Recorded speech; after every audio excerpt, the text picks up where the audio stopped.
Our courts are based on clear and convincing evidence. Want convictions? Want justice? For what happened in the 2020 election? Then we need your help. Not fixing 2020 will damn our nation forever. The decision you make in the next few moments could decide whether we ever get our elections fixed or not. Here's why. Trump campaign and allies file 64 different lawsuits. They all went down in flames. 100% of these cases were presented on "It's the machines," or "The machines changed the votes," or "The voting company executive said he would make sure Donald J. Trump would not win." They all went down in flames. Why? You can't bring theories to court as evidence. No supposed Zoom call or six-degree polynomial math theory or census data is or ever will be proof of fraud. You can't bring theories to court as evidence. Here's why. In both civil and criminal law, the side making a claim carries the burden of proof, and prosecutors must prove guilt beyond a reasonable doubt. Without physical or otherwise verifiable evidence, a case cannot meet this high threshold. Physical evidence is the key. The question is, did anyone get relevant, reliable, provable, testable, and duplicatable evidence of what really happened in the 2020 general election? And the answer is yes, absolutely. The full forensic audit of Maricopa County, Arizona is the only evidence-gathering work which gathered relevant, reliable, provable, testable, and duplicatable evidence of what really happened in the 2020 general election. Evidence so damning that the system, the deep state, and those who pull the strings of this country have fought to keep it hidden and have hoped to have it be forgotten to time. Almost $3 million invested in time, funds, and efforts to unlock that which the system wanted hidden. But now, that evidence is in danger of being lost forever. So if you want what happened in the 2020 election fixed, then we need your help. Please donate to protect and secure this historic evidence. With the 2026 midterms coming up, the system is going to try to lame duck President Trump and then most likely introduce new impeachment proceedings. This is the evidence which will help win the war which is surely to come. We need to keep Maricopa County full forensic investigation and archive secure and ongoing. So if you want what happened in the 2020 election fixed, then we need your help. Please donate to protect and secure this historic evidence. We need your help securing the full forensic audit archives. Don't allow the only testable, objective, and reliable 2020 election evidence fall into obscurity. Millions were spent on getting it documented and tested. This is historic evidence. Not fixing 2020 will damn our nation forever. The historic Maricopa County full forensic audit effort processed 20,895,610 digital and forensic images of varying formats, resulted in 208 million individual evidence-proof files. The system processed over 58 billion forensic measurements, resulting in over 2 trillion individual base computations. No hopium, no hype, just hardcore forensic evidence. Please make sure the Maricopa County full forensic audit archives survive. Donate now. So if you want what happened in the 2020 election fixed, then please donate to protect and secure this historic evidence. We can't do it without you. We need you. America needs you. Our future needs you. Please donate now. Not fixing 2020 will damn our nation forever. Please donate now. Okay, folks, welcome back to The Craft. This is a multi-part series. All I am covering is prosecutable criminal evidence in elections. This is part 3. There will probably be, looks like 5. But we are on part 3, prosecutable criminal evidence in elections. Now, the reason I'm covering this is you understand across the country, things are heating up in a very serious way. You're starting to see President Trump talk about mail-in ballots. We have been 15 plus 100 days in this fight, folks, right? If we go back from the time that we were approved to do the Arizona audit, it's been that long, 4 years, 4 months. And you witnessed history when that was done, because remember, Maricopa, fourth largest county in the United States of America, second largest voting block of people, and more voters than many states. Now, since this is heating up, and you understand there were 64 cases brought on behalf of Trump or through Team Trump, every one of them did not make it through the court for various reasons. Go back to other episodes to see why on that. Now, what we're doing is, this is significant. I'm covering this for very specific purposes. We are going to go back through this when the midterms come. All hell is going to break loose. I just want you to understand that, give you a significant heads up. In today's program, in this training series, I'm going to go back and show you some things that were said. You're probably now going to hear them with a different set of ears. Now, why is all of this important? All of this data that was collected in Arizona is the most significant data ever collected in an election of any kind and understanding what happened. But the fact that it's been 4 years and 4 months, I'm just telling you, is killing us. Why I'm going over the laws for you is because you have to be able in a court to duplicate it, which means the information has to be preserved. In our historic audit of Arizona, we processed 20,895,610 various digital forensic images in varying formats. It produced, as we applied technology to it, right, looking at everything, mapping everything, etc., it produced 208 million individual evidence proof files.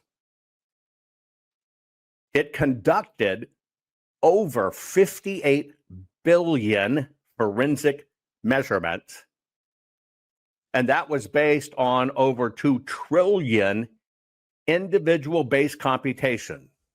The bottom line is this evidence is so critical to history. It's critical to the future of our children, our grandchildren, our great-grandchildren, and we need you now more than ever, because it's very simple. We spent millions doing this on our own, never had a fundraiser for what we do, but the system tries to wear you out. And we are oh so close in this. As you hear President Trump talk about the mail-in ballots, etc., and we're trying to fix this in our nation, this is the only evidence of what happened that exists. We need you to help us preserve it. If this evidence goes away, because the courts require documented, provable, repeatable, testable evidence, it's lost forever. Now, that's why I'm doing this. 2,000 plus people worked, volunteered their time, gave over a month of their time away from their jobs and family under horrible circumstances. If this evidence is gone, it can't be prosecuted on. The state, the county, they've already deleted their evidence, right? It's not up to any one person. Everybody wants it to be one person. Why can't it be President Trump or this? It's up to us. All of us have a vested interest in this. So what I'm doing in this particular episode is we're going to go over more pieces of evidence. I am asking you to understand, if you were sitting there in court and you have your court instructions and we're covering it only by rule of law, what's the key word here? Prosecutable criminal evidence. Prosecutable criminal evidence. You can't just take this and set aside. It has to be maintained in perfect chain of custody. If you change it, they can say, you changed it, and then it's no good. It has to stay in perfect chain of custody. That's how it works. You have to prove it has never been changed. Here it is. It's always stayed in this mode. It's the original data. That's the rule of evidence. So let me explain to you how the rule of evidence works. Pay attention. Take notes if you have to, okay? Now, our courts follow what's called the federal rule of evidence, right? They have the ability, okay, in that they will exclude anything that is not relevant and considered not reliable. Evidence has standards. This series is to go through those standards. You're going to learn what a standard is if you pay attention. But they have to follow rules of evidence. Now, they'll always do it on technicalities of words. Always, always, always, always. Let me give you a good example, okay? I'll probably play this video a few times, but I'm going to give you, let's see, where is it? Hang on.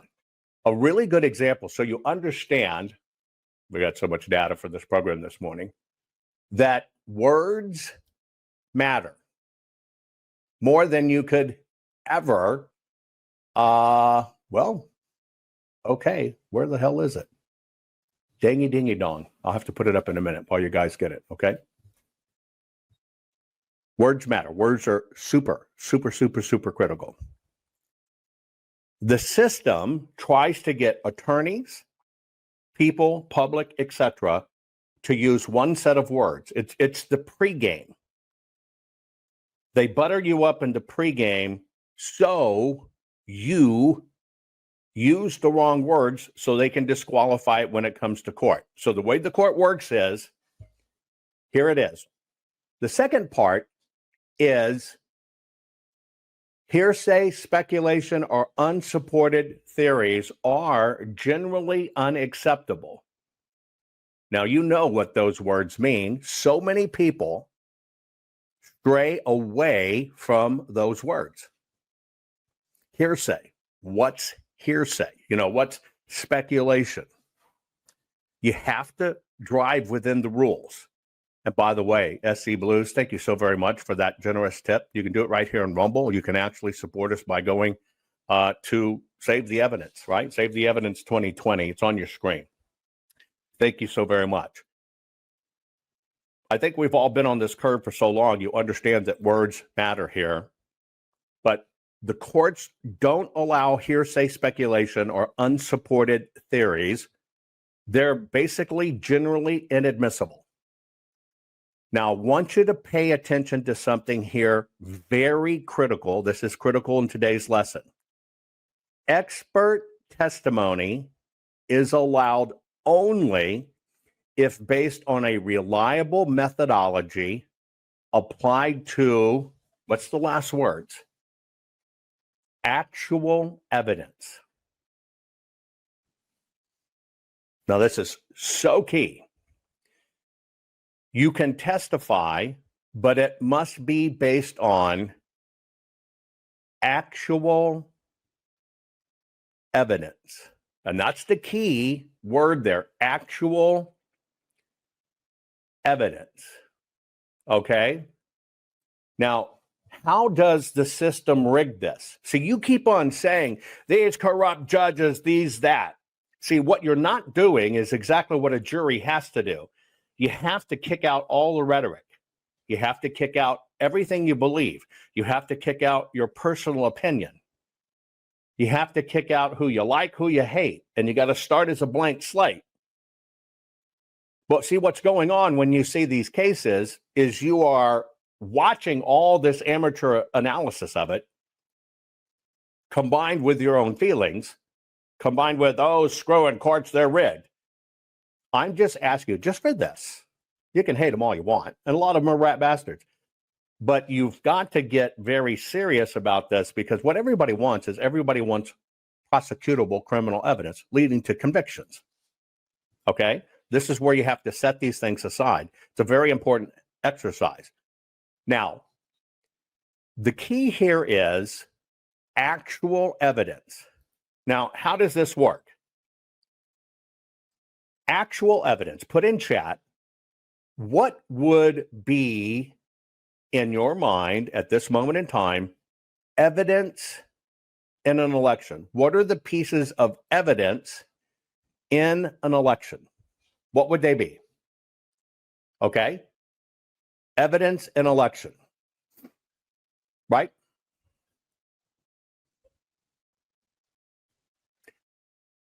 What is it? Well, ballots is one. That's evidence in election. The paper that the ballot is printed upon is evidence in an election. It's all got to be provable facts, so that requires physicality. Get it? So evidence, everything is based on physical evidence. Now, what it requires by law is everything has to be applied to actual evidence. Everything must be applied. Signatures is actual evidence. Envelopes is actual evidence. You got it? So you can't apply anything by law to come up with your theory without actual evidence. That's it. Actual evidence. That is the rule of law. So now you kind of understand what evidence is. What would be investigation? That's the next part of this, right? Actual investigation. That means you're looking at it, you're auditing it, whatever the case may be. What comes next? You've got physical evidence. You've got an investigation. What's next? Chain of custody documents would be actual physical evidence. There you go. Well, what comes next is assessment. You got to have evidence. You've got to investigate the evidence. Okay. Then you have to assess what is the outcome of that investigation. And then what's the last thing you get to apply? Theory. What happened? Where is theory in that process? First is evidence. Second, you've got to investigate it, audit it, inspect it. You got to do all you're going to do to it. Third, that comes in line from that, is you have to assess it. Now, that's basically built upon the scientific formula. Only when you've done those can you, as an expert, make your theory known. It's absolutely dead last. Now you understand why there's a formula, because if it doesn't go in that dead last segment, it is considered hearsay or speculation or unsupported theory. Why is that? Because why? You didn't start with evidence. You didn't inspect, investigate, or audit the evidence. Remember, it's got to be relevant. You didn't say, what did the evidence tell me? And now, based on all of that, you can only present your theory. That's the deal. Now, why do they do this? Physical evidence, and you know this all the time, you've seen it on TVs and movies. It can be anything from fingerprints to DNA to documents to video weapon. It has to be, now pay attention, examined by experts. Supposedly, if you're going to be the expert, you got to examine it by experts. It's got to be tested scientifically. Everybody asked, why did we publish a scientific reader for the Arizona audit? This book right here is every scientific method we created and deployed, how it's been used in the past, how we apply it, and therefore you can duplicate it. In other words, we can take this book right here and you hand it over to any team in the world and say, here's our methodology, here's every science, every technology, how they've been used in the past and verified, and how we applied it. follow this standard and then take this evidence. Now, why do you do that? Because it has to be cross-examined. Period. So you understand the formula. This is where we're going. You don't go to this extent. This is following the scientific method required by law. You can't say, well, I just feel, I just think. You got to be able to say, here you go, do it for yourself. Everything in court evidence has to be done that way. And see, you already know this. They tested a blood test, and it has XXX chance of being the criminal defendant, whatever. They allow that blood to be retested by another group to say what they say, or that hair, or that footprint, or that fingerprint. This is where the term by the book comes from. If you are a professional in any part of research and science, you must publish your scientific reader of how you do what you do and why, what methodologies you use. So that's what this book is. This is the rule of law. Now, as you go down this, right? Okay. In reliability or verifiability, you come to the part that says theories and opinions are inherently subjective, even if offered by experts. Now, here you go. They must be grounded in reliable data or evidence to be admissible. It can't be an opinion. It cannot be an opinion. And we don't have watermarked ballots. So right now in the United States of America, watermarked ballots aren't something you can present as evidence because they don't exist. We don't have them. There's a lot of talk about them, but we don't have them. Now, the reason the court does this is because the issue of false convictions. That's why they do it. So let's go a little bit deeper. Now, on the evidence hierarchy, here is what it is. It requires tangible proof. Now, this is in order of importance to the court. Not fixing 2020 will damn our nation forever.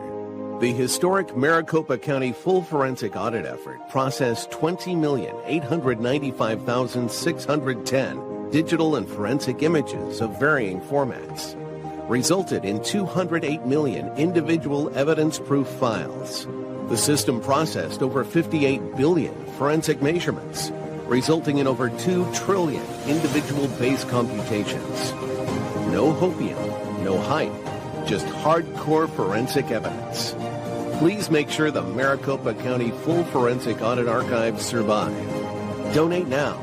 So if you want what happened in the 2020 election fixed, then please donate to protect and secure this historic evidence. We can't do it without you. We need you. America needs you. Our future needs you. Please donate now. It requires tangible proof. Now, this is in order of importance to the court. Documents, forensic test, witness testimony about first-hand observations. Witness testimony, but first-hand observations. Now, interpretation is, as I told you last, it's the theories about what the evidence means. Pay attention to this. Courts allow interpretation only, pay attention to the bold, after the evidence is presented. There are only interpretations after the evidence is permitted. Now, all I'm covering right now in this, not changing topic, is what, when it comes to election evidence, okay, what is allowed, what isn't allowed, etc. Okay? Just very, so very important. I'm asking you to understand it. That's what we're having to do in this process. This is why we're having to go through it.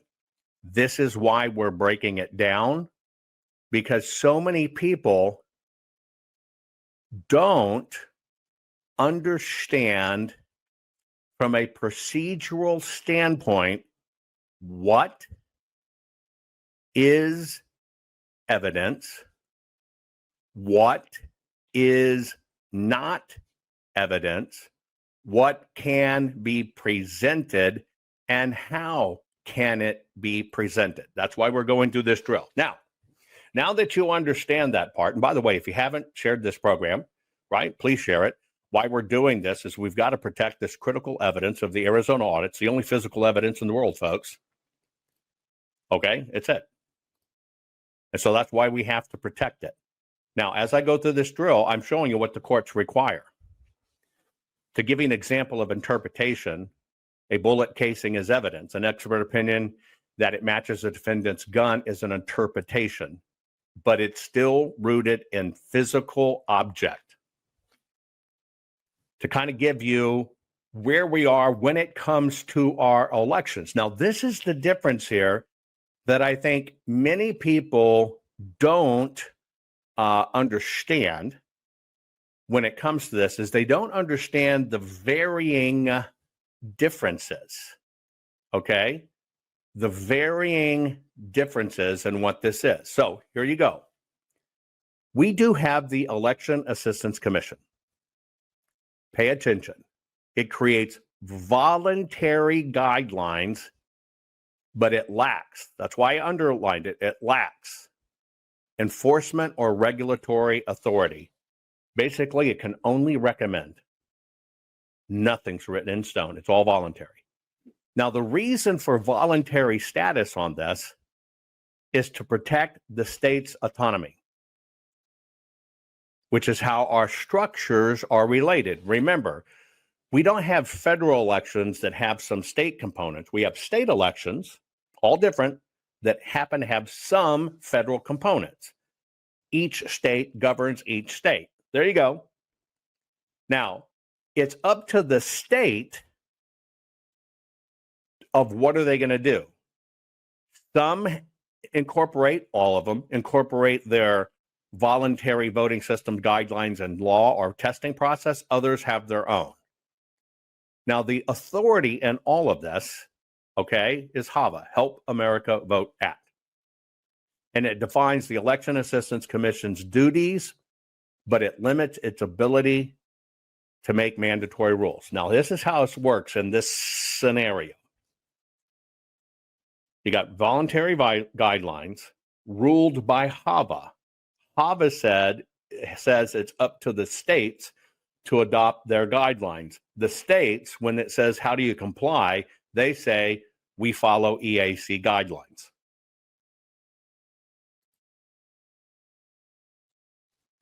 That's compliance. EAC guidelines, it's all voluntary. It's up to the state. The state can adopt what they follow.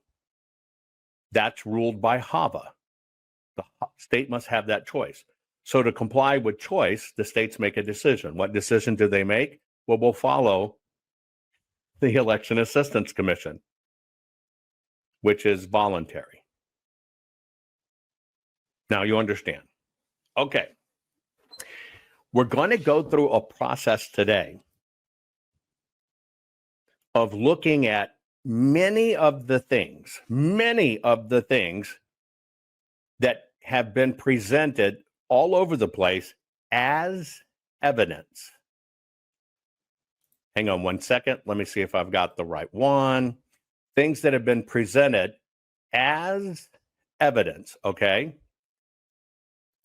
Now, everything is dependent upon, 100% dependent upon, it's got to be duplicatable, it's got to be reliable, and it has to be able to be tested.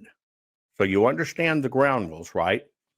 So I'm going to run you through some things we've seen to help you understand, okay, why did 100% of all the cases that were brought after 2020, why'd they get chunked? 20 of them, right off the bat, 20 of them, the court said, get out of here, it's junk. But see, those were the first 20, so everybody kind of followed that stuff. The second 30 in that line, they did get to court, and there was some debate about it because they're trying to modify, but all of those went away as well. They just, no go, it's wrong, because there's procedures. Last but not least, the last 14 were just dropped by Trump. Now, let me get you to understand what's going on. Federal court, let's call it national rules, federal court, state court, state court. We happen to have state elections that have federal components. So let's say you want to jump, you want to shortchange the process. We're going to skip state court. We're going to go to federal court. So if we don't get what we want, then we can go to the Supreme Court faster. You follow? Because you don't want the lower courts dragging it out. So you decide in your legal strategy to jump and make it a federal suit. Well, most of those cases at federal court, they says, wait a minute, you didn't go through the state court. You got to go through state court. You don't have standing to be here in federal court. See how it works? They kick it back to state court. Now, everybody considers that a lost case. It's technically not a lost case, but you have to follow procedure, period. You have to follow procedure, and they didn't. That's how it works. So some people thought they could leap the line and do it. Now, I want to show you a few things, okay? I want to show you a few things, etc. Now, here's what you need to know. Federal law cannot mandate every state audit their elections in a certain way. That's why you got to have procedures. That's why everybody has to be on the same page. It looks like everybody complies, but it's not right. So first, I want to play for you. Some things that I want you to pay attention to the words, and I'll give you bits and pieces. Ready? Here we go. It's impossible.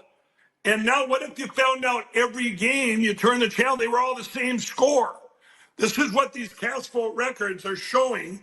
And I go, you got to be kidding me. And then they warned me. They said, well, Mike, there's only one bad thing. He goes, by federal law, you have to hold them 22 months. Remember, this was June of 22. So we had to get every cast vote record we could by September 3rd of 2022.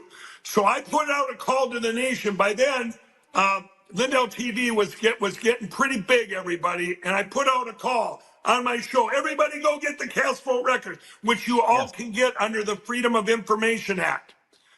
Okay. The reason I'm doing this is your particular vernacular, your particular understanding of what happened in 2020 for most people comes through that filter. Now, what analogy does Mike use? What does Mike say? Ready? It's impossible. And now what if you found out every game you turn the channel, they were all the same score? This is what these cast vote records are showing. And I go, you got to be kidding me. And then they warned me. They said, well, Mike, there's only one bad thing. Okay. 1,000 cast vote records. That means 1,000 places out of 3,431 or something like that. So one third of the nation was looked at, and every vote was the same. Now, let me ask you a question. I want you to put in chat, what does that mean to you? Remember, all I'm doing here is we're looking at it through the views of the court. Through the views of the court. So if you were to go hire an attorney and you got your expert over here and your expert is saying 1,000 places had exactly the same votes and outcome. Well, the attorney, because you're hiring them, is going to take your word for it, and that's your expert. The attorney is then going to basically write that into their lawsuit. Are we in agreement? The attorney, which is hired, is going to do what they're told. Now, can you expect an attorney to, one, understand technology, understand how the machines work, understand all this other stuff? Can you expect an attorney to know that? Right? Okay. I want you to listen to the words again, and then I'm going to ask you some direct questions, but please pay attention. It's impossible. And now what if you found out every game you turn the channel, they were all the same score? This is what these cast vote records are showing. And I go, you got to be kidding me. And then they warned me. They said, well, Mike, there's only one bad thing. He goes, by federal law, you have to hold them 22 months. Remember, this was June of 22. So we had to get every cast vote record we could by September 3rd of 2022. So I put out a call to the nation. By then, Lindell TV was getting pretty big, everybody. And I put out a call on my show. Everybody go get the cast vote record, which you all can get under the Freedom of Information Act. So they went out and got that. Now, some states like Minnesota said, we don't know what. Okay. Every single outcome being the same. Okay. Now, these are public records. Let's kind of apply the evidence chain to it. Okay. What is the reliable methodology applied to the actual evidence? Now let's unpack this. The cast vote record is kind of like the digital version of the election. But of whose version is it? It's not a trick question, but it's a very specific question. If you were getting the cast vote records, which basically come from the database and the electronic tabulation, you're getting kind of the end result. But technically, whose end result is that? Is it authentically 100% what happened in the election?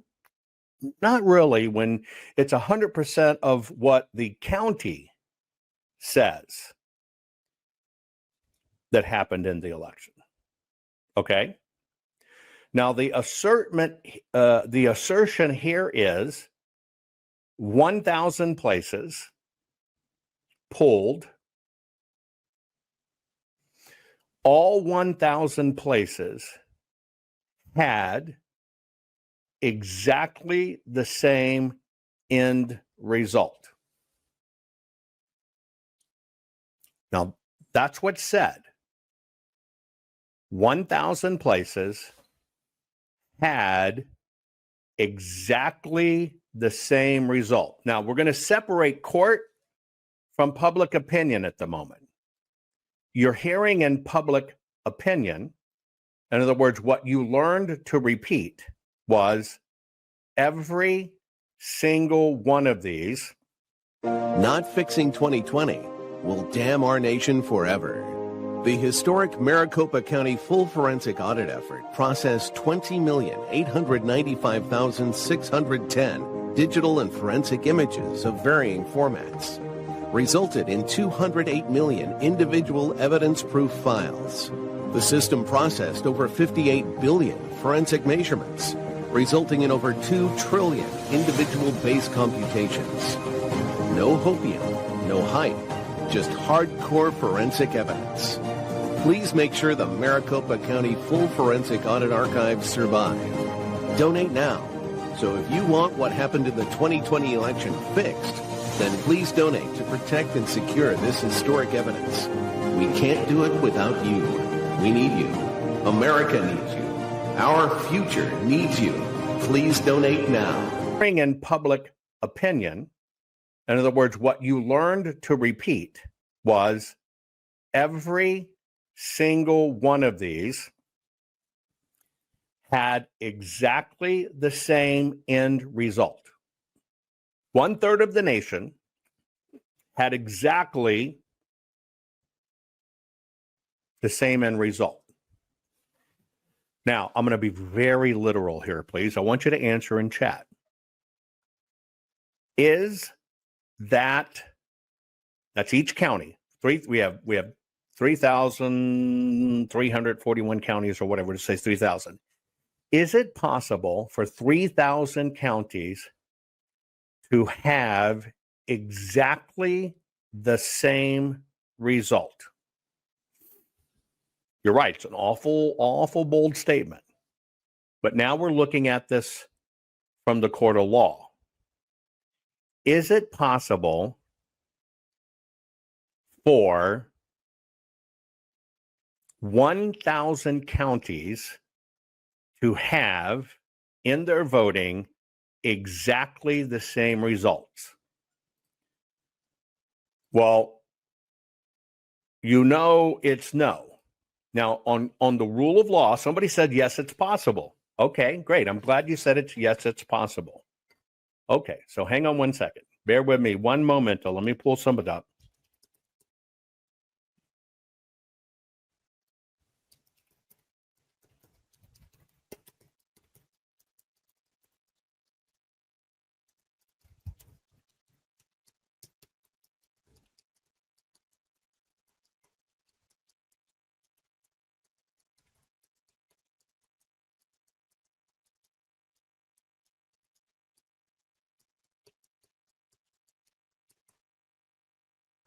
Here's the question I've asked artificial intelligence, okay? With over 3,000 counties in the USA, is it possible? Now, we're dealing with words here. I just want you to understand. Is it possible for any 1,000 counties to have, when it comes to voting, anything handled with voting, in any way, in any vote, the exact same results? Okay? The answer in a court of law is no. In fact, okay, hang on. It's statistically impossible from even the conducting of a vote that they have even exactly the same base material to come from. Now, why does this matter? Because, see, you're putting it forth as evidence. On its face level, you understand inherently they all didn't even vote about the same things. Now, this is where you've got to use your brain. When you went in and vote, did your county have a proposition maybe to legalize marijuana or to eliminate abortion or to allot a new stadium? Yes, it did. Even in voting precincts, there's 175,000 of them. We'll just take Maricopa, 749 voting precincts. Just to manage that election, it took over 10,000 individual different styles of ballots, because you vote on firehouses, you vote on, district dog catcher or whatever. In court, this matters.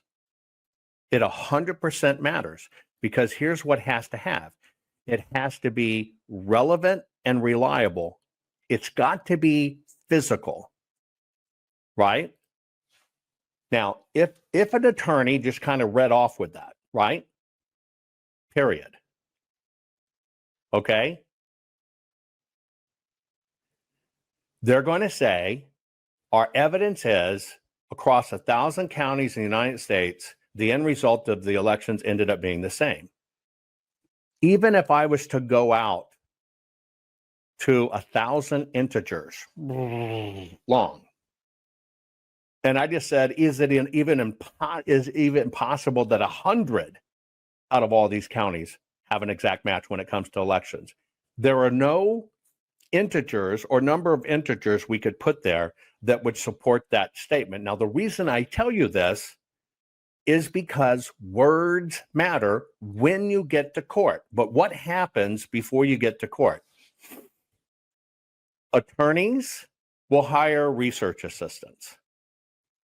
Now, let's just think of the court process.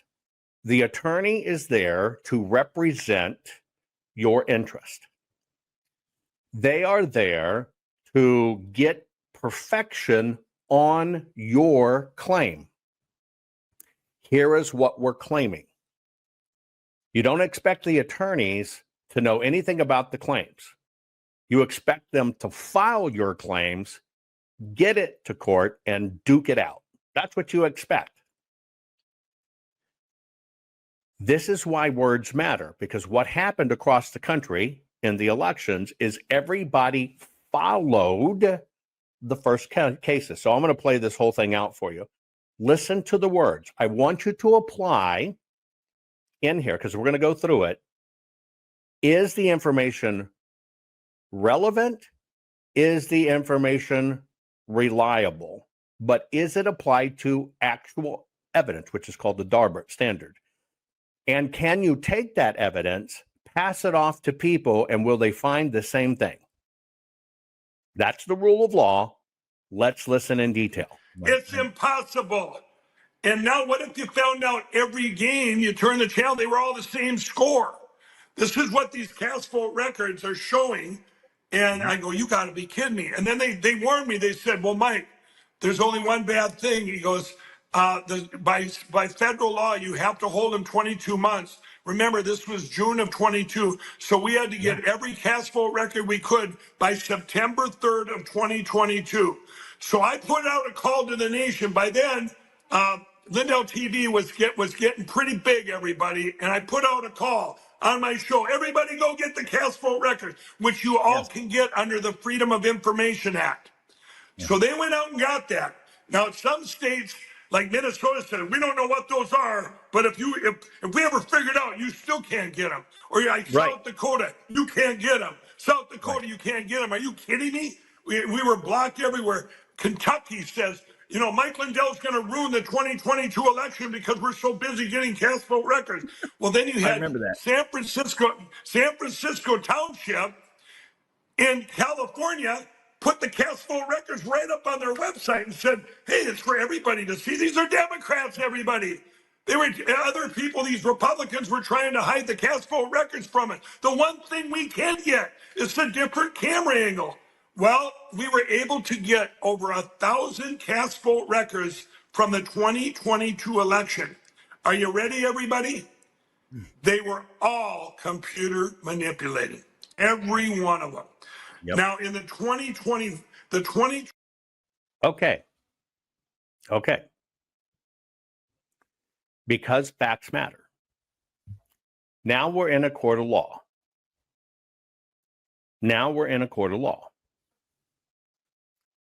And the court requires that the elements be relevant and reliable, and it's got to be a reliable methodology applied to actual evidence. Okay? That means you got to be able to pass it off to experts. They've got to be able to duplicate it. Okay? Period. Now, here's the question. Were you told something or were you shown something? It's a very simple question. Were you told something or were you shown something? Put it in chat, please. Were you told something or were you shown something? You were told something. Okay? Now, literally on the statement, now we're dealing with two statements with theories. And I'll give you an example. Mike presented there that, hey, San Francisco puts out their cast vote records, and they do. The first cast vote records I ever looked at in my life were San Francisco's, to understand what they were. Why? Because San Francisco put it out there. But they showed all the variations. You're missing that point. Next, it's saying that two things, that 1,000 of these counties were exactly the same end result. And then it says, looking at 1,000 of these, they were managed by a computer. They were changed by a computer. 100% of them were changed by a computer. Now, let me ask you a question. You're a juror. Were you told that? Or were you shown that? Put it in chat. Were you told it? Or were you shown it? Okay. Now remember, the rule of law says hearsay or speculation or unsupported theories are generally inadmissible. Now, if you're answering it honestly, you understand you were told. You were told they were exactly the same. And then one more leap happened. You were told that they were managed or manipulated by a computer. Now, in order to understand something being managed or manipulated by a computer, what do you as a jury need to see? If you're sitting there in the jury box, if you're considering presenting evidence, I'm telling you, this is going to happen again in 26. It's coming. But right now, you're looking at what you think is evidence. Your whole life in election integrity has been based on what you think evidence is. You've been told they've been manipulated by a computer. Okay? Manipulated by a computer. Okay? When a computer manipulates something, what are the elements of evidence you feel you would need to show something was manipulated by a computer? Well, obviously need proof. You got to be able to prove it, right? How would you prove it?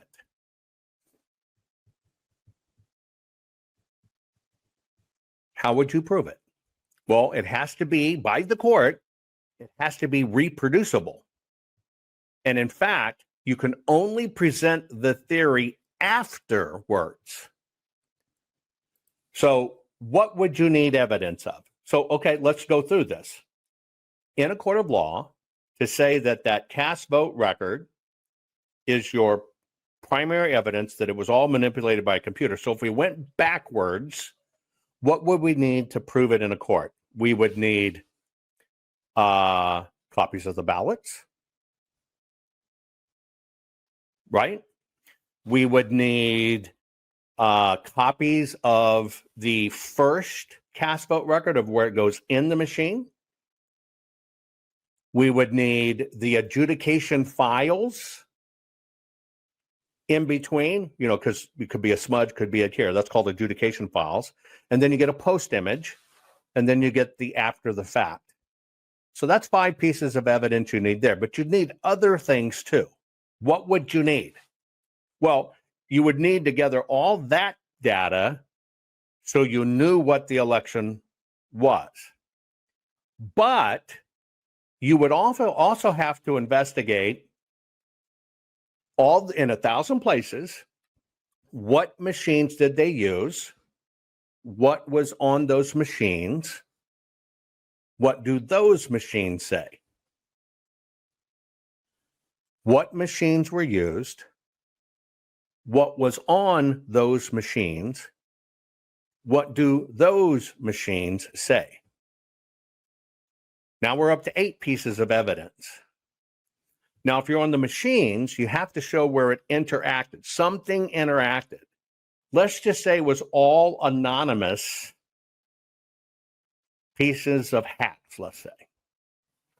Well, you'd have to show that. You got to show the change. The change. Do you follow what I'm saying? Now, the question is that what Mike is saying they have? Because all I'm talking about, I'm only using this example. All I am talking about is what is prosecutable criminal evidence. Now I'm going to ask you a question. You have now been told something. You have now been sold something by repetition, which means those statements influenced everybody in the United States of America who saw it, every influencer or broadcaster who repeated it, and it also influenced attorneys of what they thought was going on. Now I want you to go back. Every time, take a sheet of paper, fold it in half. Okay? Fold it in half. On the left side of the paper, you're going to mark down every time you hear a fact about this is what happened, this happened, this happened. Just put a little hash mark. Now, on the right side, you're going to put every time Mike shows you the proof of what happened. You got it? So just make hash marks. We're going to go through it, okay? Here we go. It's impossible. And now what if you found out every game you turn the channel, they were all the same score? This is what these cast vote records are showing. And I go, you got to be kidding me. And then they warned me. They said, well, Mike, there's only one bad thing. He goes, by federal law, you have to hold them 22 months. Remember, this was June of 22. So we had to get every cast vote record we could by September 3rd of 2022. So I put out a call to the nation. By then, Lindell TV was getting pretty big, everybody. And I put out a call on my show. Everybody go get the cast vote records, which you all can get under the Freedom of Information Act.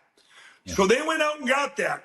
Now, some states like Minnesota said, we don't know what those are, but if we ever figured out, you still can't get them. Or like South Dakota, you can't get them. South Dakota, you can't get them. Are you kidding me? We were blocked everywhere. Kentucky says, you know, Mike Lindell's going to ruin the 2022 election because we're so busy getting cast vote records.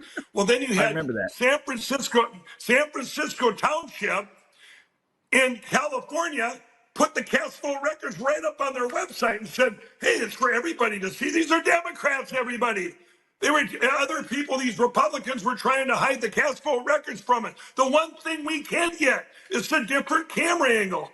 Well, we were able to get over 1,000 cast vote records from the 2022 election. Are you ready, everybody?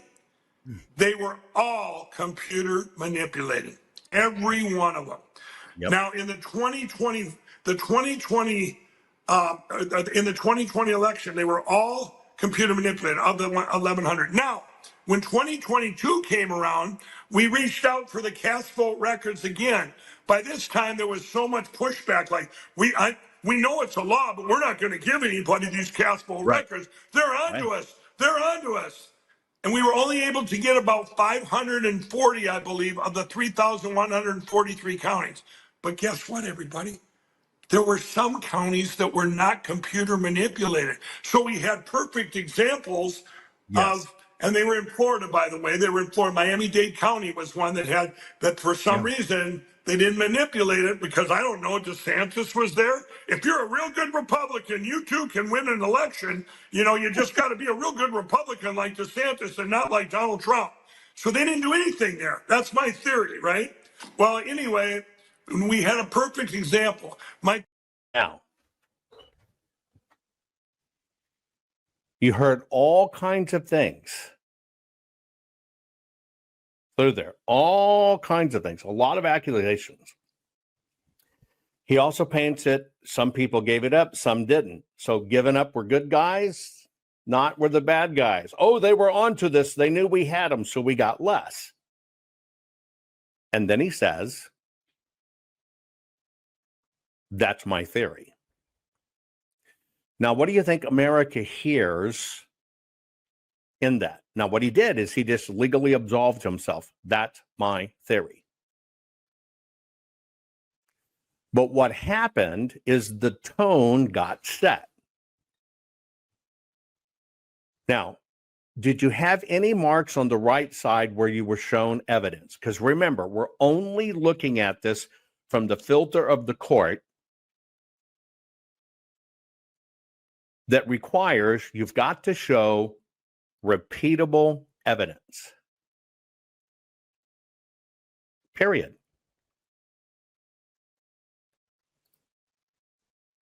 Period. Now, what did we hear? Did we have facts? Did we have findings? Or did we have hearsay, speculation, or unsupported theories? I want you to vote on what you heard. Did you hear in any of that facts that are relevant and relatable? Or did you hear hearsay, speculation, or unsupported theories? Now, next, if San Francisco puts their cast vote records automatically online, does that implicate every other county that does not? Simple question, yes or no. If, in fact, San Francisco puts their cast vote records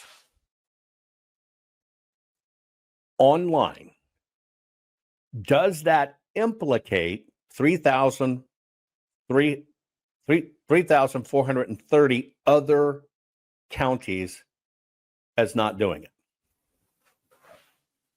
No, it doesn't. It means nothing. Okay?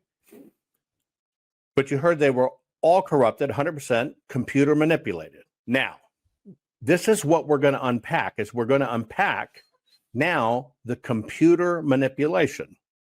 Now, what's important about that scene, okay? It's impossible. And now what if you found out every game you turn the channel, they were all the same score? So a lot is done in there. I'm not going to play that anymore. I just need to get a screenshot. Okay. Now, this is a court technical question. Okay. Let me get this on my screen. Remember, I'm only taking this to the instance of court. That's it. That's the only reason I'm doing it. Okay. Of the two, as you're seeing it come across the country, who is the person spouting the facts? You got two people on screen. Who is the person spouting the facts? Put the answer in chat. Who is it that is presenting the facts of the case?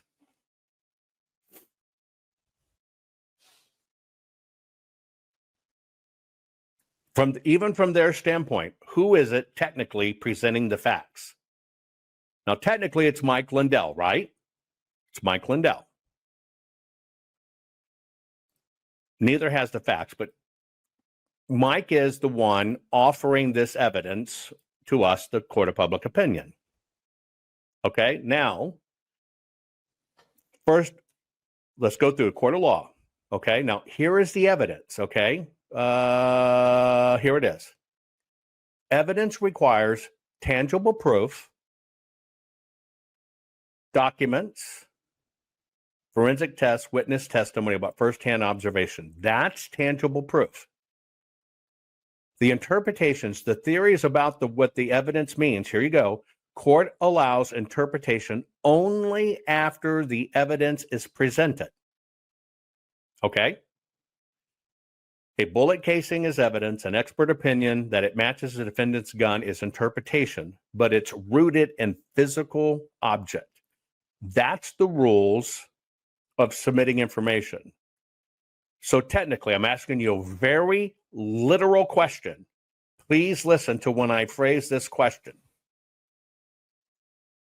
Did Mike do the investigation of evidence, and then once he investigated the evidence, devise his own interpretation of what that meant? Not fixing 2020 will damn our nation forever. The historic Maricopa County full forensic audit effort processed 20,895,610 digital and forensic images of varying formats, resulted in 208 million individual evidence-proof files. The system processed over 58 billion forensic measurements, resulting in over 2 trillion individual base computations. No hopium, no hype, just hardcore forensic evidence. Please make sure the Maricopa County Full Forensic Audit Archives survive. Donate now. So if you want what happened in the 2020 election fixed, then please donate to protect and secure this historic evidence. We can't do it without you. We need you. America needs you. Our future needs you. Please donate now. And then once he investigated the evidence, devised his own interpretation of what that meant. Did Mike review the evidence, analyzed, tested the evidence, and then present his interpretation of what happened? It's interesting. Some of you saying yes. Some of you saying no. Okay, now here's the question. In a court of law, here's how it works. I'm only using this as a teaching instance. I could care who's sitting in the hot seat. It doesn't matter who said this. It could be Santa Claus and the Easter Bunny. The court's going to ask, Mr. Lindell, did you personally investigate these 1,000 cast vote records? They're going to ask about the evidence. Now, would he pass court scrutiny in that? Yes or no? This is very important for you to understand, because this is why we lose lawsuits. No, Mike did not do the investigation himself. When Mike, now, what we have is called triple hearsay here. First off, Mike is doing what? He is giving hearsay, speculating, or unsupported theories, which basically makes it inadmissible, okay, from a court of law, because it wasn't Mike. We know that. We're going to get to the rest. Now, when you repeat it, when you post online, did you know they got 1,000 cast vote records? And every single one of these 1,000 counties, the outcome of the election was exactly the same. Did you know that?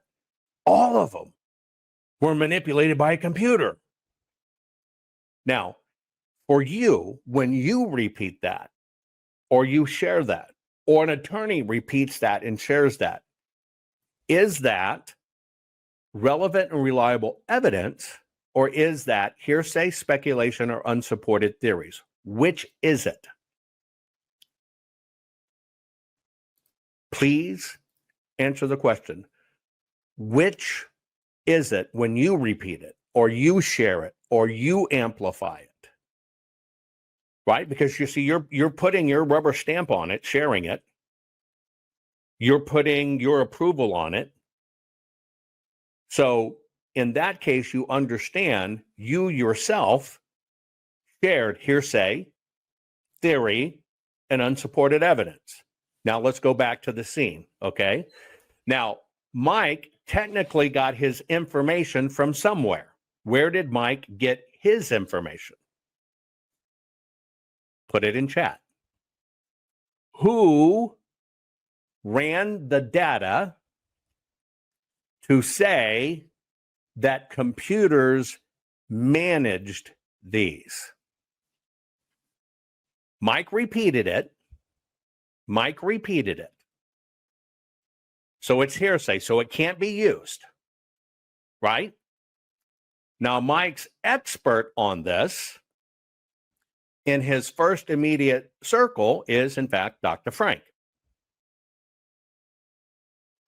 Okay? Now, so now in court, let's say we're going to present Dr. Frank as the expert witness. Now, this is where it gets a little technical, but follow, you'll appreciate this. The court follows the rules. It's called the Federal Rules of Evidence. It excludes any material that is not relevant or reliable. Relevant or reliable. Okay? It objects and can't present hearsay or speculation or unsupported theories. Now, expert testimony is only allowed if it's based on reliable methodology applied to actual evidence. Now you're with me, right? Reliable methodology applied to actual evidence. Now, if we look at evidence, it's got to be some form of tangible proof. Documents, forensic tests, witness testimony firsthand. You got to look at it first, and then you have to interpret what it means. That's when interpretation comes in. But that's after the evidence is presented. Now, in this case, they tell us what their original evidence is. We're accepting every word as fact. You're basically sitting in a testimony box. What are they saying their evidence is? You know it. Just think through it. What are they saying their evidence is? Now, remember, all of this stuff made the rounds in all the cases. They mentioned the word. It's not PCAPs. Different subject. They mentioned the words in what he said, how they came to this conclusion. There was some evidence in there. Yes, the cast vote records. How many? There you go. 1,000 individual sets of cast vote records. So we know from exactly what they said what the evidence is. Okay? They're saying our evidence is 1,000 individual cast vote record sets. Okay, so now we know the evidence base. So we're going to go back and look at this formula. So you've got the evidence. Is the evidence relevant and reliable? Well, you can say that the cast vote records, because it deals directly with elections, you bet it's relevant. It's very relevant. Very relevant. A cast vote record by nature, when you get the final one, is basically certified by the county saying this is real, this is what happened. So it's reliable. So it actually basically, okay, they are beginning with relevant and reliable evidence. Now, we got to throw speculation aside. Because remember, you only get, it says, ready? Expert testimony is only allowed if based on reliable methodology applied to actual evidence. Okay? So we know they have actual evidence. We know Dr. Frank's the expert. So now we got to go to the next thing. Here it is. Ready? It needs evidence, right? And it needs to be interpreted after the evidence is presented. Got it? So, the rule of thumb is this must be able to be cross-examined. You can see it everywhere. It has to be able to be cross-examined.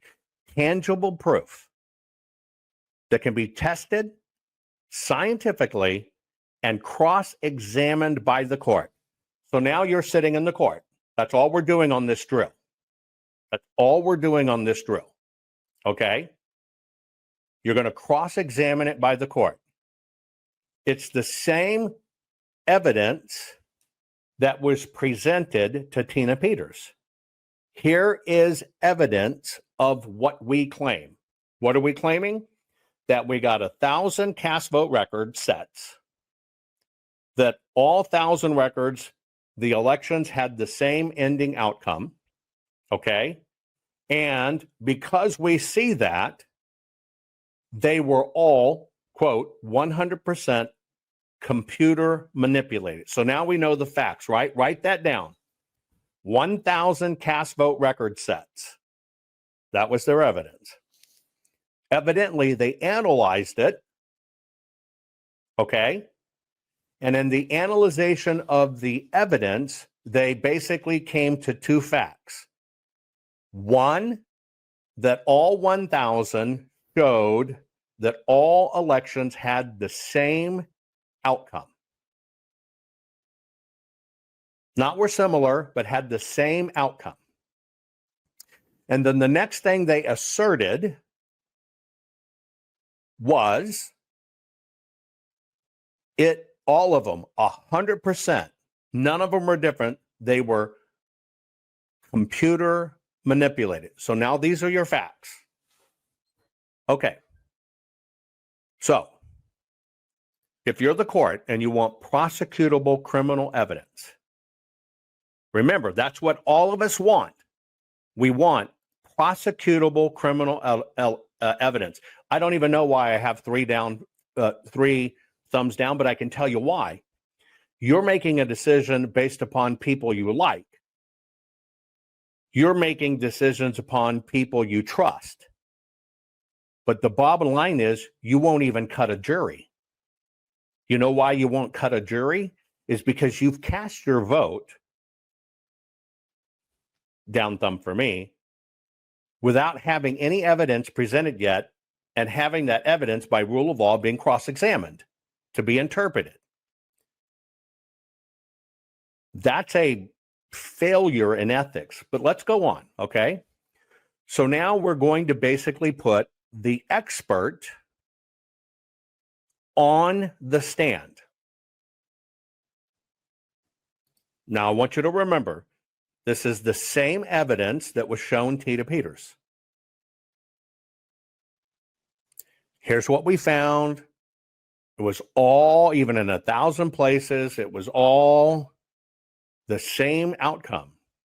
And when we looked at all these, they were computer manipulated. So now you bring your expert to the stand. Okay? So you're going to ask your expert, okay, because see, the court requires it. We know what you did. Now we're going to test it scientifically, and we're going to cross-examine it in court. So the very first thing the court does that has the court has the responsibility to anybody says, okay, we know what you're interpreting here, and we know that you presented evidence. What we need to know is, how did you prove it? You see where we are? How did you shore up your theory and prove it? So now we're going to go through that formula, okay? Now remember, you have a job to make sure, whether it's the court or whether you're serving in the juror's box, that it's relevant and reliable. Here we go. How were you able to confirm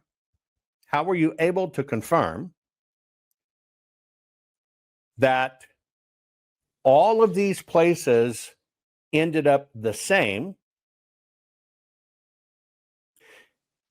and they were manipulated by a computer? So now we basically go to this. Okay, so the expert in this case, here's the expert.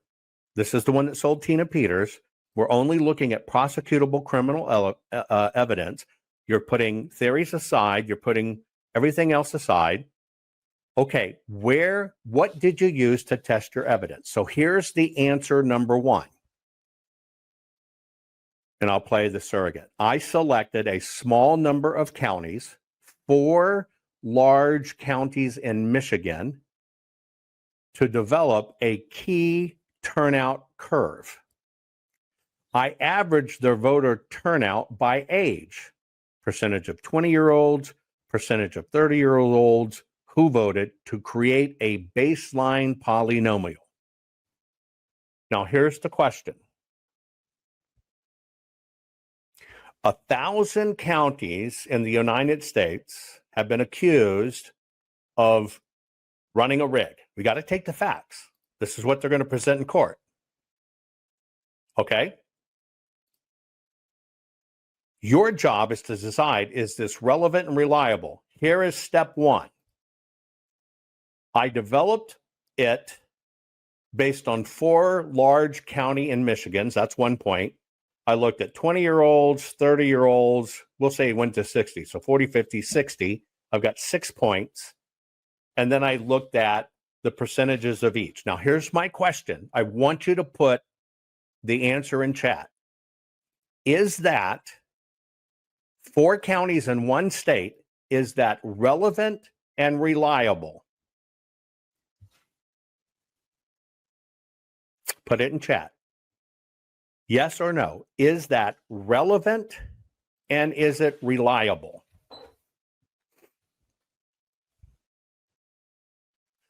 But I always want you to keep in mind what millions of people heard on social media,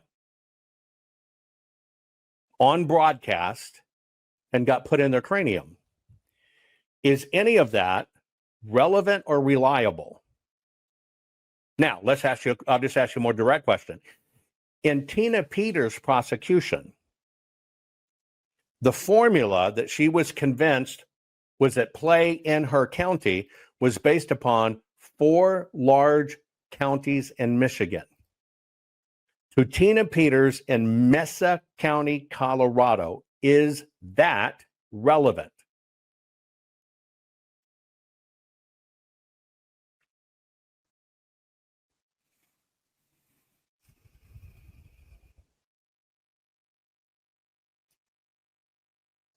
Put it in chat. Is it relevant? Tina counties in Colorado, but the formula, the very first step of the formula is decided on 4 counties in Michigan. So immediately, you know it's not reliable and it's not relevant. But the proof pushed her over the edge. So let's go to the second step. We now know that this is not relevant, not reliable. Here's the next step of the method. Okay? He basically said what he did is he applied it. He applied his formula that he derived over 4 large counties. The way he did it, right, was he basically said canvassing in Pennsylvania claims that 30% of ballots were phantom voters. So now we have another touch point.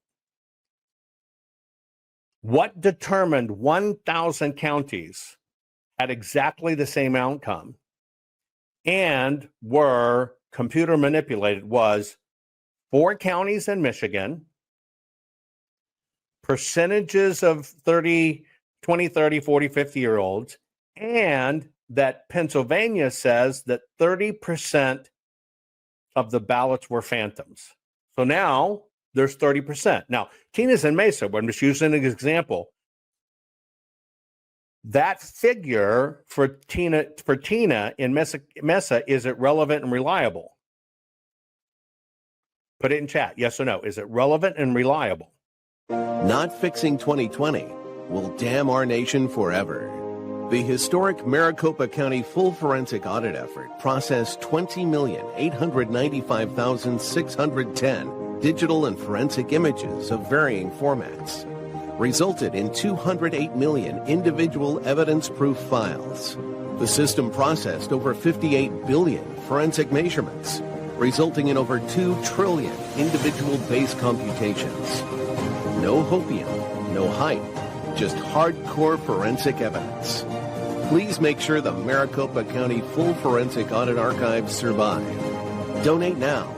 So if you want what happened in the 2020 election fixed, then please donate to protect and secure this historic evidence.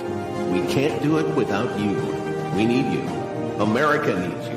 Our future needs you. Please donate now. Michigan. Percentages of 20, 30, 40, 50-year-olds, and that Pennsylvania says that 30% of the ballots were phantoms. So now there's 30%. Now, Tina's in Mesa, but I'm just using an example. That figure for Tina in Mesa, is it relevant and reliable? Put it in chat. Yes or no. Is it relevant and reliable?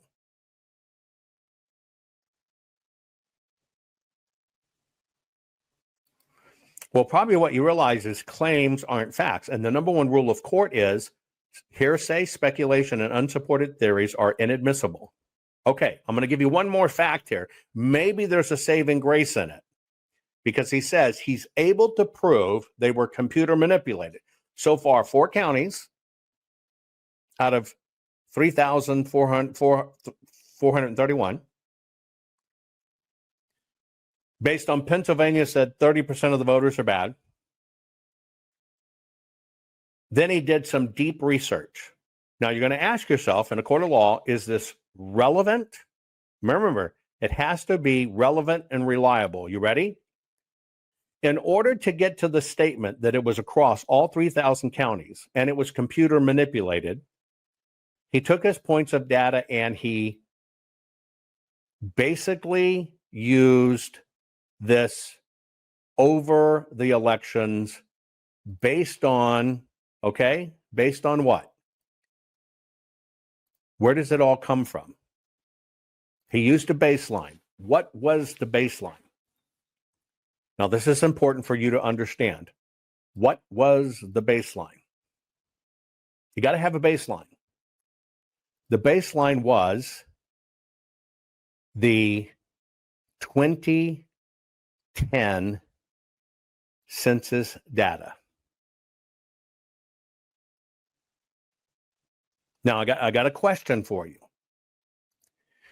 You're deciding in the court, based on 4 counties in Michigan, a statement from Pennsylvania, statistical averages, and the 2010 census, you are able to claim that the election was computer manipulated. Now, let me ask you a question. The 2010 census applies to the 2020 election. How? Yes, you can get statistical data. Now, the only thing in there that's known as a hard fact is the census data. It's published and certified by the government. So we have one hard known fact. But does the 2010 census data show you how people would vote? And can you prove that through the 2010 census data that something was computer manipulated in an election? Here's the whole point. It's hearsay, it's speculation, it's unsupported, and it actually cannot be repeated. So from a court of law, can we get a prosecution off this? Yes or no? Direct question. On that data, can you get a prosecution?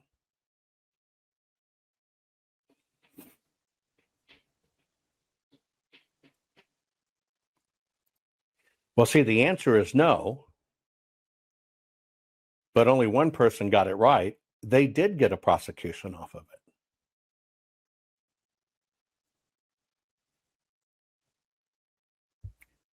Where was the prosecution?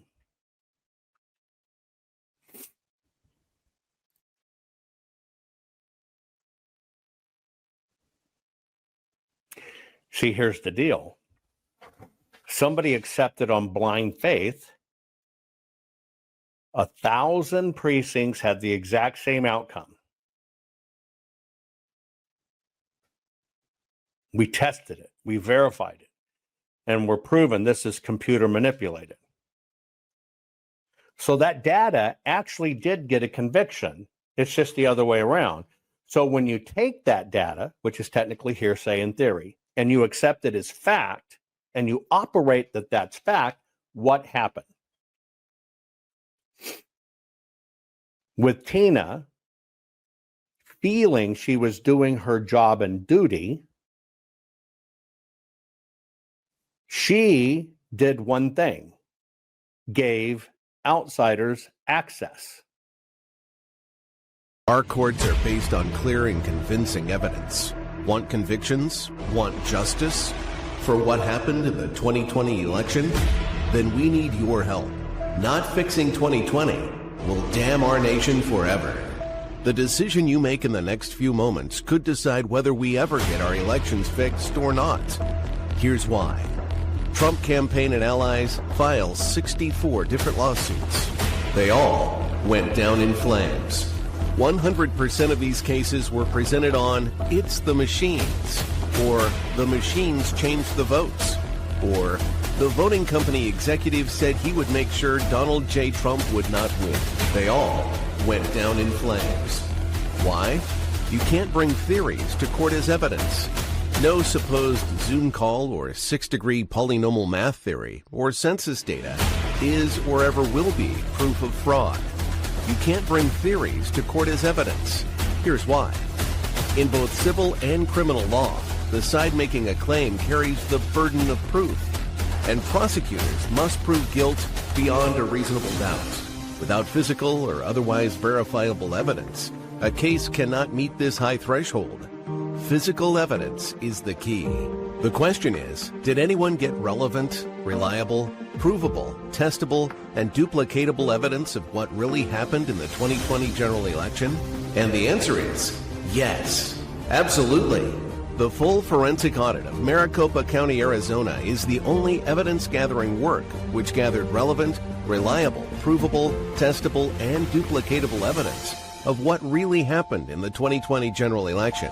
Evidence so damning that the system, the deep state, and those who pull the strings of this country have fought to keep it hidden and have hoped to have it be forgotten to time. Almost $3 million invested in time, funds, and efforts to unlock that which the system wanted hidden. But now, that evidence is in danger of being lost forever. So if you want what happened in the 2020 election fixed, then we need your help. Please donate to protect and secure this historic evidence. With the 2026 midterms coming up, the system is going to try to lame duck President Trump and then most likely introduce new impeachment proceedings. This is the evidence which will help win the war which is surely to come. We need to keep Maricopa County full forensic investigation and archive secure and ongoing. So if you want what happened in the 2020 election fixed, then we need your help. Please donate to protect and secure this historic evidence. We need your help securing the full forensic audit archives. Don't allow the only testable, objective, and reliable 2020 election evidence fall into obscurity. Millions were spent on getting it documented and tested. This is historic evidence. Not fixing 2020 will damn our nation forever. The historic Maricopa County full forensic audit effort processed 20,895,610 digital and forensic images of varying formats, resulted in 208 million individual evidence-proof files. The system processed over 58 billion forensic measurements, resulting in over 2 trillion individual base computations. No hopium, no hype, just hardcore forensic evidence. Please make sure the Maricopa County full forensic audit archives survive. Donate now. So if you want what happened in the 2020 election fixed, then please donate to protect and secure this historic evidence. We can't do it without you. We need you. America needs you. Our future needs you. Please donate now. Not fixing 2020 will damn our nation forever. Please donate now. But when you take that data, which is technically hearsay in theory, and you accept it as fact, and you operate that that's fact, what happened? With Tina feeling she was doing her job and duty, she did one thing, gave outsiders access.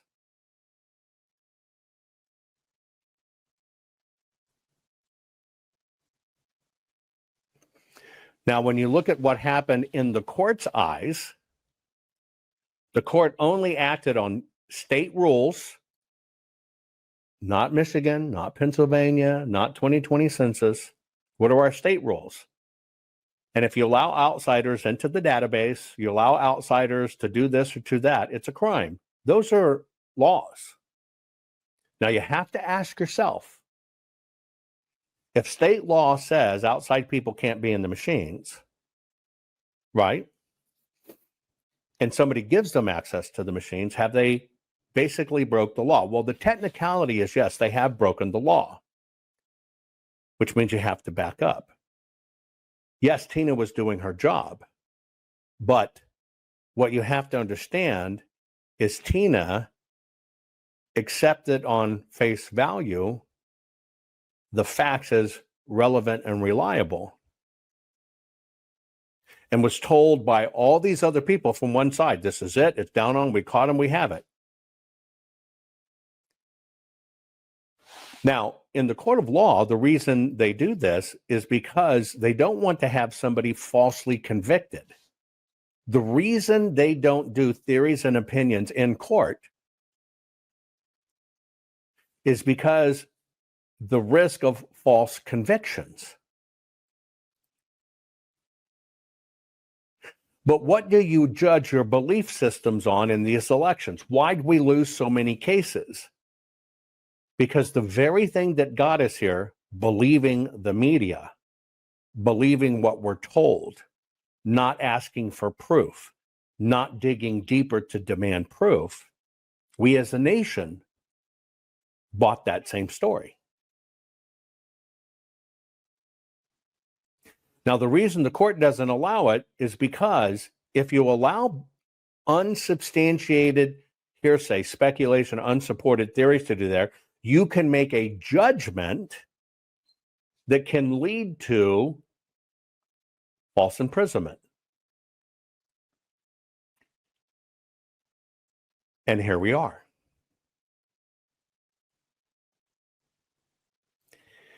All of this on all sides comes down to belief systems. It's it. It always comes down to belief systems. As a human, we're not trained to question. We're not trained to look deeper. We decide who we like, who we don't like, what we're going to believe. Even people hearing this, I'm just sharing it with you, will turn away from it because the truth hurts.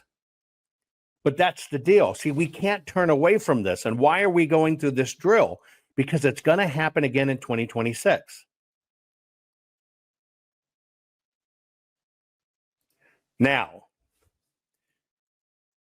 who was all of this for? Why did we get all these theories? 1,000 counties, exactly the same turnout, exactly the same end result. Every one of them managed by computer manipulation. Well, we got it from the media. We got it from the media, okay?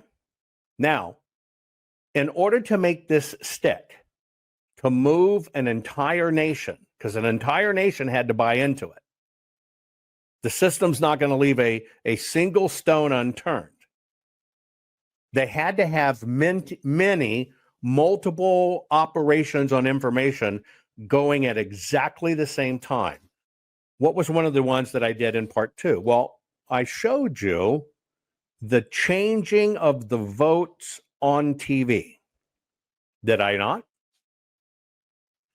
The changing of the votes on TV. Okay, now I have to play this together in unison. Is that okay? But I'm going to tie two pieces here together. It may solidify in your brain how this works. Hang on, where is it? Yeah.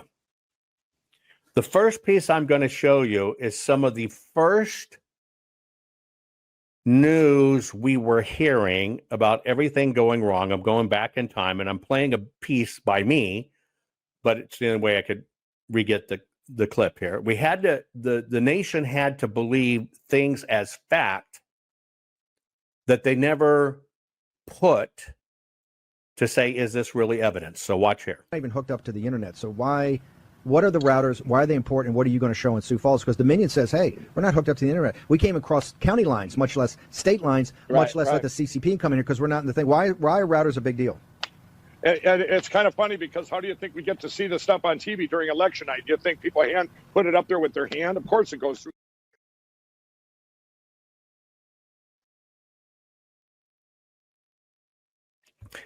Now, at this point in time, the big news is we're doing a full forensic audit.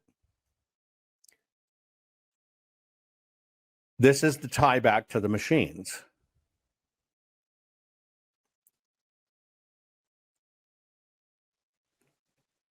And so the entire world in the United States says they changed the votes. They swapped the votes.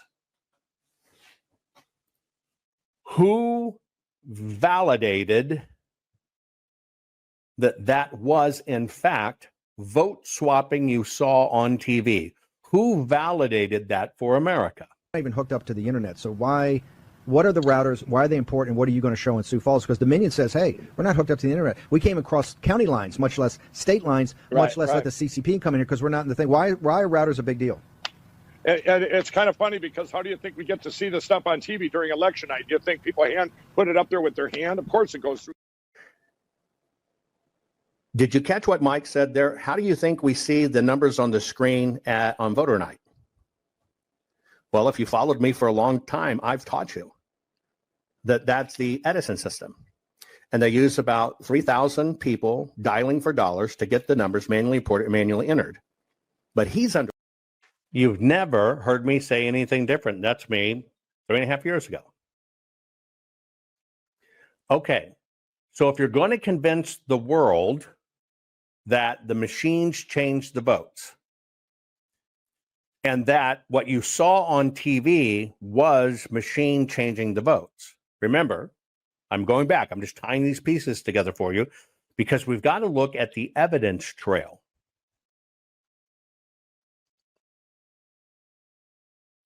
Period. So the origin, you now know different. I've taught you different. I've shown you exactly where to go research it, how it's done, how the data is collated or whatever.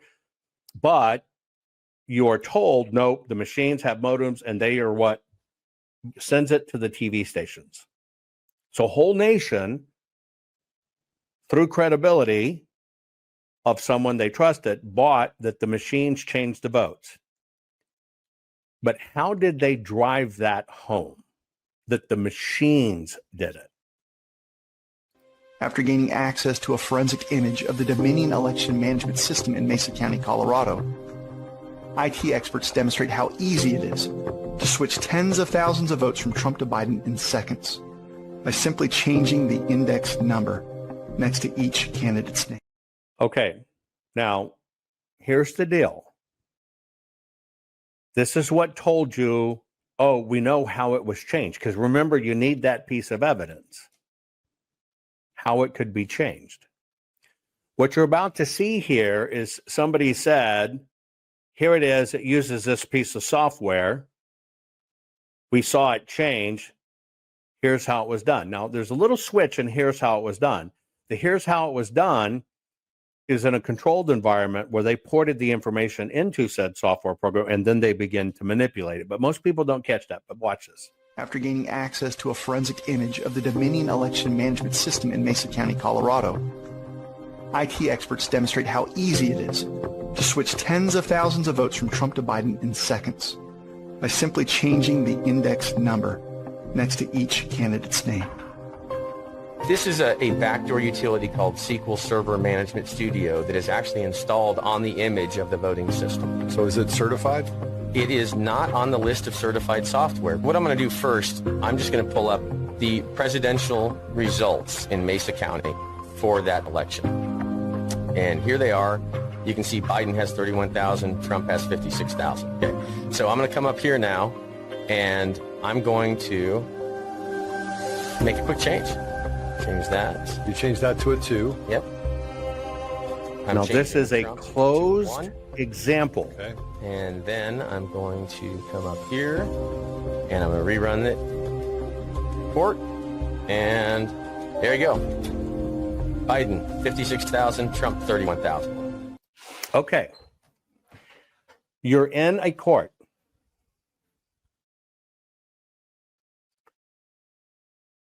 You are trying to get down to evidence.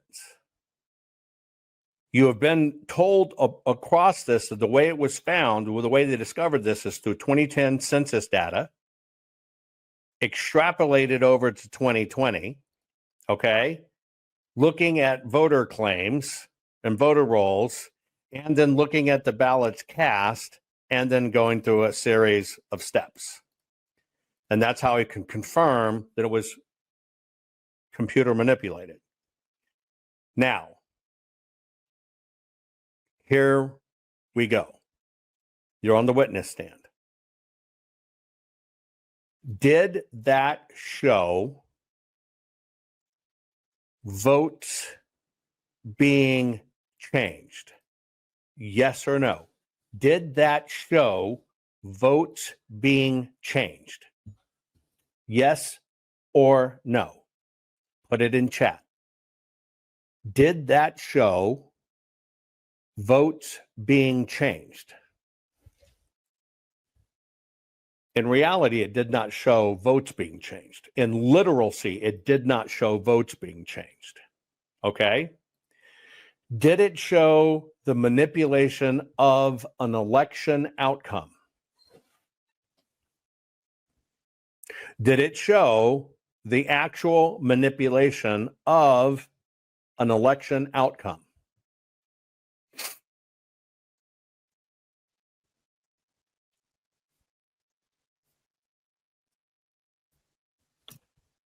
No. What did you see presented as evidence? What you saw was an example of what could be done with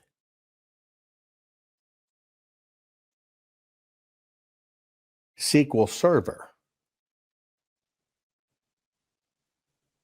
Not fixing 2020 will damn our nation forever.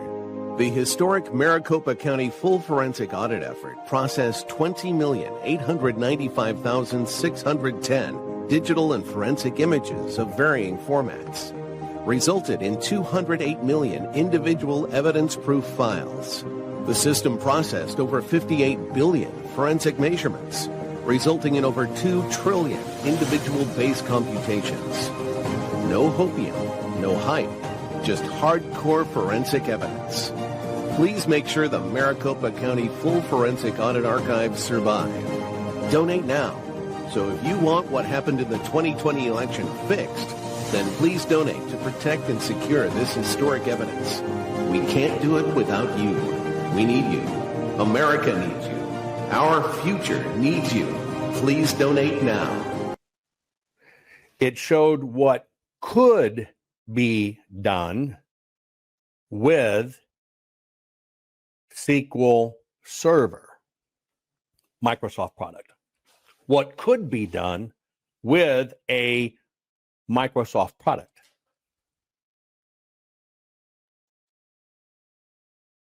Now, let me ask you a question. I want to send these people away for life.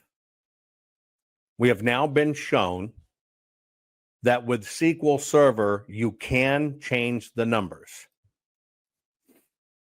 Are these people in this courtroom guilty or not guilty? Put it in chat. Guilty or not guilty?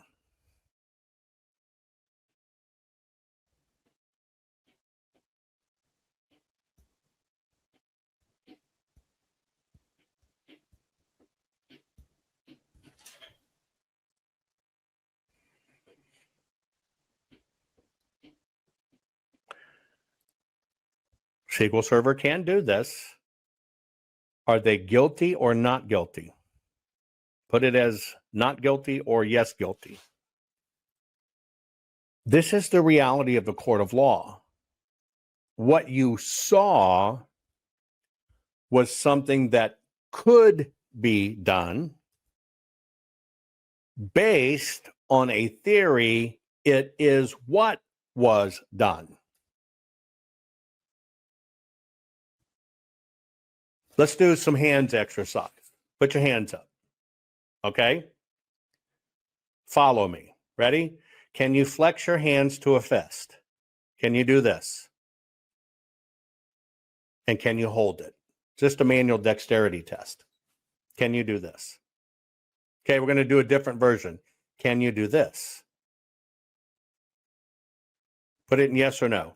Can you take your hands, put them up like this, and could you do this? And subsequently, can you do this? Well, now I can prove in theory you can beat somebody to death, or you could shoot them and kill them. It's a fact. You have the ability to do that.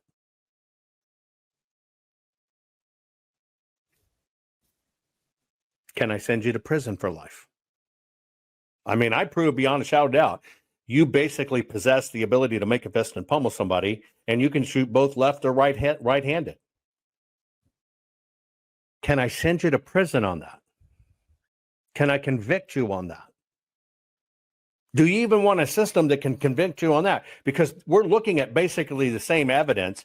I basically gave you a theory. I showed that you possess the capability.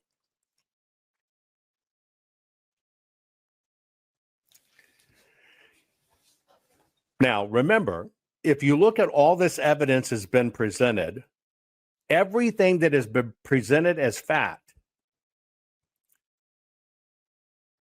who did it? People or the machines? Who does all of this point to? People or machines? People or machines? Who does it point to? People or machines? People or machines? You only have one answer. You either believe all of this point, not the action, not the real stuff. No, not the real stuff. What they're saying, what they're promoting. Are they promoting people did it, or are they promoting machines did it? What are they promoting? Are they promoting people did it, or are they promoting machines did it?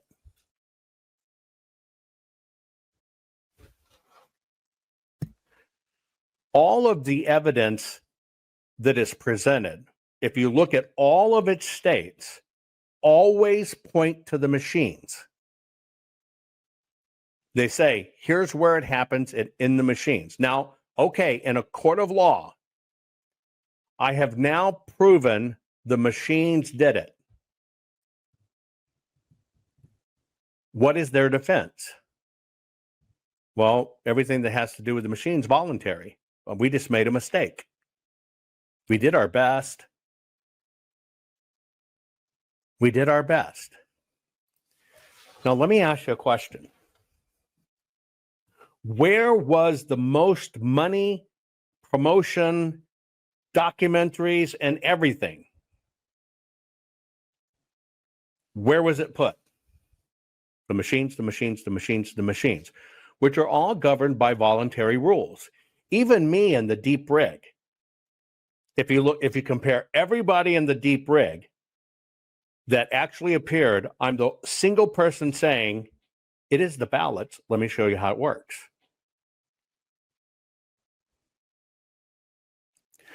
But all dollars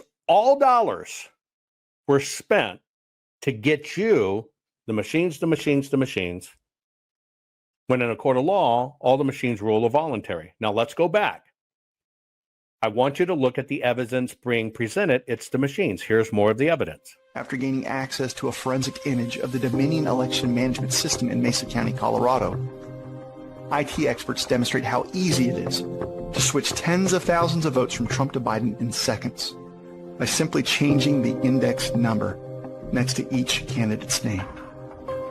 This is a backdoor utility called SQL Server Management Studio that is actually installed on the image of the voting system. So is it certified?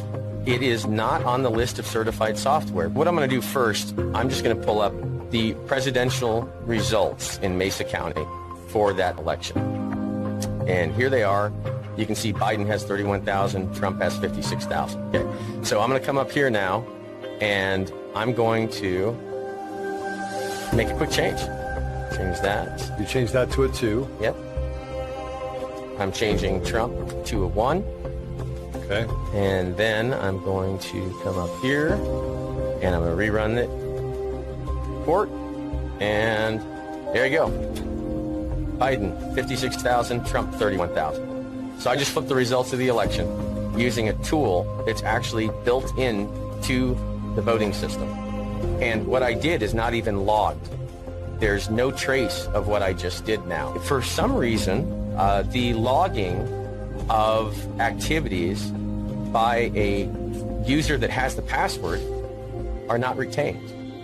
In Pennsylvania on live TV, Trump had 1,690,589 votes, while Biden had 1,252,537 votes. The time was approximately 11:08 Eastern Standard Time. The next interval report shows Trump's votes decreasing to 1,670,631, and Biden's votes increasing to 1,272,495. The time is approximately 11:09 p.m. Live on CNN, exactly 19,958 votes were switched from Trump to Biden. This means Trump lost 39,916 votes. Okay. Machines, switch votes. Now, the people who followed in the media, Mike Lindell says, well, that's how they get the stuff on TV. There it is. It goes right to TV. How do you think they get the numbers? Do you find it coincidence that the experts that ended up on that team were the experts that said, yes, that's how they get the numbers? Now, here's what happened throughout the United States. Here's another instance of drastic vote swings earlier on election night. Okay, so let's take a look between 9:11 p.m. and 9:32 p.m. on CNN. Joe Biden first starts off at 706,000. Trump is at 371,000. Look at that. How did Joe Biden drop to 517,000 from 700,000? Now Joe Biden gets 300,000 votes. How is this possible? And Trump is crawling along down there from 360 to 385,000. Joe Biden going up to 871,000. And all of a sudden, Trump gets a large increase to 413,000. And then instantaneously drops down to 292,000. And Joe Biden going from 880,000 to 495,000. How can you drop literally half the amount of votes that you had when all voting is done in an additive process? You count a vote, you add it to the total. Votes do not go down. Why are we seeing negatives? And look, we understand that mistakes happen. We've said it before that a human can make a mistake and a machine can make a mistake. But should one error result in a swing of 300,000 votes? Okay, so if we take a look at Pennsylvania, we talked about a 19,000 vote switch that occurred. And let's say this was one human error. But what about all these? Are these all innocent errors as well? And what about all these all over the country? How many errors are okay to have in an election? How many votes were changed by these errors? And who is claiming responsibility for these errors?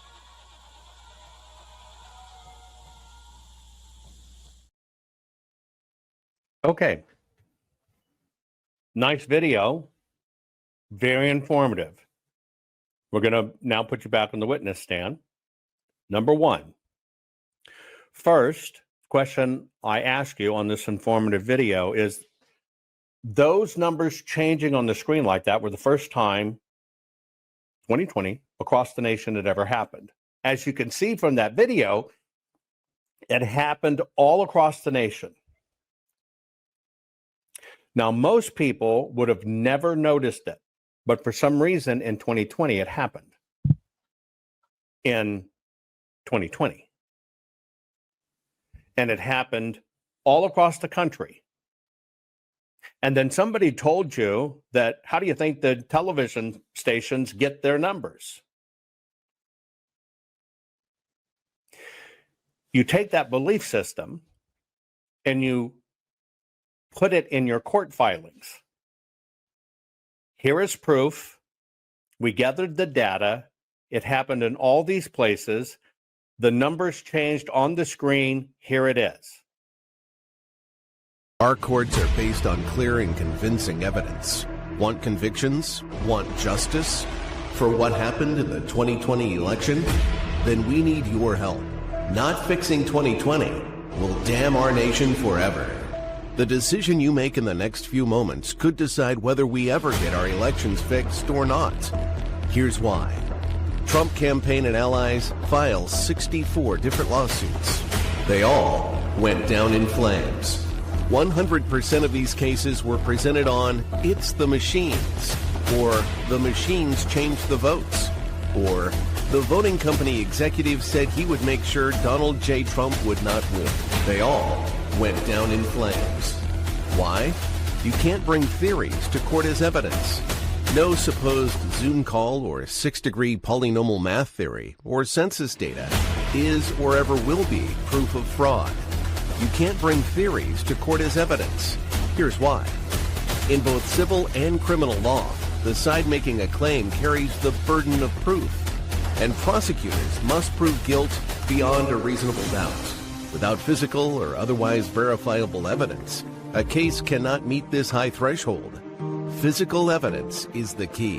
The question is, did anyone get relevant, reliable, provable, testable, and duplicatable evidence of what really happened in the 2020 general election? And the answer is yes, absolutely. The full forensic audit of Maricopa County, Arizona is the only evidence-gathering work which gathered relevant, reliable, provable, testable, and duplicatable evidence of what really happened in the 2020 general election. Evidence so damning that the system, the deep state, and those who pull the strings of this country have fought to keep it hidden and have hoped to have it be forgotten to time. Almost $3 million invested in time, funds, and efforts to unlock that which the system wanted hidden. But now, that evidence is in danger of being lost forever. So if you want what happened in the 2020 election fixed, then we need your help. Please donate to protect and secure this historic evidence. With the 2026 midterms coming up, the system is going to try to lame duck President Trump and then most likely introduce new impeachment proceedings. This is the evidence which will help win the war which is surely to come.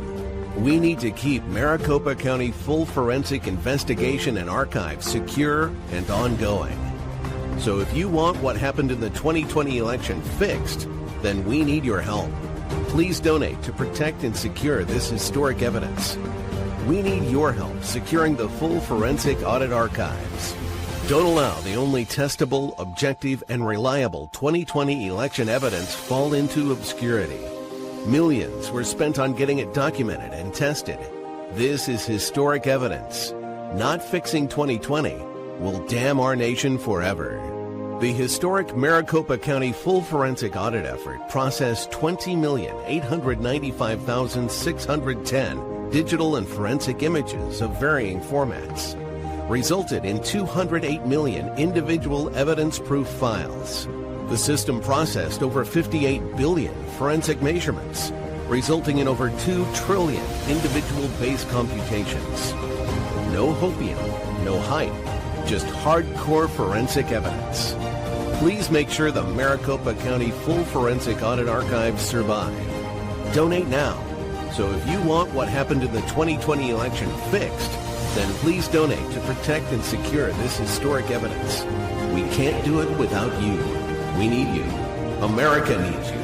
Our future needs you. Please donate now. Not fixing 2020 will damn our nation forever. Please donate now.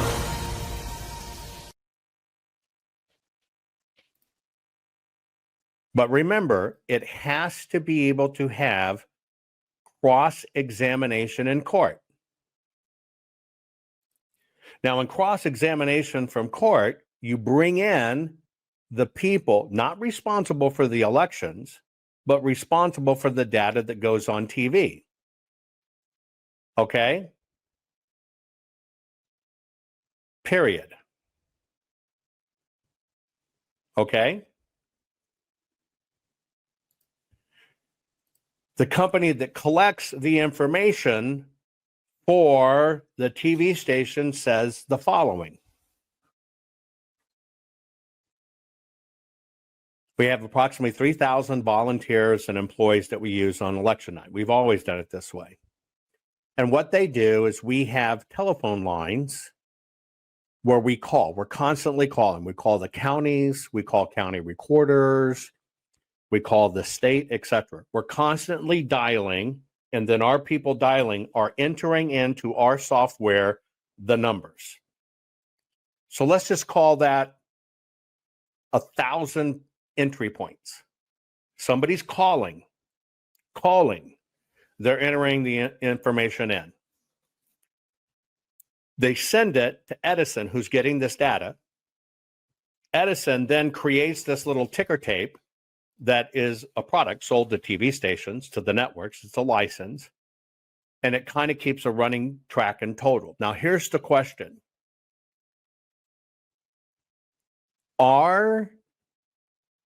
Is that evidence admissible in court?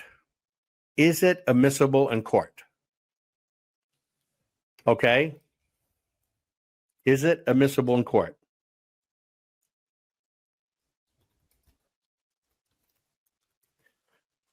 One side is saying all of the voting machines are connected to the internet and they're reporting this data.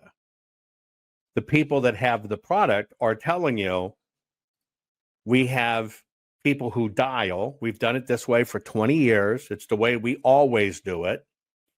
We watch other news. When they post it, we might take their number. We might take this number. We might take this number. This person may enter it. Okay? Would you allow that in court?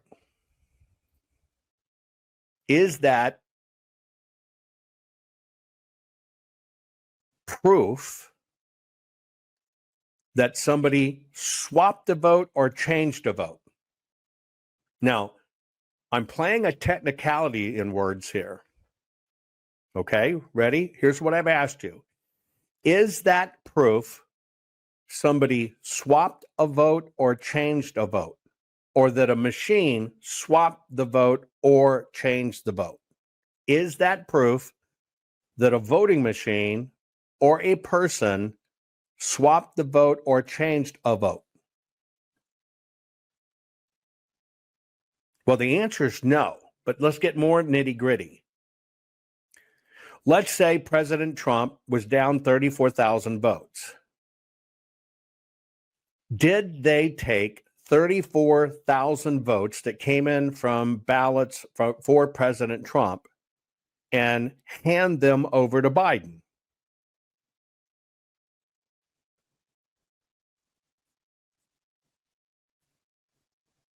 Well, see, if you have the before and after and the in betwixt cast vote records, you would see that there aren't any of those. And in fact, the cast vote records match what Mike Blundell gathered, what the end result was that was certified. But see, here's the catch. That data on TV is not the official count, never is the official count. Isn't. Never has been. And in fact, it's not a direct connect from the internet, from the voting machines like you were told, like every one of these people told you. It's just not. It's not how it's done. So here's my question. Can you use that as prosecutable criminal evidence in elections? It's just a direct question, yes or no. Can you use that as prosecutable criminal evidence in an election? See, the short answer is no. You can't. Because according to the rule of evidence, yes, it would be relevant and reliable, but it's relevant because it's the 2020 election. But is it reliable? Well, it's not a direct feed from the machines. So it can't be reliable, but it is relevant. Well, can you duplicate it? Or is this just your theory that it was changed votes away? See, that's the difference when you get to court. They are interpreting it as such. But did they actually make that determination after the evidence was presented? And the answer is, how would you determine if the mistake was made by the machines or the mistake was made by Edison? All you have to do with the Edison people is, out of 3,000 people, very easy poll, after you entered something in, did you realize you made a mistake and then modified it to make it more correct from what the numbers were? And the answer would be yes. Does that completely destroy the evidence? Yes, it does. Yes, it does. Because, see, that was the system in play there. Now, let me go back. If all of the rules on the machines are voluntary, right? If all of the machines on the rules are voluntary, okay? Period. And all you can show, or all your theories are based on the machine, does it have any enforcement teeth? Well, you know the answer is no. It doesn't have enforcement teeth. Because all the rules are voluntary. And that's the circle this is in.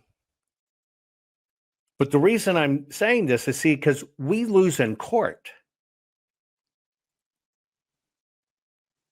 We lose in court. And in reality, none of this was based on investigation, the actual evidence. See, you can only present an interpretation after the evidence is presented. Now, if you're going to present, like in the documentaries and everything else, and what you saw Mike say, they changed it on TV, they're all connected to the internet, you have to present that evidence in court. Now, I have a very interesting thing for you. And this is where I kind of have a disconnect. Everything focused on the machines. I go and I ask the other questions. Could the system have sold us a can of bullshit so we would all focus on the machines and not the physical ballots and what they say?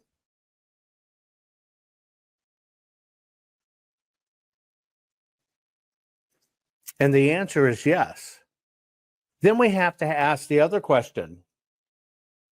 What did the system almost exclusively promote?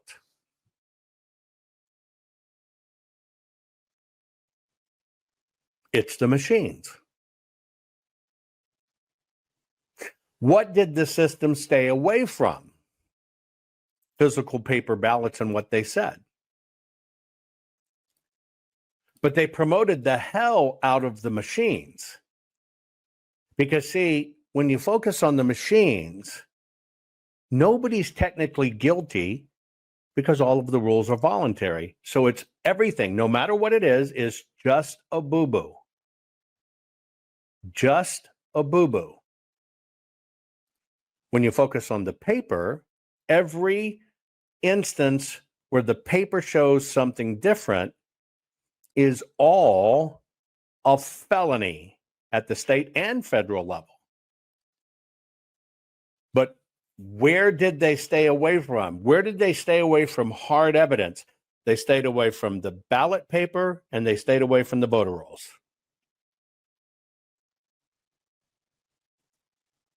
At the voter rolls, you can trace the origin points of where they're coming in. They wanted nothing to do with that.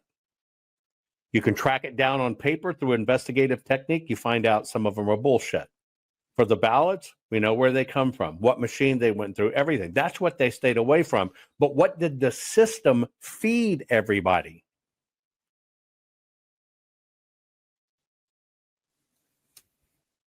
What did the system feed everybody? Data that it was the machines based on, here's how we can prove it. We looked at the 2010 census. We accounted the age population. We looked at the generic voter rolls, how many registered. We did an extrapolation. We looked at the ballot counts. That's just total number of ballots. We basically looked at 4 counties. We took the word of this one over here. We applied it everywhere, scaled it to the county, and it came up with this. We smoothed it out with a software and said, they were all controlled by a machine. But can you prove any of it? See, I think as I look at this, part of the deception was to make everybody focus on the machines, don't focus on the paper. Because if you focus on the paper, you find the irrefutable criminal acts, which is exactly why President Trump now said it's the mail-in ballots. It is why Putin said, look, it's your ballots. It's why they poo-pooed 2,000 mules. Because when you overflow the ballots, the system intercepts them and fills them out. What do they have to do with them? They got to get them back in anonymously. But they're not going to walk in and vote them, so they drop them off at boxes all over the place. What did they poo-poo and avoid? The paper. Now, I do this to help you understand, how do we get to where we are? How do we never get prosecutable criminal evidence in elections? Now, we're 4 years, 4 months into this, folks. 4 years, 4 months into this. And people to this day still swear, I saw the numbers change on TV. You know, they go right to it, and I heard it. It's just not true. The only evidence we have left in the world of what happened in 2020 is what we did in Arizona. Now, we've carried this ball for 4 years and 4 months. Personally, I'm 3 million into it. What the system does is try to wear us down, push it out, wear it down, push it out, wear it down. We've never had a fundraiser, but now we're to that point because these have been kept perfectly. Perfectly. Because we can recreate everything. It can be verified and recreated and seen. It's binary. It either is or it isn't. And by the way, there is no theory involved. None. It is what it is, what it is. But the way the system works is to wear everybody down, make you think something completely different, but avoiding the truth. Do a lot of stuff to tell you it was the machines, it was the machines, it was the machines, it was the machines. Why'd they put all their time into it? Why'd they put all their time into that? Because that's where they need you to look. Because see, two things happen. If it's the machines that technically do it, right? Then it's all voluntary. Nobody goes to jail. Nobody. Then they do a placation move, by the way. S2, thank you so very much for your generous tip. Thank you, thank you, thank you. I hope everybody helps us get to the number we must get to keep this evidence safe and sound. We're going to need it come the midterms. But everything got you focused on the non-enforceable. Now, an interesting move can happen. Get rid of the machines. But see, here's the other issue is the president can't mandate that. They can only recommend that. And then they can recommend get rid of them. And if the states don't do it, all they can do is withhold funding. The question you have to ask yourself, will all of that be resolved by the midterms that are rapidly approaching? And the answer is no. And this is the game the system plays. The president mandates one-day voting, all paper, all hand count by machines. He can do it. 2 years, he's not president, right? But between now and the midterms, can they get rid of the machines? And how do they know if the counties go to hand count? Well, they got to get to the election because they can't control it. Well, when we get to the election, okay, and they found out that the county didn't do it by hand vote, does that help us or hurt us? Or maybe you understand that means the election already occurred. And it's too late. That's what the system wants us to do. It's a time buying device. And we're on a short window. East Texan, thank you so very much for that generous donation. All of this, folks. We've got to keep these files. This is it. This is where we are. This is it. This is where we are when it comes to evidence and facts. The system knows it. That's why they try to break us. But you got to understand, they're playing for the 2026 midterm window. And if they flip it, they're going to impeach Trump. And it's going to happen. Guys, thank you for all your support. Denise, thank you for that. Please go to our Give, Send, Go. Please give your donations. Help us hit this number because this is all we got, folks. Yeah, other people are sitting on our 2020, 2010 census data, my special formula, whatever. It means nothing. It means nothing. But for those of us and all the people, God bless you, all these people on the floor that gave their time for well over a month, from their families, their friends, being ostracized, being humiliated, being death threatened. This is your legacy. You made this happen. 2,000 of you across the country. It is you who did this work. It is you who made it happen. It is you who gave your time and everything else. They won't let you speak. You'll have somebody in elections now say, well, they didn't use different papers, but yet every one of you on the floor saw it, know it, and touched it. You did this. This is your legacy. This is your legacy. You made this happen. We got this audit because of those of you watching. We forced the lawmakers to do it. Now, what they're trying to do is they don't want this evidence ever to be out. But that's why we've stayed continually in audit mode. We never stopped. That's the kicker. You might ask, why does this have to happen? We have to stay in audit mode. It never stopped from the day we signed the contract. Because then all the evidence is new, and here's the new stuff, and here's what it led to. You are allowed that in a court of law. They can't have that happen. But they all spent time crapping in your craniums. I want to let you know, regardless of whatever happens here, and I hope we meet this goal and we get through it because it's going to be important, but every one of you people that did anything to help the Arizona audit happen, that gave your time, God bless you. God bless you, because all of this is repeatable. And so if the midterms go bad, it's going to be a war. But it is this evidence right here that can change everything. It is the only physical evidence in the world from beginning to end, every step of the process, that can show how it's done. And that it does happen, that can be retested and done.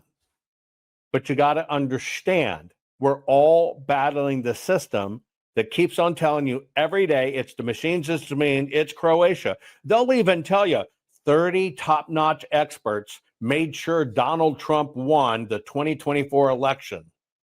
Well, if they made sure he won, that means they were in the servers. That means they were in the county. That means they were in the voting machines. How'd they get in? Oh, and if they made sure that none of the Trump votes were changed, why didn't they focus on the down ticket? Because we lost our ass there. Oh, by the way, if they made sure Trump won, we know they tried to take away votes from Trump, which means you have all the evidence, screen captures, you know how they do it. Where's that? Oh, by the way, why are these 30 people fucking anonymous? It's the same rig. It's the same junk. They're only buying time. I appreciate you being here. Share this program. We have even more coming. I'm telling you, We have a lot more. But this is why I have to break it down point by point. I love you all. Share this program. Please make sure we reach this goal. Not fixing 2020 will damn our nation forever. The historic Maricopa County full forensic audit effort processed 20,895,610 digital and forensic images of varying formats, resulted in 208 million individual evidence-proof files. The system processed over 58 billion forensic measurements, resulting in over 2 trillion individual base computations. No hopium, no hype, just hardcore forensic evidence. Please make sure the Maricopa County Full Forensic Audit Archives survive. Donate now. So if you want what happened in the 2020 election fixed, then please donate to protect and secure this historic evidence. We can't do it without you. We need you. America needs you. Our future needs you. Please donate now. This is part 4.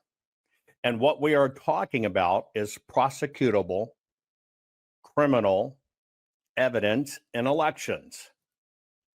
Prosecutable criminal evidence in elections. Now, why are we doing this? For several reasons. Number one, to go back in time, there were 64 lawsuits brought for the 2020 election, either by President Trump or Trump allies.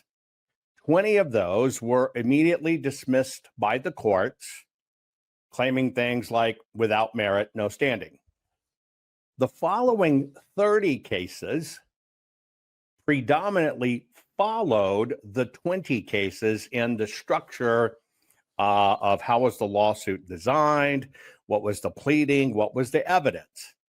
Now, in my opinion, it is the evidence that basically made all of these cases fail. Well, those additional 30 after the first 20, courts dismissed them, period. The remaining 14 that were left, Trump and Trump allies, anybody who sued on behalf of Trump or President Trump's team, they just basically gave up and dropped the suits. So there were technically no wins. It is not that there wasn't proof. There's many things that indicate, we all know, right? We all know the machines are bad. The machines need to go. And the 2020 election was a disaster, nefarious nightmare. So what I am focusing on for you is to understand, just giving you a lesson in prosecutable criminal evidence in elections. The bottom line is you want prosecutions. You want the crimes stopped. You want the loopholes closed, but you want prosecutions. If you want prosecutions, you must understand how to deliver prosecutable criminal evidence. Now, again, why are we doing this? You saw President Trump recently, and I'll show you a clip here, recently talk about this. So between paper ballots, very, very important, paper ballots, and I think maybe even more important, the mail-in voting. We're going to end mail-in voting. It's a fraud. If you have mail-in vote, even Jimmy Carter with this commission, they set it up. He said the one thing about mail-in voting, you will never have an honest election if you have mail-in. And it's time that the Republicans get tough and stop it, because the Democrats want it. It's the only way they can get elected. Because with men and women's sports and with transgender for everybody and open borders and all of the horrible things, and now the new thing is they love crime. They're fighting me on the fact that I've made Washington, D.C. safe. We're not going to get mugged, beaten up, or killed like all the people you've been watching get so badly hurt. I'm glad. I hate to take your time with this, but I'm glad you asked me that question. Sorry. We're going to stop mail-in ballots because it's corrupt. I want you to recognize something. The media is trying to make heyday out of this simply because it was Putin who had a very serious discussion with Trump and says, look, your problem is the mail-in ballots. You have to understand, leaders of other countries have put their team, don't think they don't pay attention. They have put their teams on it. They have watched the data. They've watched everything. They know what's broken. Putin wants Trump in the White House because Putin is in many ways the same as Trump. Just leave me and my country alone, right? I just want my country and my people to thrive. Now, this is not about where you fall down on Putin and what's going on globally, but it is a big BS game. But I want to point something out to you, okay? Because I had this discussion one-on-one with President Trump. 96 minutes worth of sitting down. Here's the facts. Here's how it works. Here's what goes on. And just like any world leader, the most important man in the world, they're going to do their homework. They're going to go through it.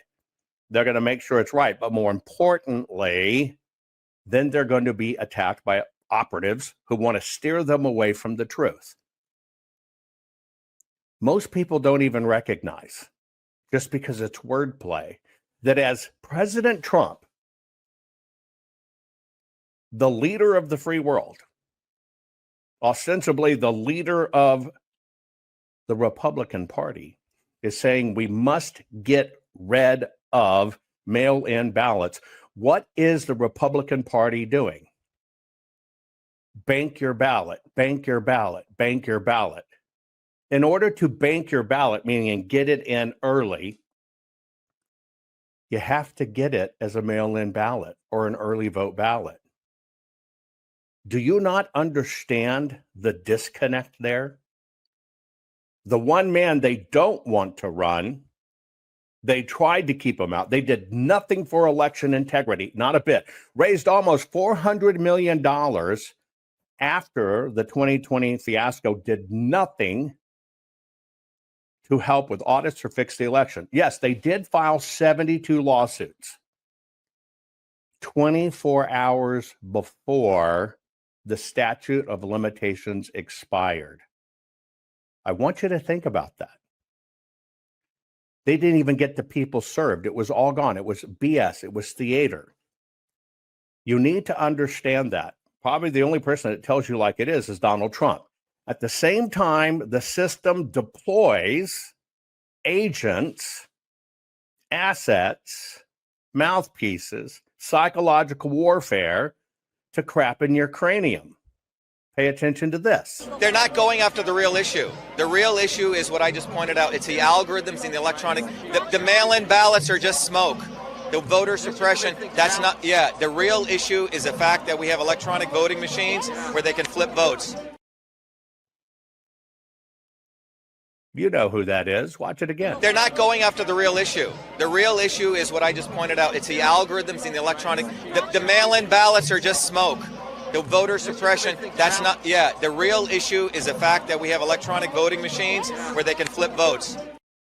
Now, I want you to think about that. That's Dr. Shiva, the only person in the world born spontaneously with 3 PhDs from MIT. Aside from that, right?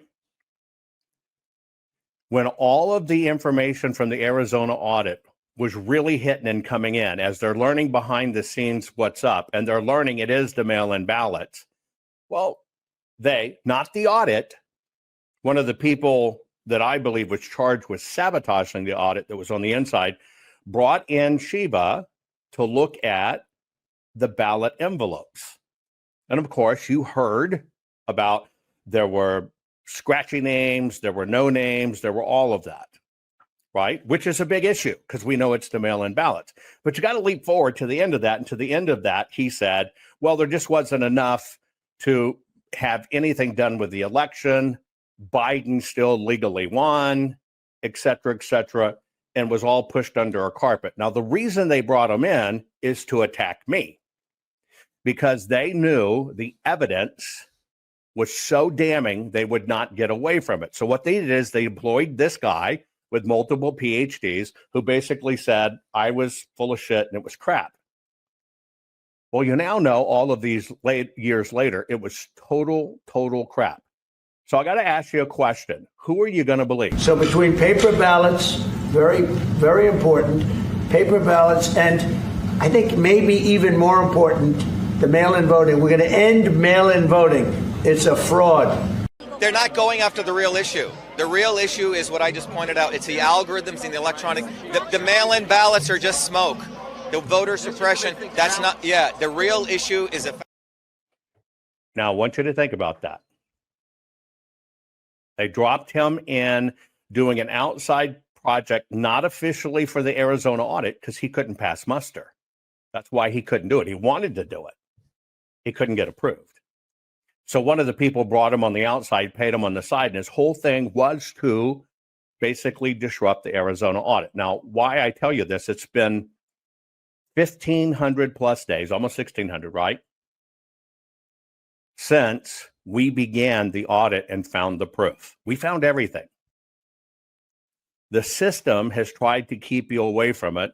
People like that have been deployed to keep you away from it. We're now at the place, after we are $3 million into it, that we have kept all of this evidence in a perfect chain of custody.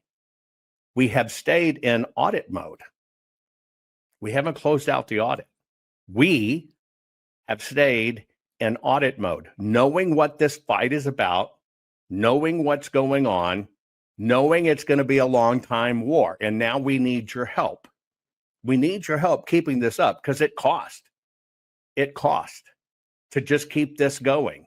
We're going to get hammered in the midterms. They're going to take the tickets in the midterms. Then they're going to, once again, when they have that, impeach Donald Trump, and it's going to be serious. This is going to be bigger than you can imagine. You need to expect it, especially when the GOP, when the president's saying we've got to get rid of the mail-in ballots, and the GOP is saying, bank your ballot, bank your ballot. They're spending millions to do it. We just need your help. This is the only evidence that's left. We can recreate the entire election. Everything from 2020, everywhere's gone. This is the only place where the ballots exist. It was the single most historic effort in auditing an election ever in American history. Ever, ever, ever. And this is why we need your help. Just so you understand what all of these volunteers and people did. We processed 20,895,610 digital forensic images of varying formats. It produced, that's why you see all the different equipment and how we look at it and what we do. It produced 208 million individual evidence proof files.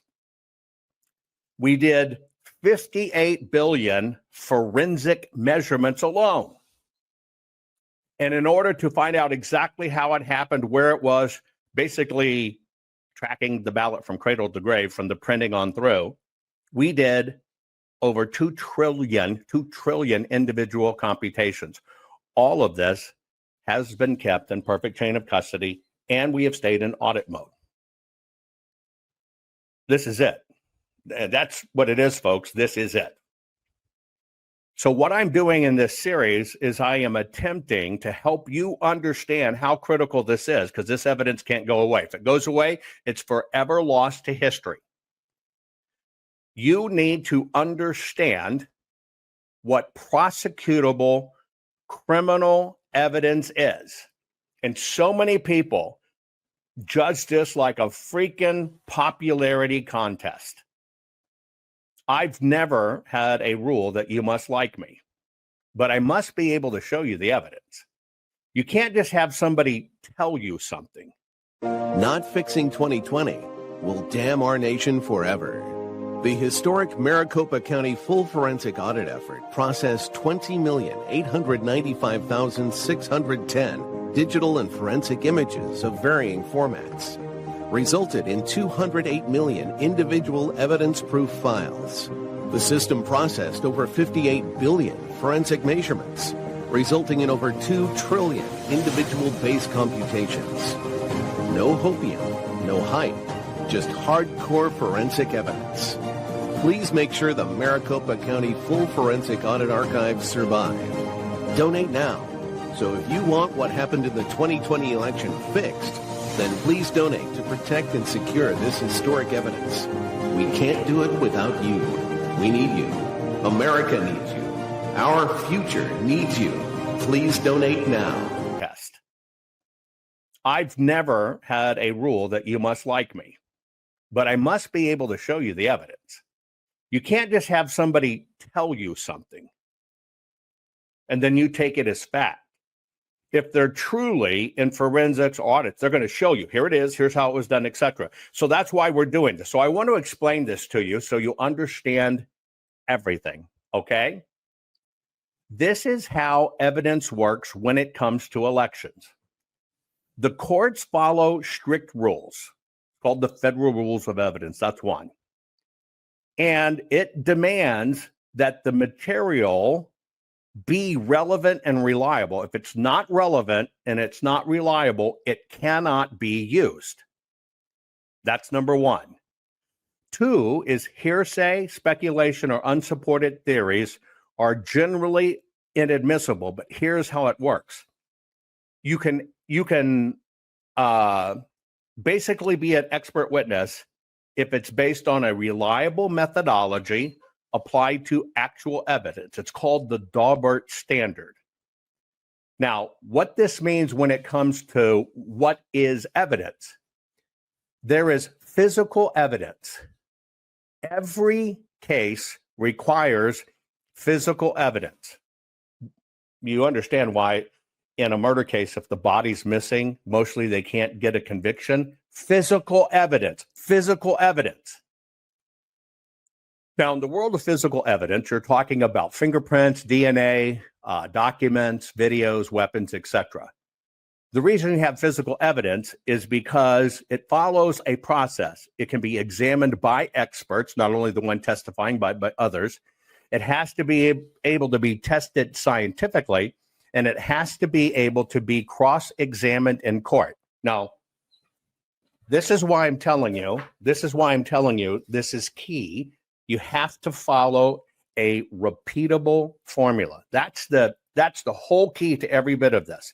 If it's going to withstand court, it has to follow a formula. Now, theories and opinions, which are just subjective, right? The court doesn't allow them because it is just subjective. So the way that has to work is evidence, tangible proof, things like documents, forensic tests, witness testimony about firsthand issues. It can only be firsthand witness. Now, the courts only allow interpretations, get this, after the evidence is presented. That's the key you have to understand. The interpretation has to come from the evidence. Okay, just like a bullet evidence. You get the expert's opinion after they've done the testing, right, etc. But it's rooted in a physical object. The key here is relevant, reliable, and repeatable. Now, this book, which you've probably seen, you can get it. It's on Amazon. It's only for the price of printing, okay? This is our scientific reader. If you are in forensics and you're doing forensic research, the very first thing you publish is, okay, these are the tools we used. This is the methodology we use. This is how these tools and methodology have been applied in the past. And this is why it applies here. Now, you have to publish this, right? All the way down to, here's the manual from the voting machines that says they must do it this way. Here are the rules from the county that says they must do it this way. You have to publish this so everything can be reduplicated by third parties. This is a requirement by law in forensics. Period. Now, we created a new standard. We didn't create a new technology. We created a new standard. Forensics has always been around. We just used computer vision, machine learning, and artificial intelligence, already approved standards, already used in forensics. and applied them in a new methodology to a new topic. The new topic, elections. The new methodology, capturing, right, digital forensic images of the actual ballots in real time as they're audited, big enough that you can blow them up to the size of a billboard and not lose any quality. That's the standard of digital forensics. So this book is the methodology. In a court of law, you pass this to someone, say, here you go. You use the same technology, repeat the results. Okay? So this is the only time in the world this has ever been done. Period. The only time in the world it's ever been done for an election. Maricopa is the fourth largest county in the United States of America, the second largest voting block of people, second largest voting block. And when you realize it's 2 million plus ballots, and the heretofore challenges in the past that you could say were looked at forensically anyway, like hanging Chad, were 65,000 ballots. You have to understand the magnitude of this. Therefore, we're scrambling to save this because this is going to be repeated in 26. But because we are still in open audit mode, everything's still current and everything applies. Period. That's why we need your help. So what we're going to do in this, and that's why there's so much psychological warfare. That's why the people you can trust and you know and have the track record tell you the truth. So between paper ballots, very, very important, paper ballots, and I think maybe even more important, the mail-in voting. We're going to end mail-in voting. It's a fraud. If you have and the moment the truth gets out, the system promotes useful idiots, killing that message. They're not going after the real issue. The real issue is what I just pointed out. It's the algorithms and the electronic. The mail-in ballots are just smoke. The voter suppression, that's not, the real issue. Okay. So why does it matter to keep an audit open? When you close your audit and say, here is everything, it's settled, then a different time clock begins. That time clock falls into a classification of law that says, well, you knew, you didn't do anything about it, another election has occurred, therefore it's the doctrine of latches, meaning nanny, nanny, boo-boo, it's too late. We don't play that game. So what we have done and have always done is keep the audit open. Additionally, we already know, because of all we've learned doing this, that I can develop 5 to 6 more brand new applications of technology. We already devised 25 to get to where we were. We thought in the beginning we would need 10. But because we haven't executed on those, our audit's still open, which basically means as you find new things, see, we know how to cross-confirm it now, and you use the new technology and cross-confirm it, you get to go back into time and show the other evidence and see here, and see here, and see here, and see why. It's that repeatable chain. That's why you must stay in audit mode. Period. Now, the system does this because they know, just holding on to data can be 10 grand a month. Forget all the new programming, all the new code, all the new hours, all the new work, right? All the new work. Crap.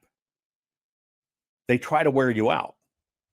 So you can imagine if you're just managing servers and stuff and a tremendous amount of data and you're doing it for 4 years and it's going away at a clip of 10 grand a month, that's not even processing time. Processing time, it sends it to the roof.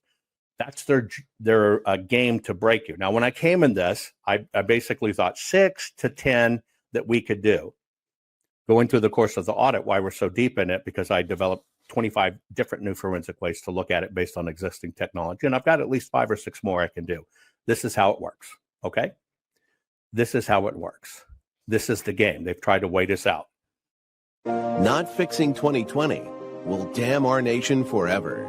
The historic Maricopa County full forensic audit effort processed 20,895,610 digital and forensic images of varying formats, resulted in 208 million individual evidence-proof files. The system processed over 58 billion forensic measurements, resulting in over 2 trillion individual base computations. No hopium, no hype, just hardcore forensic evidence. Please make sure the Maricopa County Full Forensic Audit Archives survive. Donate now. So if you want what happened in the 2020 election fixed, then please donate to protect and secure this historic evidence. We can't do it without you. We need you. America needs you. Our future needs you. Please donate now. I developed 25 different new forensic ways to look at it based on existing technology, and I've got at least 5 or 6 more I can do. This is how it works, okay? This is how it works. This is the game. They've tried to wait us out. But you can't hold on to that forever, right? Period. It's more and more and more and more and more. It all shows it. So we're the only one that proves widespread, that it's repeatable, that it's systemic, that it's systematic, and that it was planned at the racketeering level. That's why they focus on elections and say voter fraud's very minimum. Well, voter fraud is somebody voting dead mama's ballot getting caught. Now, let me ask you a question. It's going to hit you like a ton of bricks. You ready? We know, and I'll give you a Maricopa example, but when you get it, it's going to hit you like a ton of bricks. We have a process in the United States of America called secret balloting, meaning as soon as the ballot's separated from the envelope, you don't know who voted it, and you really don't know where it went. It's called secret balloting. But almost every cycle, the AG, out of 2.5 million voters, will find somebody somehow that did something wrong. Well, you voted that ballot you weren't supposed to. The first thing you need to understand is, how did they know? All of these cases, if you look at, nobody goes to jail. They do a little bitty fine, big deal. See, I think that's part of the rig. They will stick one in where somebody will take the fall for a certain amount of money. The AG looks good because they say, look, we caught voter fraud. See this? She voted dead mama's ballot out of 2.5 million people. Well, see, that's voter fraud. That's why they keep on saying voter fraud is not a big deal, because they show one case out of 2.5 million. But see, I don't work in the field of voter fraud.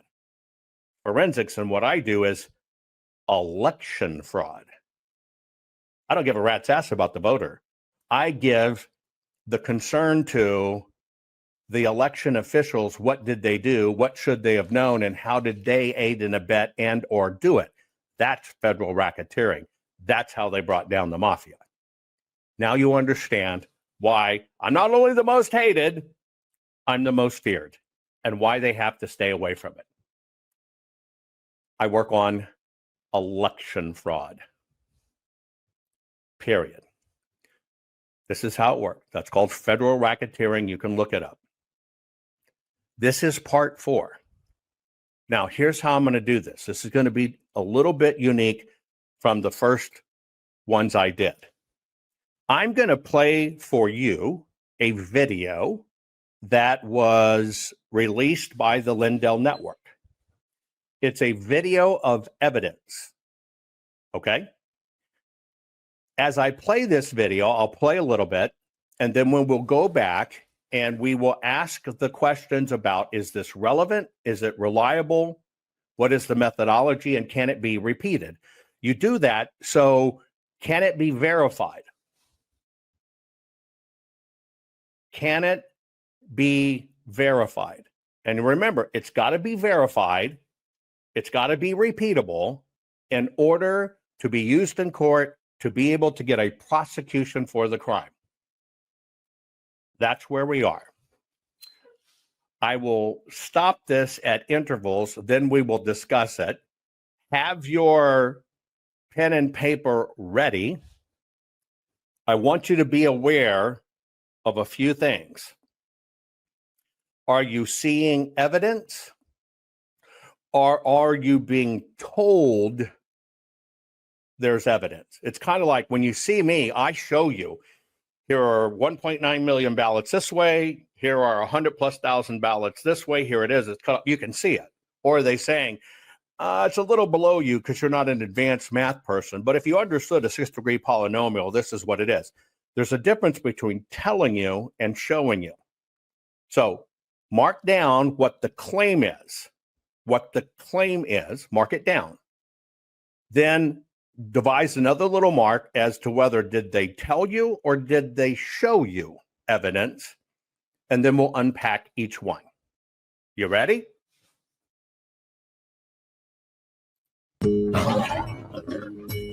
No matter which side of the fence people have been on, they've been saying, "Show me the evidence. I'll believe it when I see the evidence."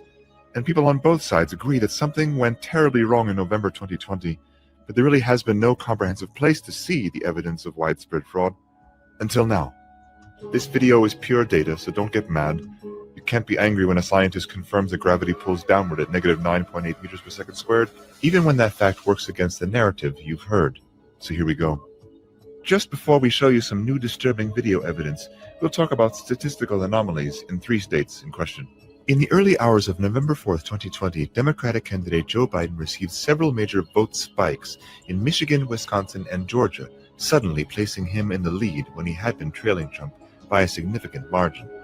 8,954 individual vote updates were analyzed. Across nearly all updates, there follows a clear statistical pattern. However, a very small number of batches are especially questionable. The 4 most notable aberrations were 2 in Michigan, 1 in Wisconsin, and 1 in Georgia, and all occurred in the same 5-hour window in the middle of the night. Okay. Let's just start unpacking this. Did you see evidence or were you told something? Now, I'm going to show you how this works. You were told something, but at the same time, you were shown something that was, in fact, an anomaly, meaning out of the ordinary. But what you were actually done is you were told something. Now, using rules of evidence, okay? Using rules of evidence. Here's what we have to ascertain. Now, number 1, was this based on physical evidence? I'll give you the shortcut. If you had the ballots, the physical ballot, and you looked at it, did you find this phenomenon? That's the physical ballot, physical evidence. Or is it based on digital evidence from third parties? That's the first thing I just want you to think about. The second thing I want you to think about is, what is the law regarding the counting, the tallying of the ballots? Put your answers in chat. 1, did you see? And thank you for reposting. Guys, repost this thing far and wide. You're gonna see stuff. I don't care who found it. It's all great. It's all useful. Right? This is no impunity to them, but we are talking about prosecutable criminal evidence. Okay. So most of you know this was digital evidence from a third party. So somebody from a third party, right? Third party, not the primary source. Somebody from a third party did digital evidence, and then an individual looked at it and said, this is fraud. Now, the first thing you need to understand is hearsay is not allowed, but also interpretation must come only after evidence. They cannot allow hearsay or speculation. So the very first thing you need to know about this is, even though you're being told it, it still falls into the classification of hearsay or speculation and presenting a theory. You cannot convict on an anomaly. You have to have physical evidence. Now let's jump to the next piece. The next piece I said is, what is the law regarding the counting of ballots? And number one, you're asking me, I have nothing to do with Mike Lindell and his team. I've always felt, Mike's in constant fundraising mode, and there's only a certain amount of dollars that can be raised to fight this, and Mike sucks it out of the room. I've never done fundraising. This is the very first time, 4.4 years later, to keep it viable. So yes, there is a philosophy that you can suck all the funding out of the room. That's why they'll run a lot of different candidates. It dilutes the votes. It dilutes the fundraising. Same thing happens here. Okay, so what is the law regarding the counting of votes? When does it have to be completed by? Okay, when does it have to be completed by? Well, there are no laws of when it has to be counted by. It's the one thing that's open-ended. There is no time limit. None. So there's no law. And so counting only stops when they feel they have counted the last ballot. So now you basically heard somebody say, all of these are spikes, I guess he's Italian, all of these spikes occurred during a 5-hour window. Okay. 5 spikes occurred during a 5-hour window. What does that mean? In a court of law, by evidence, what does that actually mean?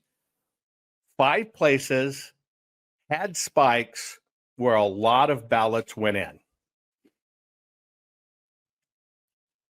What does that mean?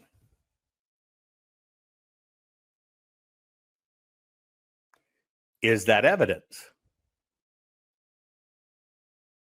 Is that evidence? I know what the implication is. Cheating, run enough in till you win.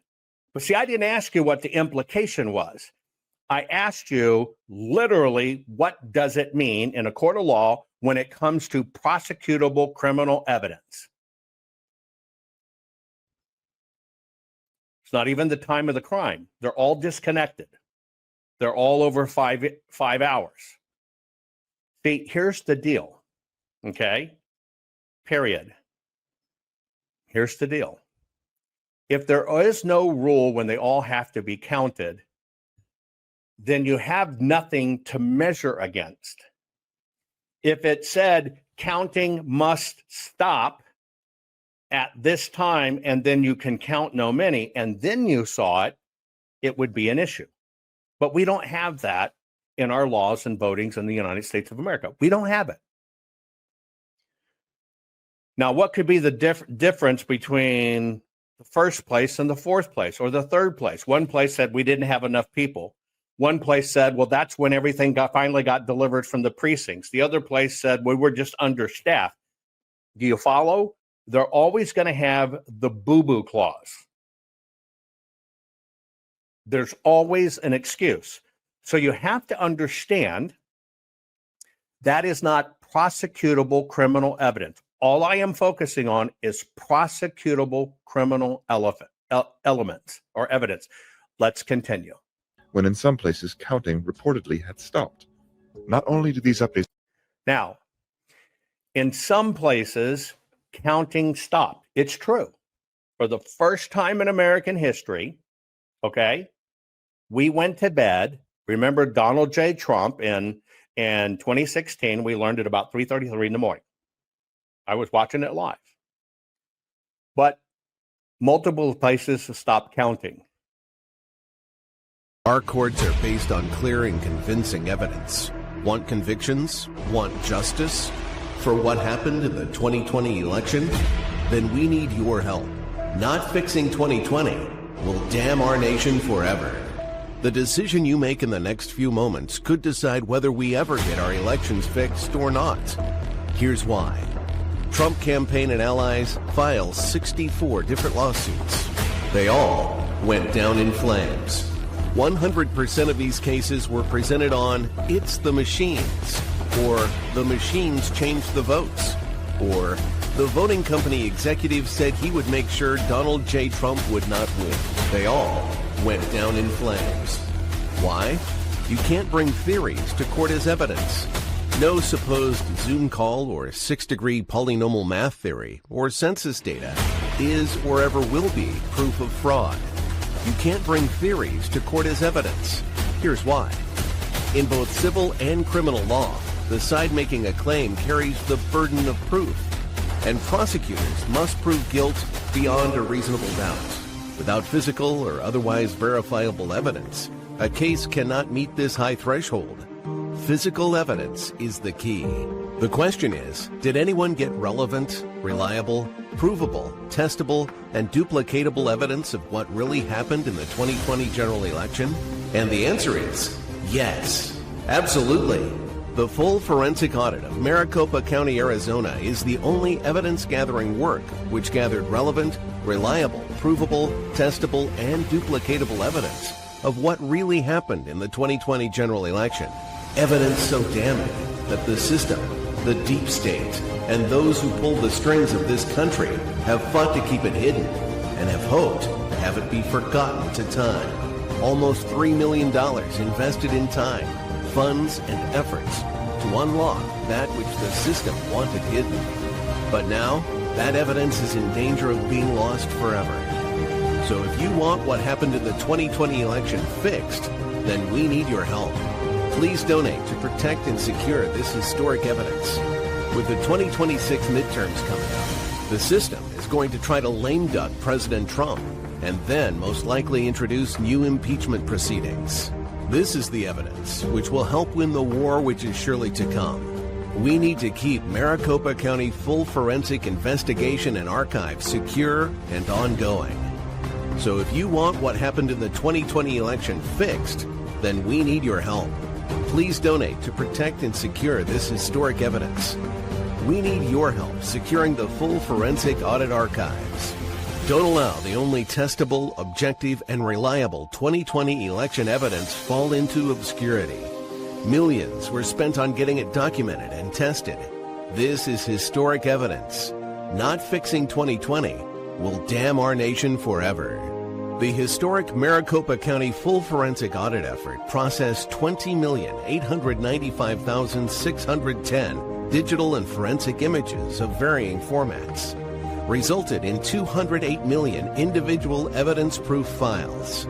The system processed over 58 billion forensic measurements, resulting in over 2 trillion individual base computations. No hopium, no hype, just hardcore forensic evidence. Please make sure the Maricopa County full forensic audit archives survive. Donate now. So if you want what happened in the 2020 election fixed, then please donate to protect and secure this historic evidence. We can't do it without you. We need you. America needs you. Our future needs you. Please donate now. Not fixing 2020 will damn our nation forever. Please donate now. There's always an excuse. So you have to understand that is not prosecutable criminal evidence. All I am focusing on is prosecutable criminal elements or evidence. Let's continue. When in some places counting reportedly had stopped. Not only do these updates... Now, in some places, counting stopped. It's true. For the first time in American history, okay, we went to bed. Remember Donald J. Trump in 2016, we learned at about 3:33 in the morning. I was watching it live. But multiple places stopped counting. Is that prosecutable criminal evidence? Put it in chat, yes or no. Is that prosecutable criminal evidence?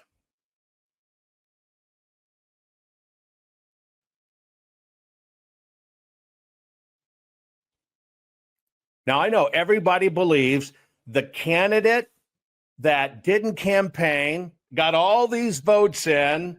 I don't believe But see, it's not about your belief system.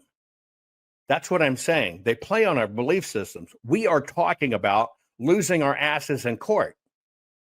We lose our ass in court because we do not present. We've been trained not to present prosecutable criminal evidence. You get all pissed off. I'm telling you, the chaos was planned. It's designed to piss you off. Now, what is the law about stopping the counting of the votes?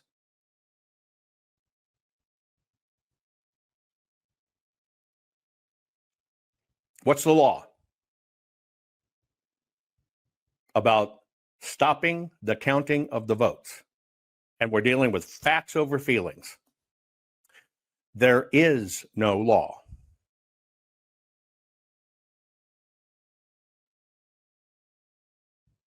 Not a one. Not even a single reference to it. In fact, they can stop it for any reason they want. It's at their leisure. It's at their discretion. They can stop it for a leaky toilet. They can stop it for the power being out. They can stop it to give everybody a lunch break. There is no law in any state about stopping counting the votes. So is that a material fact? Yeah, it's a very indicative fact. Why the hell they stop? But in a law, when it comes to a law, prosecutable evidence, that's not a crime. Should it be changed? Yes, but that's not what we're dealing with. We're dealing with prosecutable criminal evidence. I want to share with you why we don't get this fixed. Because the chaos is intentionally manufactured. Because they need the problem. They need you to talk about, well, everybody stop counting. It's the same thing. But it's not against the law. See, we're now where we want prosecutions. We don't need theories. We don't need pontificators. We don't need bow ties. We don't need pundits. We need prosecutions. And so what we're doing is we're talking about prosecutions. The bottom line, you have to understand, stopping counting is not against the law. It looks bad. It's very indicative that something's screwy, but it is not breaking the law. Most notable aberrations were 2 in Michigan, 1 in Wisconsin, and 1 in Georgia, and all occurred in the same 5-hour window in the middle of the night, when in some places counting reportedly had stopped. Not only do these updates not follow generally observed, when supposedly in some places counting had stopped.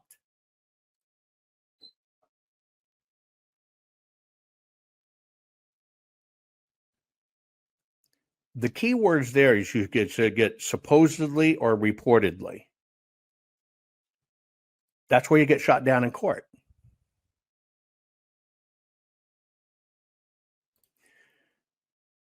As wonky as some of these courts are, and as wonky as some of these judges look, the laws have been written to favor those who know how to manipulate it and look like what they're doing is legal. patterns, but their behavior is particularly extreme. For context, using publicly available data from the New York Times, here is a visual. What is the operative words there? For context,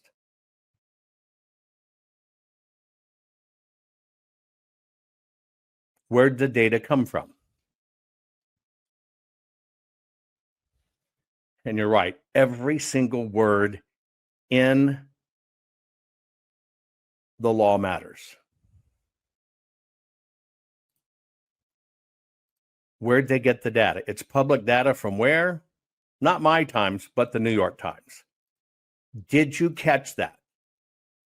Now, this falls under hearsay. And you can't use hearsay, right? You've got to have absolute proof.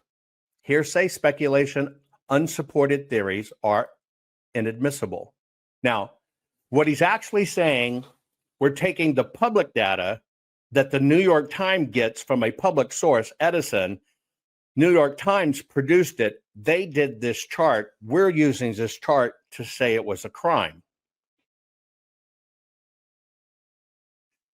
Do you just understand the legal basis of why that is not evidence?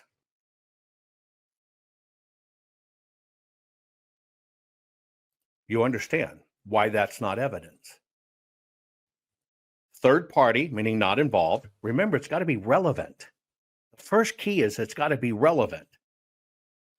Is it relevant that public data that estimates where the election is by a public company that comes from polling sources got pulled by a publication, and the publication printed a chart? Is it relevant? It's not evidence. It's not evidence. It's never been evidence. It's an indicator that you should look. It's an indicator that you should dig deep, but you can't prosecute on it. All I'm doing is we're going over what is prosecutable evidence. Okay, that's it. Behavior is particularly extreme. For context, using publicly available data from the New York Times, here is a visualization of the number of votes by candidate in Michigan from the beginning of the election night to 7 p.m. Eastern Time on November 4th. Trump is in red, Biden is in blue. Notice the sudden and improbable spike in votes for Biden at 6:30 a.m., where Biden received 141 at negative 9.8 meters per second squared. Sorry. I screwed up. Okay.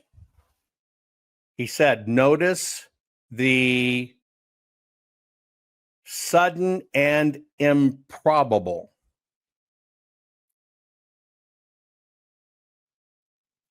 Sudden and improbable. Let me find it in this vid. Oh, shit.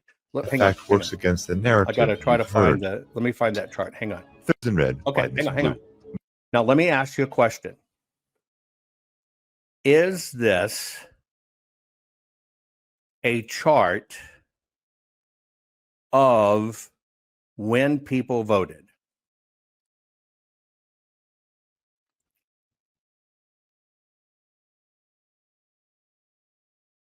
Is that a chart of when people voted? No. Now, this is key. What is this actually a chart of? Where does the data technically come from? When people cast their ballot? Were the actual voters involved? First-hand witnesses? No, it has nothing to do with when the actual voter voted. Now, what that is, I'm going to show it to you. This is when the tabulators counted them as votes. You understand the difference? This is when the tabulators counted these as votes. Now, how do you show this is an anomaly? In a court of law, how would you show that this is an anomaly? Not fixing 2020 will damn our nation forever. The historic Maricopa County full forensic audit effort processed 20,895,610 digital and forensic images of varying formats, resulted in 208 million individual evidence-proof files. The system processed over 58 billion forensic measurements, resulting in over 2 trillion individual base computations. No hopium, no hype, just hardcore forensic evidence. Please make sure the Maricopa County Full Forensic Audit Archives survive. Donate now. So if you want what happened in the 2020 election fixed, then please donate to protect and secure this historic evidence. We can't do it without you. We need you. America needs you. Our future needs you. Please donate now. Now, how do you show this is an anomaly? In a court of law, how would you show that this is an anomaly?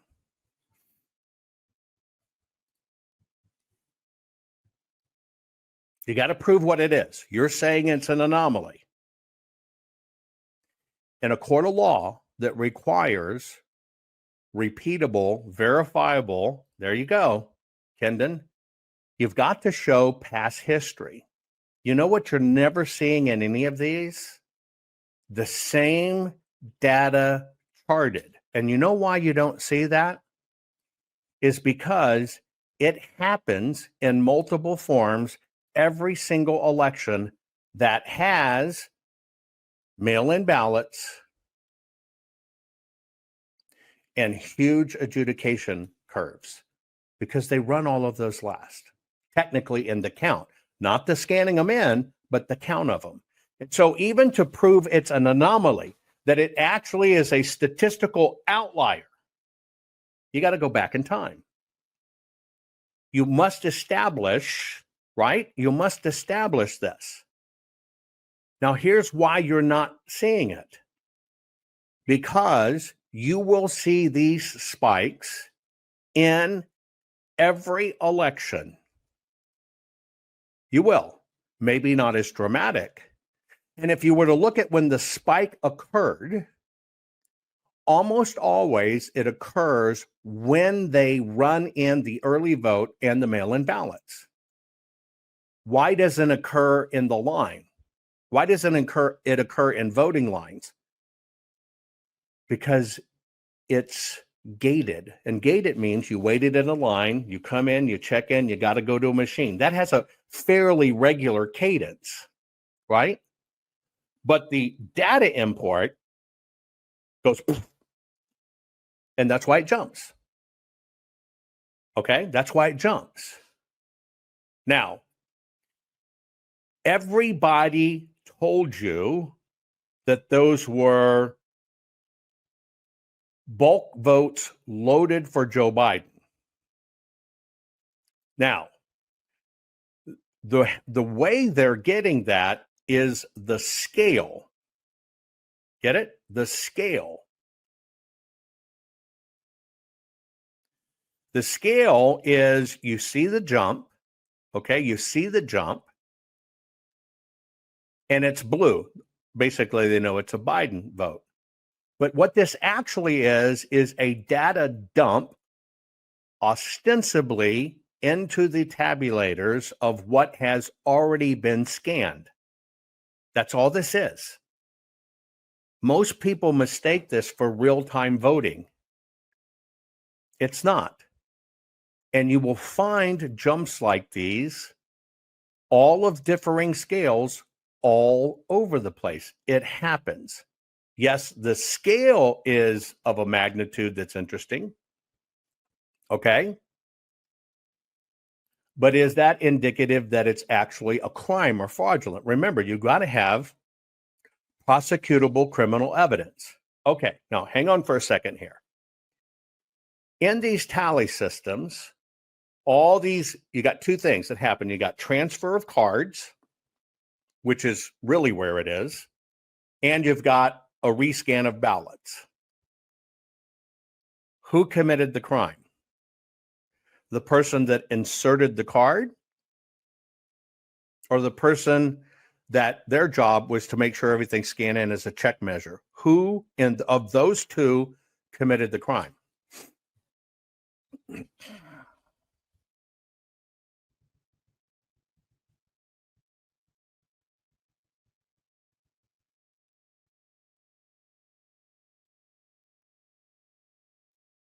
Just looking for who did it.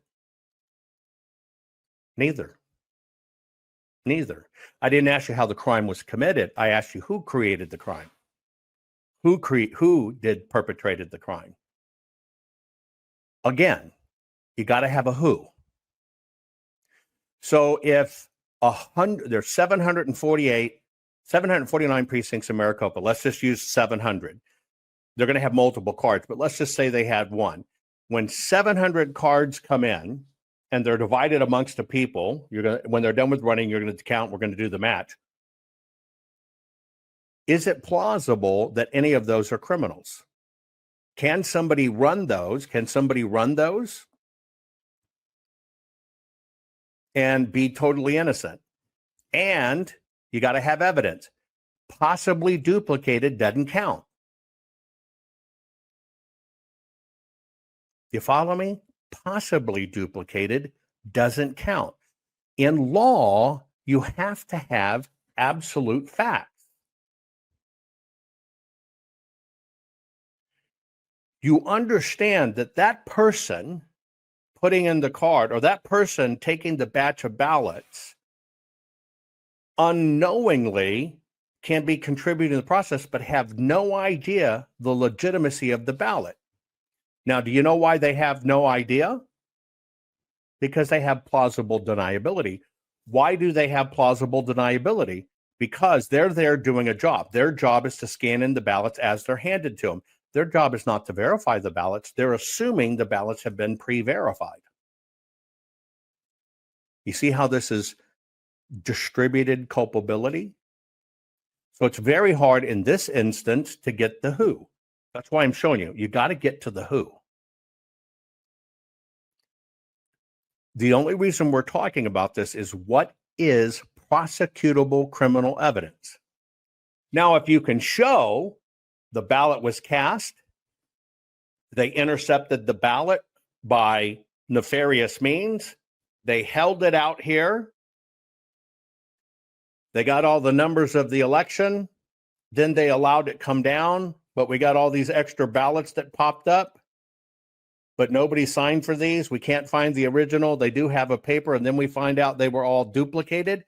Then you actually have evidence of multiple people in the process doing it, and you have a link. You see how evidence has to work? There's only one place in the world you have all that evidence. The Maricopa Full Forensic Audit has every bit of that, provable by law, duplicatable by science, investigatable, reliable, because it's their information, not ours. That's what a forensic audit is.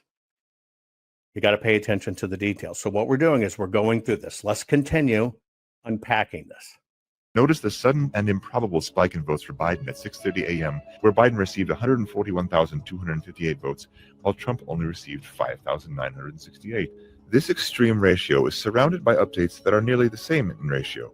This particular update is 23 times more votes for Biden. Okay, now I want you to listen. This word is kind of very important. He's going to give you one ratio, then he's going to tell you they're nearly all the same ratio, and then he's going to give you one that's even further off the chart. This is where words matter. Listen again. 258 votes, while Trump only received 5,968. This extreme ratio is surrounded by updates that are nearly the same. Surrounded by updates that are nearly the same. Ratio. This particular update is 23 times more votes for Biden. This particular is 23 more. This is where words matter. And is the most extreme update favoring Biden in all data sets across all states. So he just said they're all basically the same ratio. And then immediately defeats his own statement by saying, here's the most egregious one. That's why this doesn't qualify for evidence. The situation in Wisconsin is even more stark. A single update to the vote count brought Biden from trailing by over 100,000 votes into the lead. Thirdly, a vote update in Georgia at 1:34 a.m. Eastern Time on November 4th, which shows 136,155 votes for Joe Biden and only 29,115 for Donald Trump. The extents of these 4 vote spikes in question are more than the margin of victory in all 3 states, which means the spikes were not only abnormal in regards to percentage for Joe Biden, but also in magnitude of the vote count. Okay.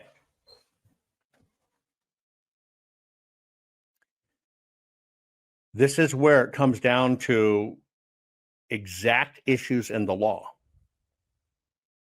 You saw those spikes. Let's just assume we're going to give them lenience in court. But holy shit, that is it. Now get ready. You need to produce the ballots. Not fixing 2020 will damn our nation forever. The historic Maricopa County full forensic audit effort processed 20,895,610 digital and forensic images of varying formats, resulted in 208 million individual evidence-proof files. The system processed over 58 billion forensic measurements, resulting in over 2 trillion individual base computations. No hopium, no hype, just hardcore forensic evidence. Please make sure the Maricopa County Full Forensic Audit Archives survive. Donate now. So if you want what happened in the 2020 election fixed, then please donate to protect and secure this historic evidence. We can't do it without you. We need you. America needs you. Our future needs you. Please donate now. This is where it comes down to exact issues in the law. You saw those spikes. Let's just assume we're going to give them lenience in court. But holy shit, that is it. Now get ready. You need to produce the ballots.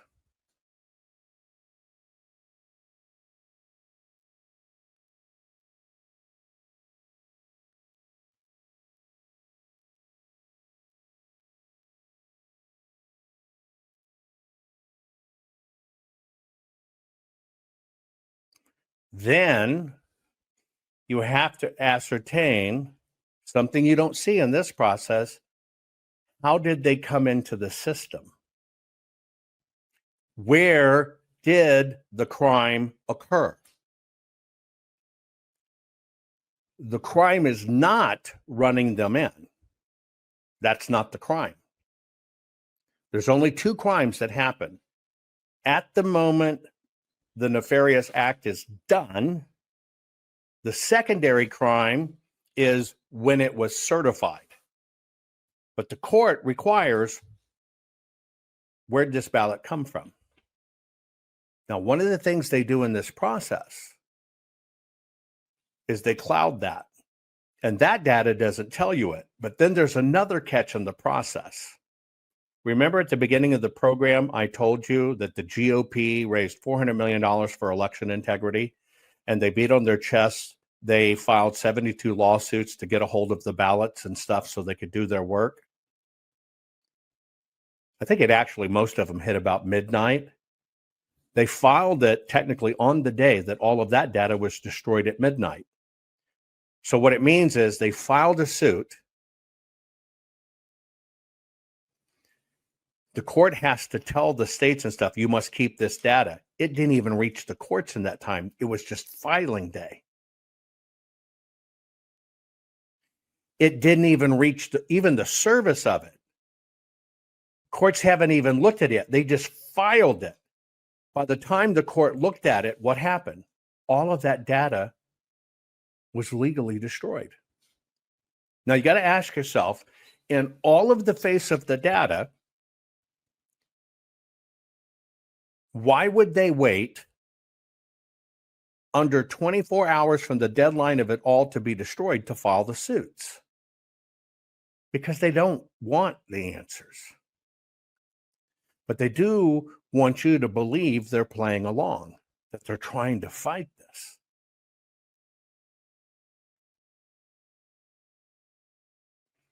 Now you understand why having the exact physical evidence under control makes a difference. Because in those, they say, well, I'm sorry, the evidence gone. That was disposed of according to law. We have to make room for it. We can't store all that stuff. All bullshit. All bullshit, except one place. Now, do you understand why they need to ignore it? And why they have to push it and push it and push it and hope you just give up or they financially break you? That's the game. Only abnormal in regards to percentage for Joe Biden, but also in magnitude of the vote count. Out of roughly 9,000 updates, this election was decided by only 4 extreme updates, each with a probability of less than 0.1%, meaning that had these 4 unlikely updates not happened, we would have a different president in the White House. Detractors argue that these spikes were merely human error and not indication of fraud. Okay. Now, this is really interesting. He goes from calling it a vote insertion, a massive changing of the votes. He changes his words and he calls them an update. You see the spike over here and you see all this trailing data over here, but then he calls it an update. Which is it?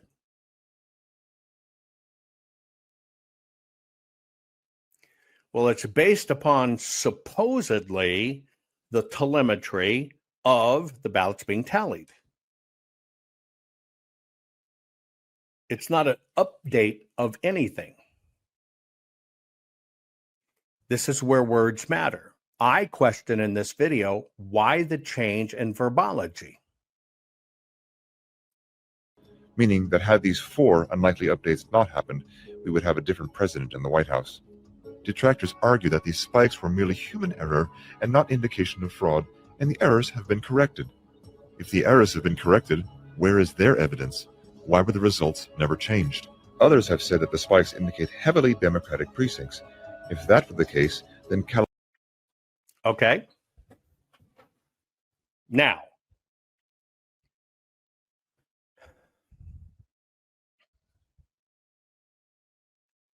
there's a difference between updates and the logging of the tally. That's the first thing. Now he goes back to a spike. And then he goes back to saying, well, they favored Democrat areas. Now, that's implying it was the Democrats that did it. It was the Democrats that did it.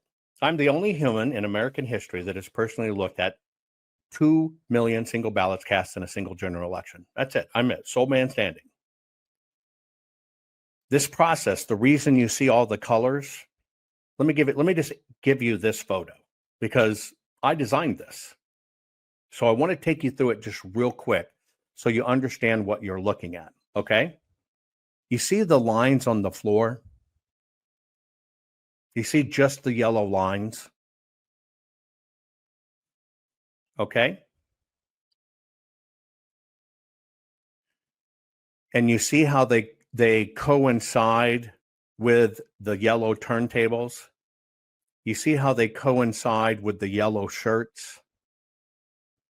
Well, the reason I designed it that way, and you see blue lines here, blue area. I designed it that way because we live streamed every bit of the process. The reason I designed it that way is by supervising this, even from afar, having eyes on it. If a single person that is yellow is out of the yellow working area, I want to know what the hell's going on. If a blue person is in the red area, I want to know what's going on. Because see, it's not just tracking the ballots, it's tracking the people. Probably some of our most detailed forensic work ever came with my formulation of how does this work. I know every person at these tables and who touched what.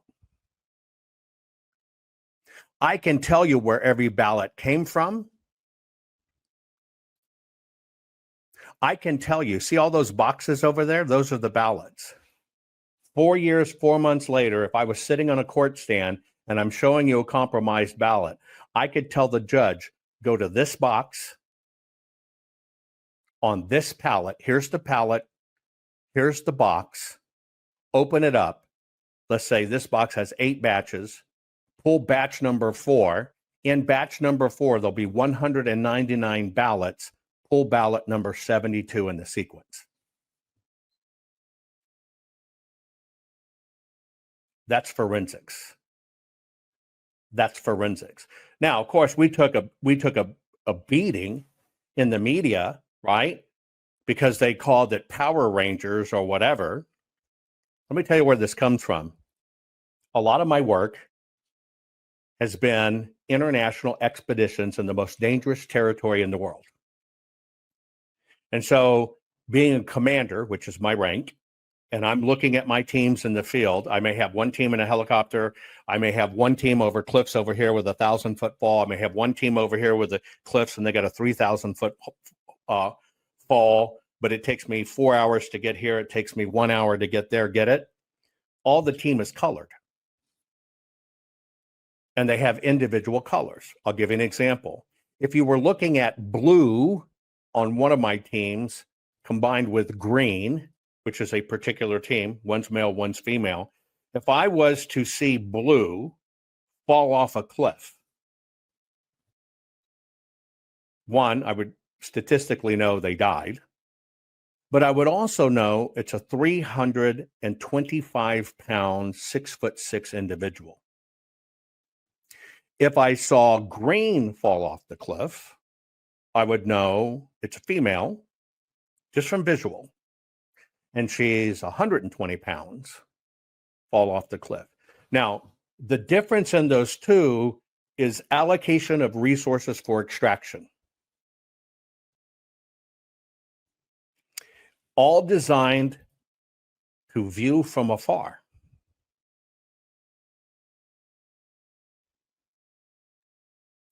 All designed. And so they played a game with me. The game the GOP played is we can't have Jovan there because he'll be too controversial. People will protest him. Now, what they wanted is me not to observe things as it happened, which we'll talk about later because they compromised every image. We made them redo it. But they didn't understand I'm using my expertise as a commander of understanding how to watch things from afar and understand every movement.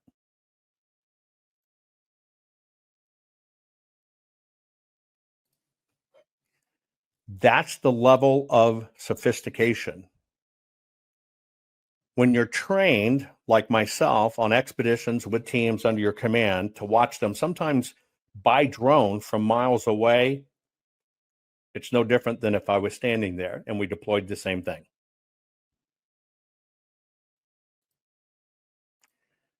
That's the level of sophistication that went into this audit. I can tell you, not only can I tell you where every batch is and how many batches will be in the box and which box it's in, I can tell you the status of that box before we ever touched it. All of these little things about percentages saying it's Democrat areas, which you're about to see, I can tell you it's horseshit. I can tell you exactly down to the time, the precinct, the place, the machine, the tabulator, what did what. I don't have to know by that spike.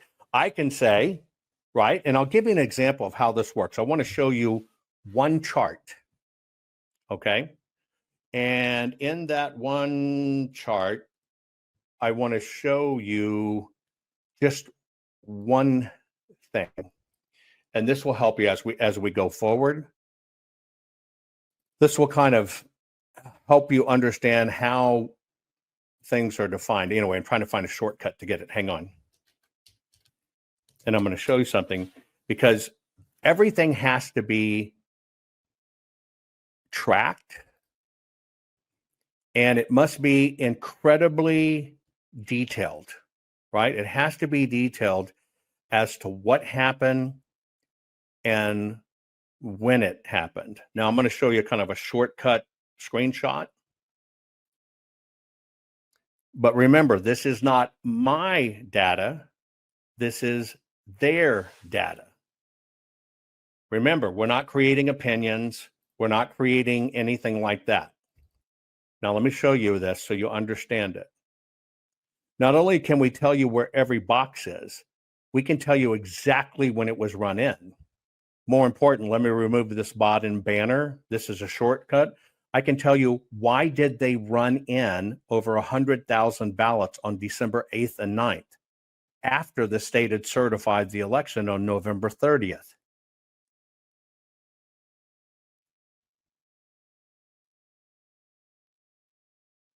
This is forensics.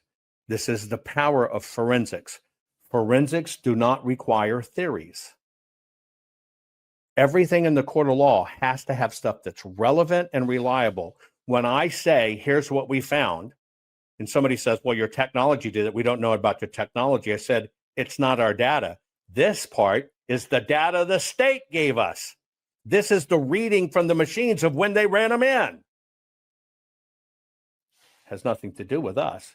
It's everything the state said. And by the way, see that little certification on November 30th?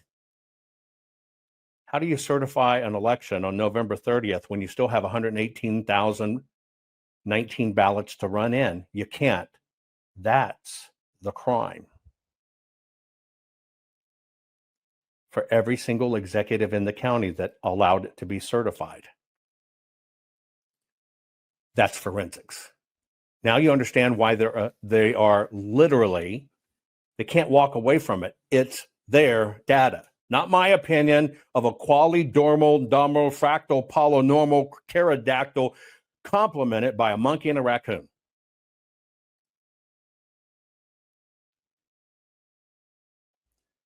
Forensics. That's why we're having this drill, and I'm taking you through it. I need you to understand what it takes to get prosecutable criminal evidence. They're trying to wait us out. They're trying to bankrupt us. We've never done a fundraiser for us. This is the first time. Let's go back to where we are. Pay attention to the words. This has been corrected. Where is their evidence? Why were the results disturbing Now, this is video trying evidence? to. This is. Let's talk about. Let me go back. I'm sorry. This is trying to prove a negative. 2020 Democratic candidate Joe Biden received. He's going to say, well, they said it was an error. This is a blending of words that's actually not true.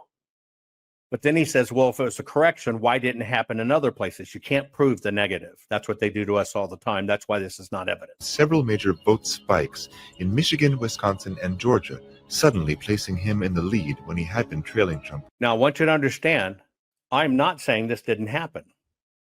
It did happen. But I'm saying we better get serious about what evidence is, because we need to clear the threshold of prosecutable criminal evidence. And it cannot be theories according to law. You must be able to prove it. By a significant margin. 8,954 individual vote updates were analyzed. Across nearly all updates, there follows a clear statistical pattern. However, a very small number of batches are especially questionable. The four most notable aberrations were 2 in Michigan, 1 in Wisconsin, and 1 in Georgia. And all occurred in the same 5-hour window, in the middle of the night, when in some places counting reportedly had stopped. Not only do these updates not follow generally observed patterns, but their behavior is particularly extreme. For context, using publicly available data from the New York Times, here is a visualization of the number of votes by candidate in Michigan from the beginning of the election night to 7 p.m. Eastern Time on November 4th. Trump is in red, Biden is in blue. Notice the sudden and improbable spike in votes for Biden at 6:30 a.m., where Biden received 141,258 votes, while Trump only received 5,968. This extreme ratio is surrounded by updates that are nearly the same in ratio. This particular update is 23 times more votes for Biden and is the most extreme update favoring Biden in all datasets across all states. Pop quiz. We're doing a murder investigation. I've decided as the prosecutor, my theory is I think this individual did it. And the way I can prove it is he's pretty near to the location it happened. I have him on a camera, and he's pretty near to the location where the crime happened. And since it's on camera, and he's pretty near to where the crime happened, I'm saying he's guilty and I want a conviction. What do you do as a juror? Because in fact, I got him on camera and he was pretty damn near where it happened. And I'm telling you, he's the killer. The court requires you to prove it's him with physical evidence. Pretty damn near, almost like, similar, doesn't work in court. The situation in Wisconsin is even more stark. A single update to the vote count brought Biden from trailing by over 100,000 votes into the lead. Thirdly, a vote update in Georgia at 1:34 a.m. Eastern Time on November 4th, which shows 136,155 votes for Joe Biden and only 29,115 for Donald Trump. The extents of these 4 vote spikes in question are more than the margin of victory in all 3 states, which means the spikes were not only abnormal in regards to percentage for Joe Biden, but also in magnitude of the vote count. Out of roughly 9,000 updates, this election was decided by only 4 extreme updates, each with a probability of less than 0.1%, meaning that had these 4 unlikely updates not happened, we would have a different president in the White House. Detractors argue that these spikes were merely human error and not indication of fraud, and the errors have been corrected. If the errors have been corrected, where is their evidence? Why were the results never changed? Others have said that the spikes indicate heavily Democratic precincts. If that were the case, then California would show many spikes of that magnitude, but it doesn't. Only 1 vote update in California is anomalous in percentage of Biden votes, but not enough magnitude to shift an outcome. The strangest anomaly visible in the data is a consistently identical ratio of Biden to Trump votes across time, which is theoretically impossible. Here is Florida. These updates occurred over a week following the election. Notice all the ratios of Biden to Trump votes are 100% identical. Okay. Interesting one. But I want you to pay attention to the screen. This is the difference between evidence and indicators. We have all kinds of indications, and we know inherently something freaking went wrong. But these are indicators. Now, they talk about the impossibility that this could happen. Indicators. Can you convict on an indicator?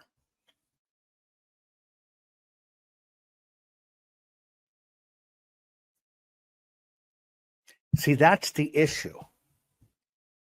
You can't convict on I think. You can't convict on I theorize. You can't convict on indicators. Look, the wife's dead. We talked to old girlfriends. They said he was a jerk, a meanie. One of them said he hit her. He had a girlfriend. He said he hated that bitch. Get it? Things can be incredible indicators. Most of this is incredible indicators, right? But it has a few fatal flaws. We'll talk about the depth of the flaws more in a bit, but you got to understand when it comes to the machine, all the rules. Now, I want you to pay attention. All the rules are voluntary. So he's showing you a machine, saying, look, the machine did it. It's the machine. You can see it by the percentages. The federal role in the elections is the Election Assistance Commission. It creates voluntary guidelines, but it lacks enforcement, and it is not a regulatory authority. Now you go back. Why do they even have voluntary status? Because each state has to operate alone. We have state elections that have a federal component, not federal elections that have a state component. And so what happens is it protects the state's autonomy.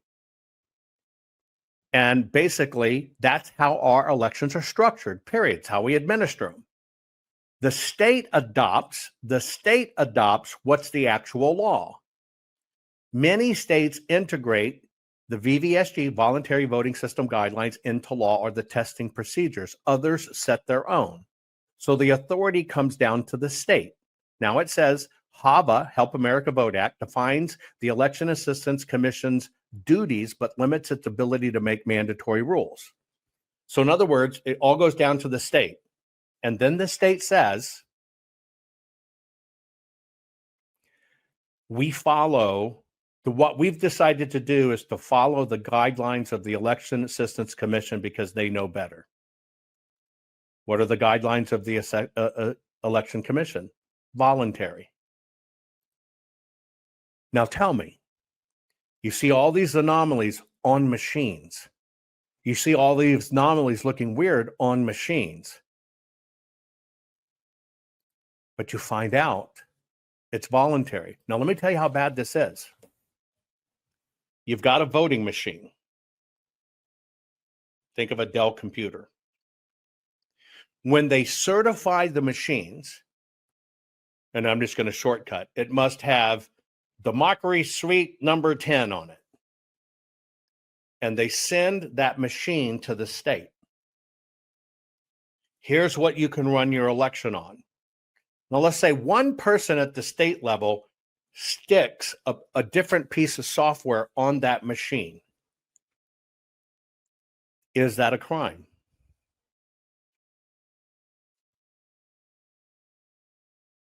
No. It's not a crime. There's no law written for that. Dominion says we do not make machines that connect to the internet. Dominion is a software company. That's why they don't make machines that connect to the internet. Is it a crime for the machine to be on or talk to the internet? No. All this time, it's been assumed they weren't connected to the internet, but it's not a crime. Who connects it to the internet? Well, when they send the machine to the state and then goes to the county, they say, hey, if you want to monitor the results, you should probably consider a third-party program to monitor them. Just connect it into your LAN. It's in their manual. The very person at the county that decides, oh, I want to see the results in real time because I'm going to sit at home on my ass on my iPad, they plug it in to see that. Is that a crime? No, they have the right to do it. Did they perpetrate the crime? No. Did it open a back door? Yes. But who did it? See, this is how it's designed. It's designed to happen by just thinking you're doing your job. It doesn't take a criminal. But they all follow voluntary guidelines. So all this stuff on machines doesn't even fucking matter if it went to Serbia.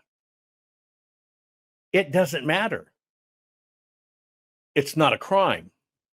No, it is not by law. It has to be secure. That is incorrect. It's right here. Anything they do for security. Now, somebody just posted, and I want you to read. I want you to hang on. You said they got to have them secure, right? Okay. Hang on one second. I want to try to show you a bigger one if I can, but I'll show you this one if not. Hang on one second. And you're going to read it. I'm going to pump it up here. Okay? You say it has to be secure as a law. Well, here it is. Ready? You can read it for yourself.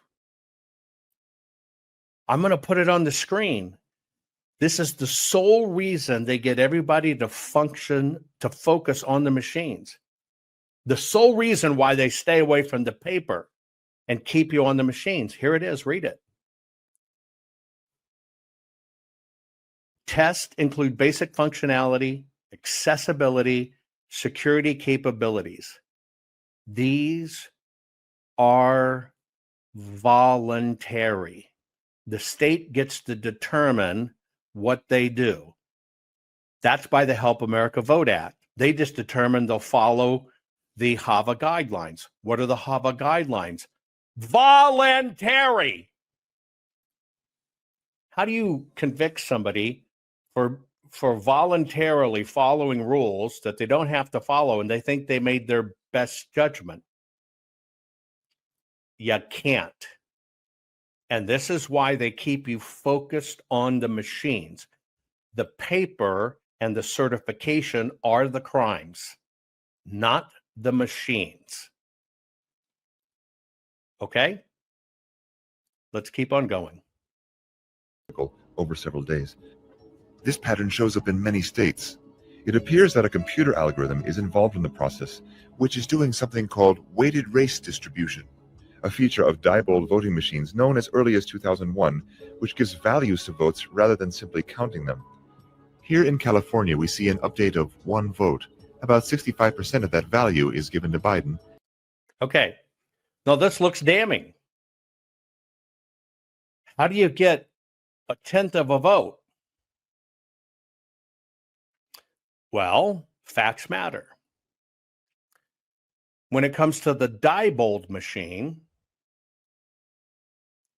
they haven't been used since 2007.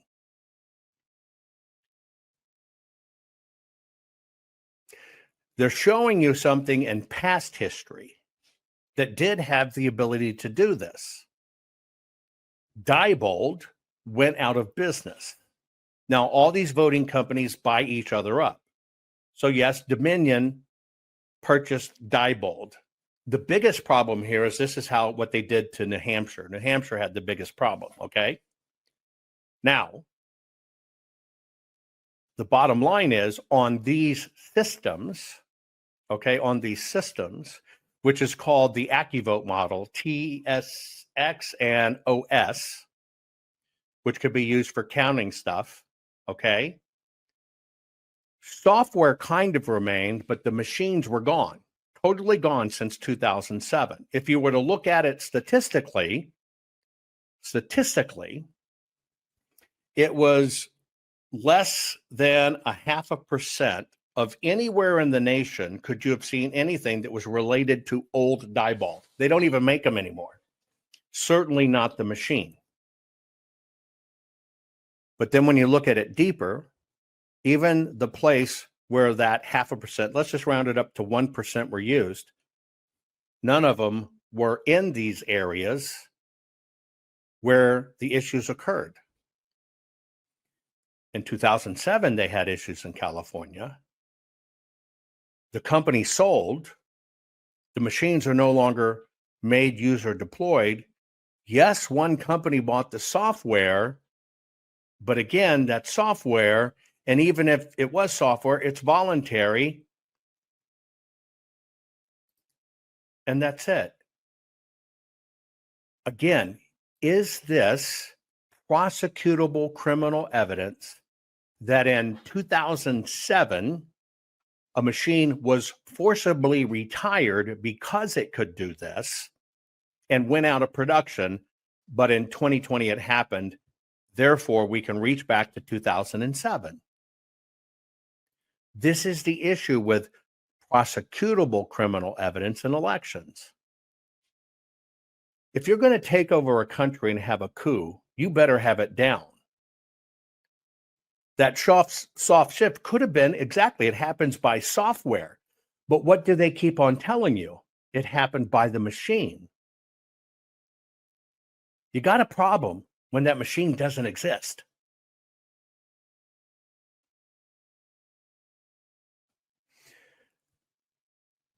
But see, it's only when they keep on telling you it's the machine, they get to stay in this territory. Because see, they only carry it as far as we use the right machines. They got to keep it up here at this EAC level.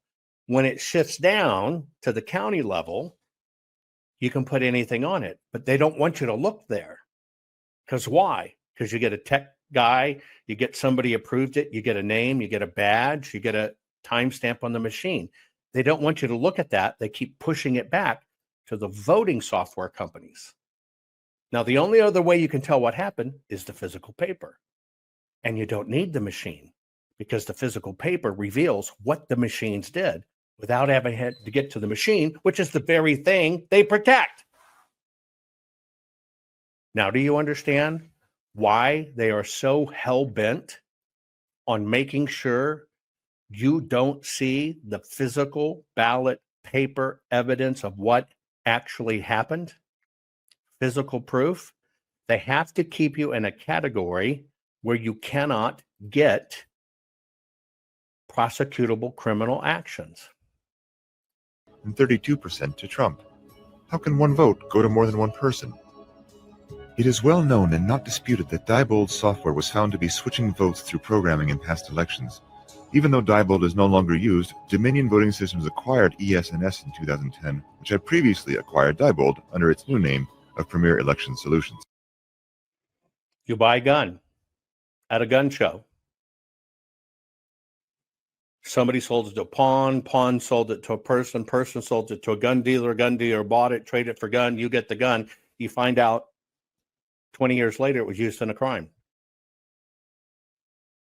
Are you guilty?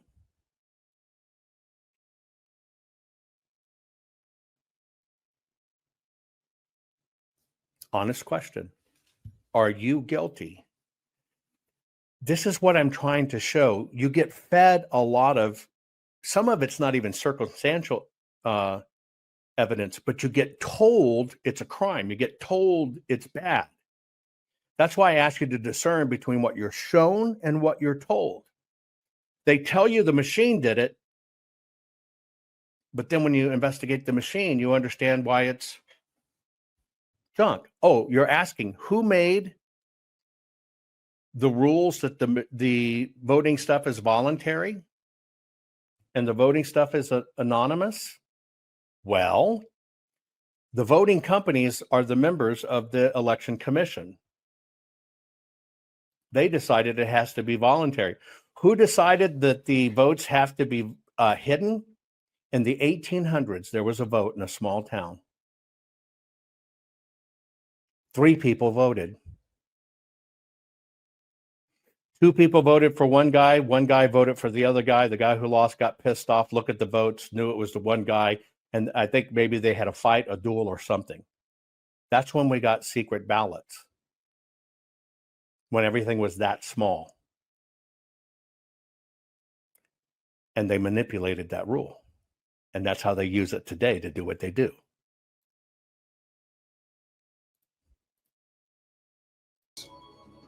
This does not exhaust all statistical data anomalies encountered in the 2020 election, but data anomalies is only one factor to consider.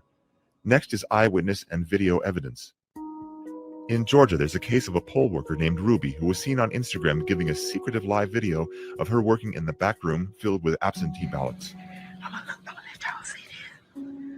Don't say nothing. Listen. I'm going to replay that for you without the banner so you can see her words. Everybody knows Ruby. Okay, listen, ready? In Georgia, there's a case of a poll worker named Ruby who was seen on Instagram giving a secretive live video of her working in the back room filled with absentee ballots. Okay, don't say nothing. Listen.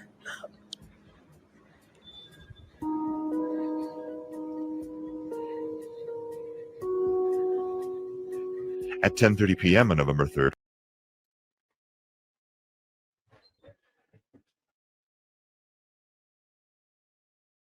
was that a crime?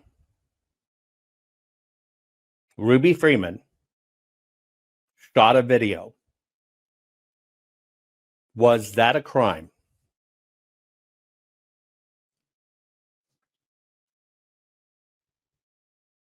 Ruby Freeman shooting a video is not a crime. States have statutes that you can't video individual ballots, or it's a misdemeanor. So at most it's a misdemeanor, but you didn't see individual ballots. You saw all the stacks of ballots. Now, let me ask you a question. Now, they gave her the Medal of Freedom to kind of protect her because she made a stupid mistake in their crap. But, ready? Was it a secret video?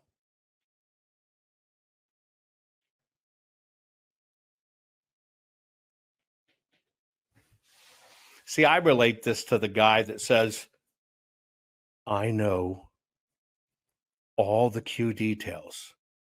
Now, this is super secret, but I want to tell you on my broadcast, only for you. Don't say anything. Here's the date it's going to be, and here's the hand signal.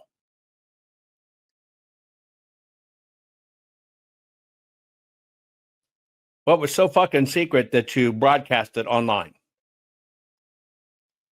All junk, all crap. But the narrator told you it was a super secret video to make it seem more crime-like. Whereas about the only thing that could have been done about that, was you're not supposed to take videos of ballots. Technically, she has events. I didn't show a ballot. Again, that's why I ask you, what's the difference between bringing these things together and telling you it's a secret? This is why I want you to understand crapping in your cranium. Let's continue. All media and poll watchers were told to leave State Farm Arena because ballot counting was going to stop. But Ruby and her daughter and 3 others remained behind at State Farm Arena. They pulled boxes of ballots out from under the table that was placed there in the morning and distributed them to several counting stations. Back to Fulton County, Georgia right now, where our reporter Blaine Alexander apparently has some new reporting on the expectations for that count. Well, Rachel, we've learned that the counting continues tonight. You know, right here in State Farm Arena behind me, we've learned that there are 5 people who are still inside, still working to scan those absentee ballots and try and get those numbers tabulated. Now, initially, we were told that everybody went home at about 10:30, but I just got off the phone with the county spokesperson who tells me that indeed there are still some people in there quite literally burning the midnight oil, scanning ballot after ballot and trying to get that information in. And Blaine, specifically, you said 5 people are inside that building. That's 5 of 5 actual individuals who are working on all the absentees in Fulton County right now? Just 5? Wow. Talk about having the sort of fate of the nation in your hands. Ruby is seen here in this video running the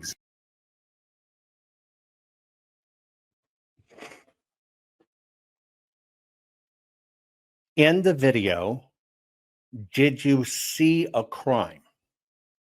Put it in chat if you saw a crime. Now remember, we're going by court rules. Court rules for prosecutable criminal evidence. Did you witness a crime?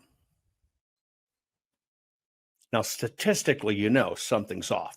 So don't throw that shit back to me. We're talking about in the eyes of the court. Put it in chat. Now, here's what's up. In the eyes of the court, you don't know where those boxes came from. You don't know what was in those boxes. Some of them stayed. They admitted it on open TV. So you got to understand how the media plays into this stuff. They admitted it on open TV. That releases them of the culpability. Well, we stopped counting, but as people were leaving, we noticed, well, maybe if we just do it with less people, we decided to do it that way. We just kept counting because we knew we needed to get it done. Do you understand the media gave them the pass card to show it wasn't nefarious? They fucking meant it. You see our reporter. They meant it. They're dedicated. That's how this works. That's how this works. But see, the bottom line is you don't know what's in those cases. There's no law against putting the cases underneath. It looks bad, right? That's how they do this in the wash. But what's the one thing in Fulton County they refused to release at all cost? Name it. They know there's video out there. What is the one thing in Fulton County? Only one thing they absolutely refuse to release. The physical ballots. Why? Because the physical ballots tell the story.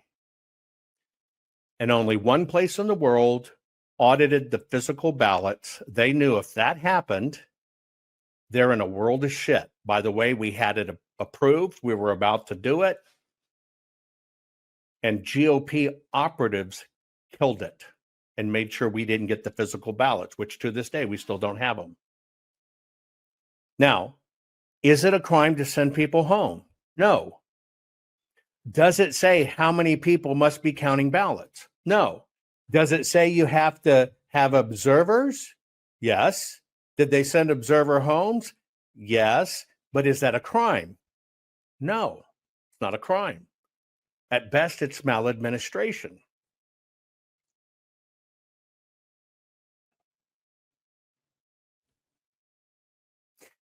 I knew. I was the expert for the court. I already knew they rescanned them. I already knew we could catch them and show they counted them twice. All of that was to be kept secret. Why? To get the physical ballots. We knew we would catch them. We knew our forensics would show what machines, who did it, when, and where. What happened? The GOP person did a video on social media showing you how duplicates are caught, stuff that should have never been talked about. What happened to that person that released it? He was promoted the next year to the vice chair of the GOP.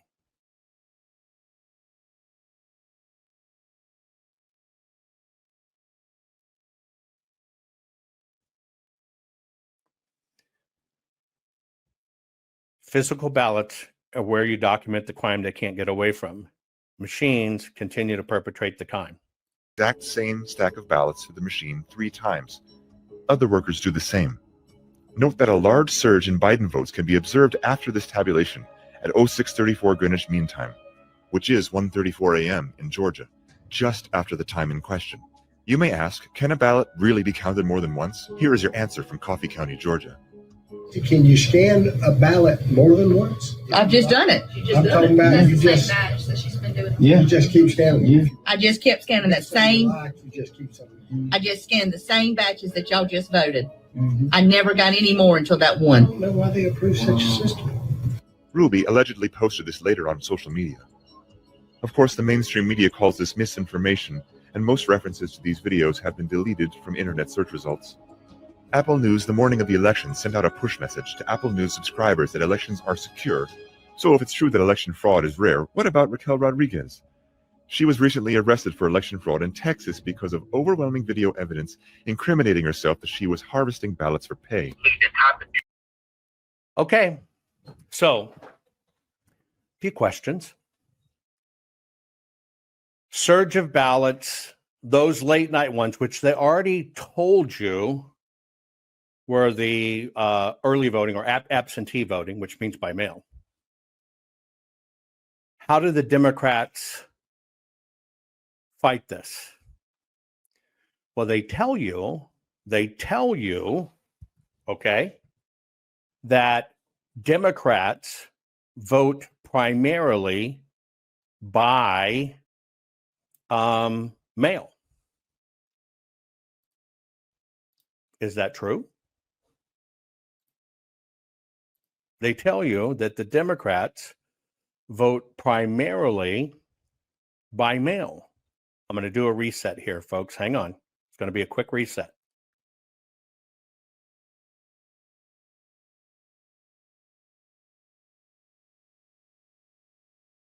Okay, I got a wonky system glitch, but it's okay. So they tell you that the Democrats primarily vote by mail, which is technically true. If you were to look at the historical data, okay, you would find that there is a larger majority of voters that are Democrat that will use the mail-in ballot. But let me ask you a question. Ready? The voters that vote by mail, which is a Democrat initiative, pushed heavy in Democrat areas, and they keep on telling you that that's the primary way Democrat voters vote. You ever wonder, our country's heavily conservative, but why is our Congress kind of split equally? You ever thought about that? Do you think people that have absolute hard morals in a country that's primarily red, well, they just happen to vote 50-50 on a lot of stuff? No, it's all red. Now, let me ask you a question. They keep on telling you that Democrats primarily vote by mail. Now, let me ask the question a different way. Are those Democrats actually real voters? Different question. They say Democrats vote primarily by mail. Heavy turnout. I'm asking you a different question. Yes. See, Scott, you got it right. That's the cover story for cheating. Well, of course you're going to see it rise when they run them because it's primarily Democrats that do it. Well, the next question I'm asking, is that actually a voter? See? Now, when it comes down to it, and you want to nail the paper, because you could actually audit that. You could find it. Are they real? Are they illegal? Are they dead? Are they really a voter? We know we got the ballot in, but that doesn't mean they're real or a citizen, right? Or not dead. We have no clue. So you realize in that part of it, to keep the mail shit going, they can't clean the voter rolls. Because what they're actually saying is we have so much banking on that you can't see by getting a mail-in ballot out there. That's how we actually manipulate the numbers. But what do the Democrats do when you want to clean the voter rolls? What do they tell you? So you have a centralized statewide voter roll that's on networked machines, servers. It has a public-facing internet interface. That's it. That's all I need to know that it's blown. That's a centralized statewide voter roll that was mandated by Help America Vote Act. They have these all over the country. And it's not just that you have a public-facing internet interface to it, but multiple organizations have what's called an API, or an application programming interface. In other words, a machine-to-machine interface into that voter roll. And I'm telling you this because when people say, well, we have to clean up the voter rolls, it's true that they're not following the law. It's true that they're not in good faith maintaining them in accordance with Title 52 that requires that the voter rolls be both secure and accurate. That's a requirement imposed on the secretaries of state who've received the Help America Voting Act and CARES Act funding to maintain those voting systems. What nobody's going to tell you, but I'm going to tell you, is you cannot clean those rolls. You're sweeping a dirt floor. I'm sorry. I misquoted you there. That wasn't the Democrats telling you don't do the voter rolls. That's Republicans, Mike Lindell's team, telling you don't do the voter rolls. Oh, wait. Boy, this kind of conflicts. To get rid of mail-in balloting because we can't clean the voter rolls, we got to get rid of the mail-in ballots because we know that's the issue. It's the damn mail-in ballots. We know that. After all the greatest intel agencies in the world, we know that's it.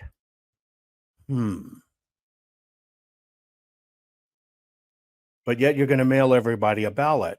And don't worry about it because it's cleaning a voter roll. Just get rid of the machines. How do you tell if a piece of paper came from an illegal or a dead person when they're in drop boxes? I mean, we know it's the mail-in ballot. So between paper ballots, very, very important, paper ballots, and I think maybe even more important, the mail-in voting. We're going to end mail-in voting. It's a fraud. If you have mail-in vote, even Jimmy Carter with this commission, they set it up. But what does the GOP and their pundits tell you? They're not going after the real issue. The real issue is what I just pointed out. It's the algorithms and the electronic. The mail-in ballots are just smoke. Wait, Turning Point USA, they said, it's the machines. Don't worry about the voter rolls. Why do they keep on pushing the machines? That's right, it's voluntary. President Trump says we're getting rid of mail-in ballots. At the same time, the GOP says, bank your ballot. How do you bank it in advance? You got to get it in advance. Means it's absentee and mail-in. The system doesn't want this corrected. It's plain as day. People just don't pay attention because they play favorites. Oh, I heard Jovan's mean. I've never changed in what I've told you. And only one place has ever had the ballots. It's the system, folks. The system is designed, okay? Designed to crap in your cranium. It's the way it works. They don't want it fixed. There's so many bad actors. I'm going to jump ahead. Hang on. found to be switching votes through Can hidden votes can be observed after. You may ask, can a ballot really be counted more than once? Here is your answer from Coffee County, Georgia. Can you scan a ballot more than once? I've just done it. I'm talking about That's you the just. same batch that she's been doing. You just keep scanning. Yeah. I just kept scanning that same. You just keep something. I just scanned the same batches that y'all just voted. Mm-hmm. I never got any more until that one. I don't know why they approve such a system. Ruby allegedly posted this later on social media. Of course, the mainstream media calls this misinformation, and most references to these videos have been deleted from internet search results. Apple News, the morning of the election, sent out a push message to Apple News subscribers that elections are secure. So if it's true that election fraud is rare, what about Raquel Rodriguez? She was recently arrested for election fraud in Texas because of overwhelming video evidence incriminating herself that she was harvesting ballots for. Is that a machine crime? Now, I want to point something out because, see, this betrays what they try to tell you. They spend all this time telling you it's the machines, but this lady got arrested. Did she get arrested because she dropped a data card in a machine? If you pay attention, the answer's there. She got arrested because they dealt with the physical crime. What was the physical crime? It has everything to do with the physical ballot. Physical evidence. You got to understand it requires the physical object, not the interpretation. The physical object. That is why she got arrested. The physical object. That elections are secure. So if it's true that election fraud is rare, what about Raquel Rodriguez? She was recently arrested for election fraud in Texas because of overwhelming video evidence incriminating herself that she was harvesting ballots for pay. Look at the top of the ticket to get votes for either Biden. How many votes do you think you can deliver for us? At least. Now, let me ask you a question as you watch this video. Again, I want you to put this together. That's the evidence that sent her to jail. The guy's on the phone. Hey, what's her name, Michelle? I'll just use Michelle. Michelle, I need the password for the machine because I'm thinking I got to stuff in about 50,000 votes and you're the woman to go to. I need the password. Can you give me the password? Or maybe it's another person. Hey, I hear you're the go-to person for votes that rigged the election. Can you tell me where these votes have to be run? Because I want the machine that's compromised. How do we make sure that they use that machine? Can you sneak in and replace the machine? Is that what they're asking of her? Use your own eyes. Is that what they're asking of this person? Video evidence incriminating herself that she was harvesting ballots for pay. Look at the top of the ticket to get votes for either Biden. How many votes do you think you can deliver for us? At least 5,000. And what are we looking at as far as how much that's going to cost? For the entire team that I'm looking at 55,000. So $55,000 for 5,000 votes top of the ticket, either Biden. If not more, I'm not going to overpromise because remember, we're 16 days till election day.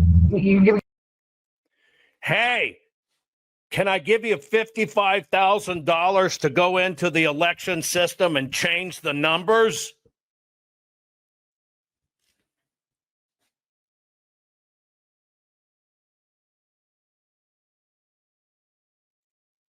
You have all the evidence you need of what puts people in jail. You have all the evidence you need of what they hold back.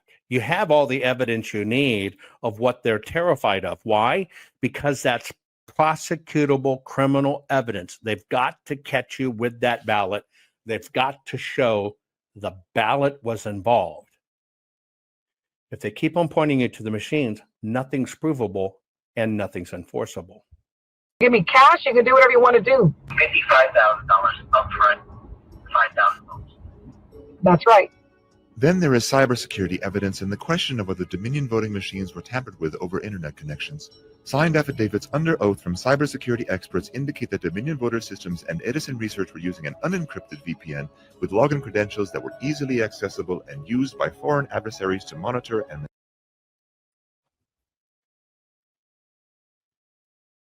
the voting companies and Edison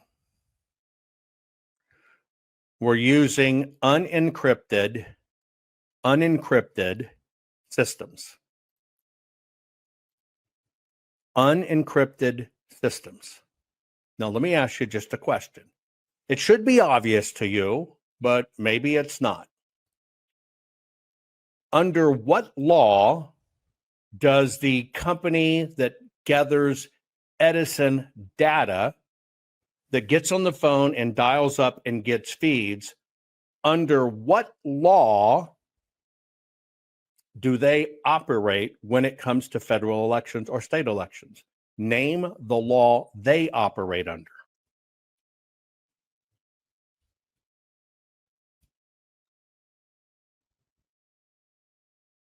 There isn't any, because they're not subject to any of the voting laws. Any of the voting laws. So does it matter if they run it on an old Texas Instruments calculator that at one time was used to calculate stolen money? Does that matter?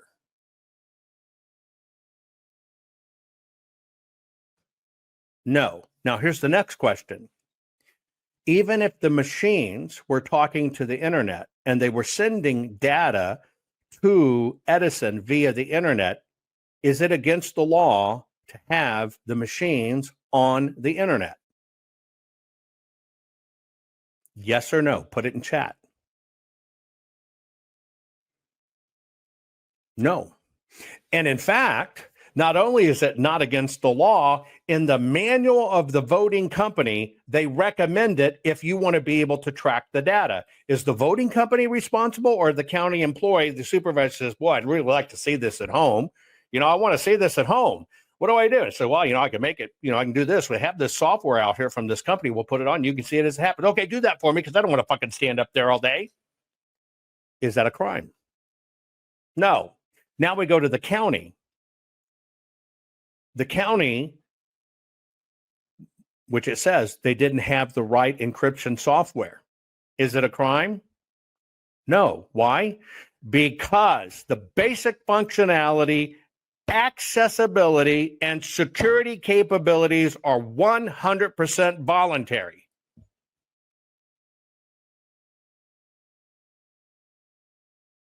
That means if Sparky over here and Radar are here and they're the two tech people, and Sparky uses this and Radar uses this, they get to use their own judgment. Why? Because it's all voluntary.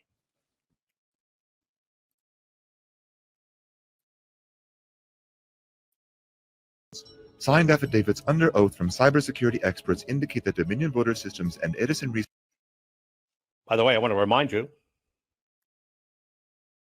cybersecurity experts under oath, FBI investigators under oath, swore under oath 51 times that President Trump was an agent of Russia. It must be true. You have signed oaths. Research were using an unencrypted VPN with login credentials that were easily accessible and used by foreign adversaries to monitor and manipulate votes. The IP addresses into the Edison Research host service went in both directions, meaning that not only were China and Iran and other... Oh my God. Did you hear that? Did you know that China and Iran, fucking even Borat from Film My Krakistan, were watching the Edison data on the Edison servers?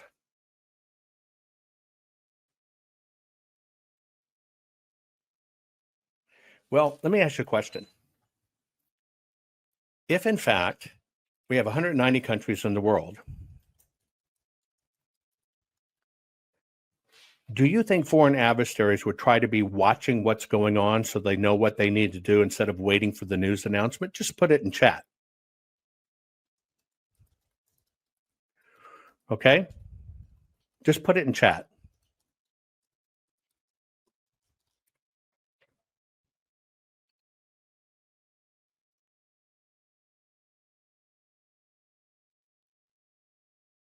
Just put it in chat.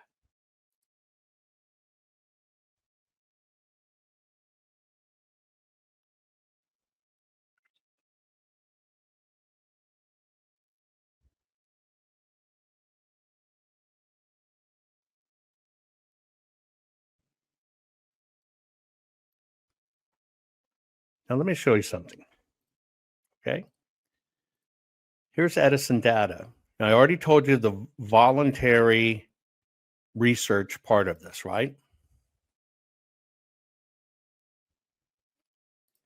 Edison is widely used by news organizations, including the Associated Press, CNN, and others, on election nights. This is not the official source of votes, but rather a private company's data aggregation and reporting service. So let me get this straight. On a company that does not at all have anything to do with the elections other than they aggregate data, what you have discovered is,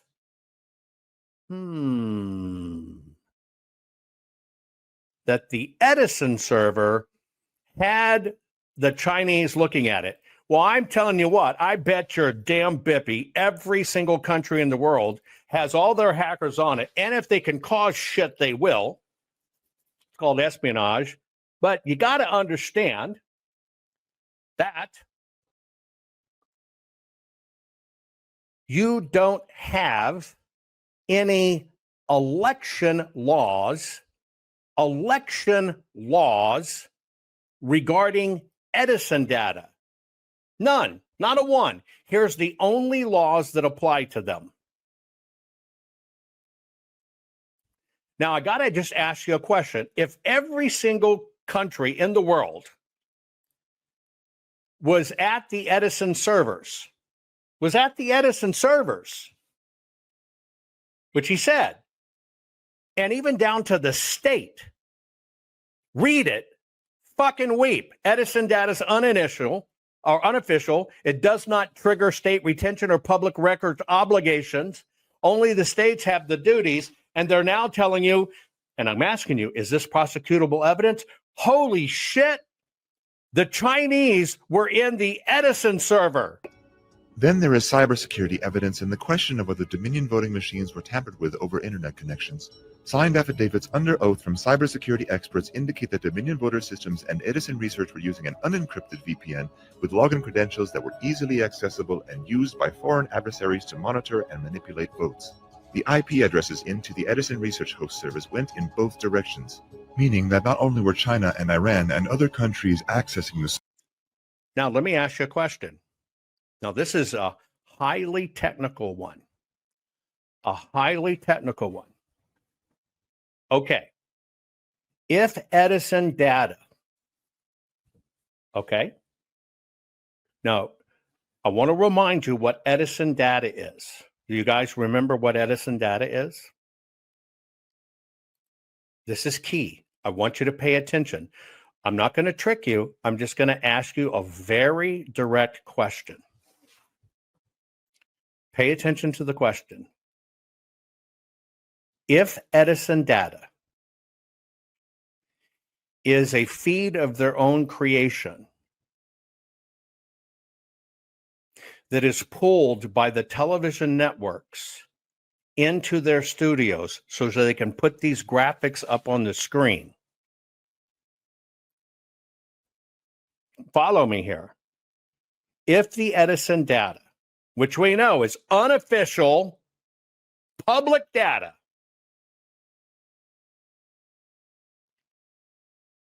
and what they do is they sell a feed to the TV network so they can do this.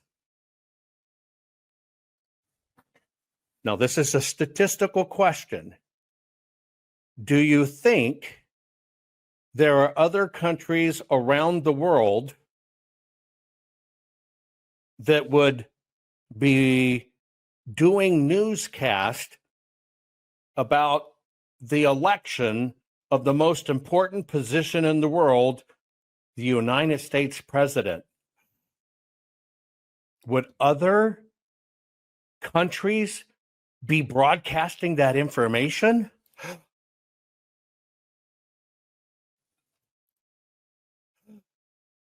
You bet your fucking Natchez, because they're buying the same damn product, because they're doing a television broadcast too. Oh, by the way, don't forget, CNN has satellites there. They take their own feeds. Are you kidding me? Edison can post anything they want. Edison can even fake the data to freak you out and think somebody's winning or losing. They do it all the time. The Edison data is a function of money. You want to pay it? I'm going to give it. You want an Edison feed? Write the damn check.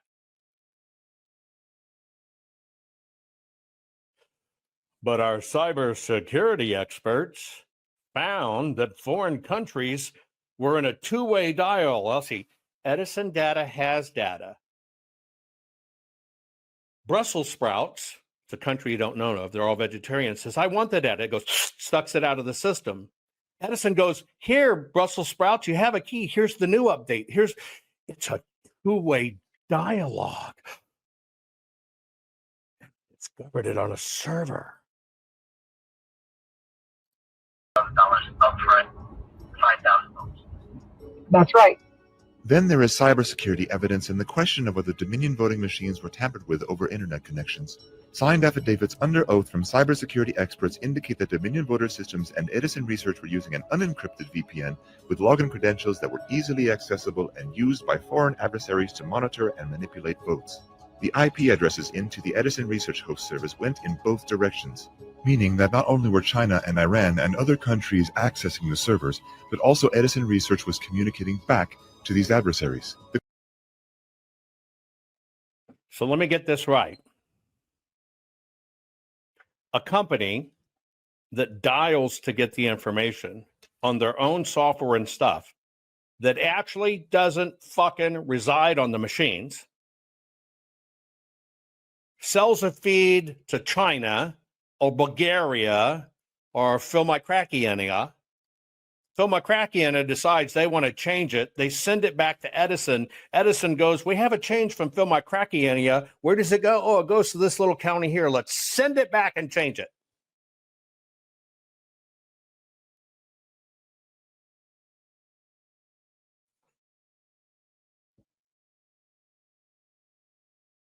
How does that work? Just tell me, how does that work? Let me ask you an honest question. So far, what you've seen in this part, now you're the jury, you have the facts. Is this prosecutable criminal evidence? For the court, I want to let you know we have proof. Edison Data, which collects its own data, owns its own data, sells it to network. We have found that China bought that feed so they could watch and observe the elections and get the data in real time, and therefore they had access to the Edison data. They changed the election, prosecute. Give it to me. Tell me if you'll prosecute. Be honest. But see, you hear, oh, Edison data. Oh, this. Tampered with. This. They have shit in our craniums on this, folks. And the reason they have shit in our craniums is because, as I just showed you, only the paper gets the prosecution. The system has only kept you away from the actual investigation of the paper. It's the only thing they keep everybody away from. And everybody that spews shit, spews public shit that anybody can get, and then tell you it's a crime. The audit was their shit. The actual literally election, every aspect. But that's what they won't let you see.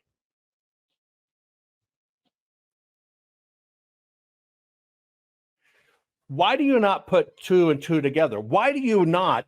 You hear for 4 years, we got all the PCAP data, every bit of it, every county. The state guys are going to be here. The legislators are going to be here. Every fucking network in the world's going to be here. I expect 1 billion people to watch. We're going to show us how it's done. But then when it gets to court, said, well, we never really had it. But what did it do for 4 years? Suck all of the air out of the room. Exactly 2 weeks before we started releasing this data.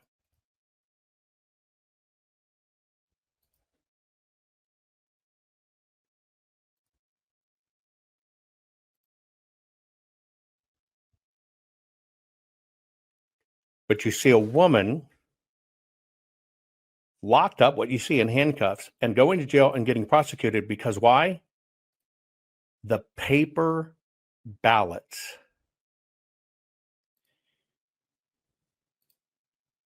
Claims that Dominion voting machines were not connected to the internet are completely false. Who made the claim that Dominion machines were not connected to the internet?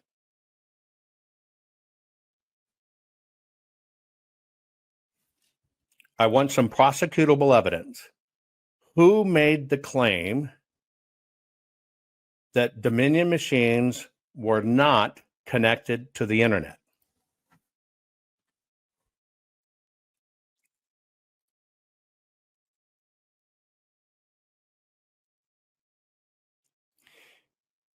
Dominion did not say that. Dominion, testifying in court in front of Congress, said, quote, "We do not make machines that connect to the internet. We do not make machines that have a modem."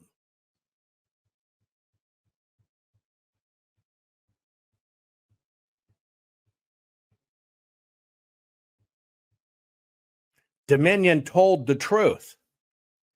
The machines are Dells, HPs, right? The systems are designed to be what they call air-gapped. That's the design. You can read it. You can see it.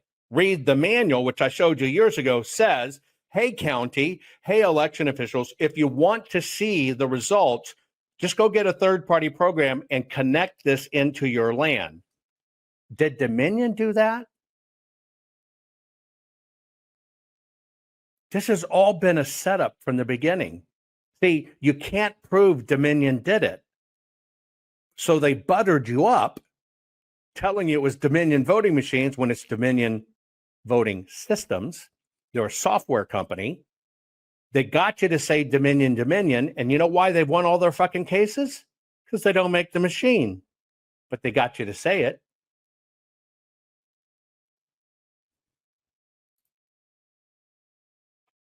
I can show you how much words matter, and everybody will just get pissed off. I can show you Edison data is unfucking official, but it was the Edison data.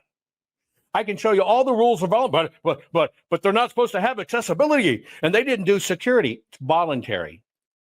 Words matter.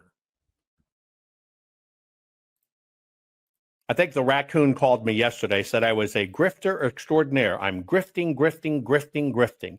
Remember, I told you watch for the people that say this because we're having to now, for the very, very first time, get public help and support after we've got $3 million in it. I told you to watch for who says that. But that's also the fellow that swears he met Dennis Montgomery. He personally vetted all the PCAPs and they're real. But then Mike Lindell goes to court and says, well, we never really had him. We never got him. Who's lying?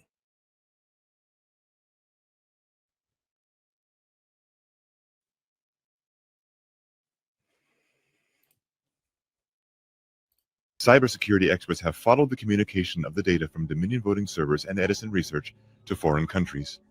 A simple web search will uncover that DominionVotingSystems.com is registered to a company in Hunan, China. 3 of the 7 board members of UBS Securities. Who decides? Hang on. That company Who decides where your domain was purchased from?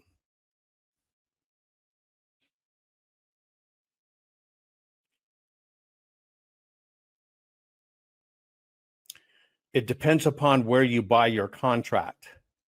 The contract for domain systems is a global contract. In the old days, it used to be Network Solutions. Then it looked like it was going to be a monopoly, so had it open it up for all countries. Many countries have been consolidating it because they're building data centers. So you don't really know when you're buying your domain that you may be buying it from China or from Russia. It's the domain registrar. Does that prove anything? I just want to know. Is that physical proof of election tampering?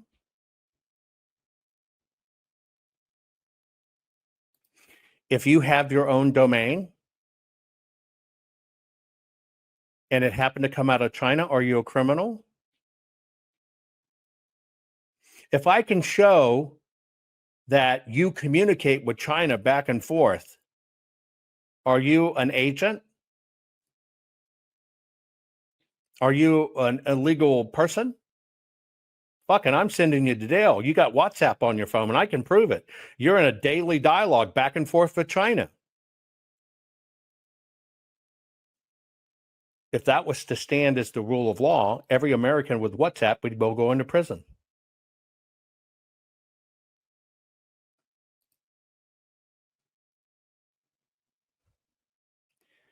That's not evidence. That's not evidence. What we need to fix this is prosecutable criminal evidence. What's lacking in all of this is prosecutable evidence. But he's a hero. He worked on it. He's a hero. He's a hero. He's with Mike Lindell. But people won't call him out.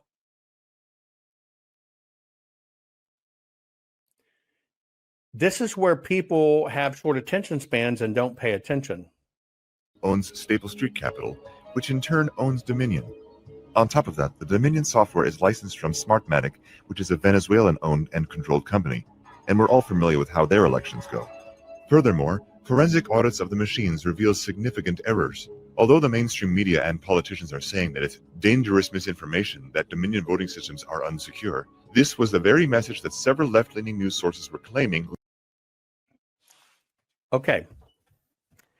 I stopped the screen there for a reason. You are watching a hackathon. Have you seen any of these hackathons?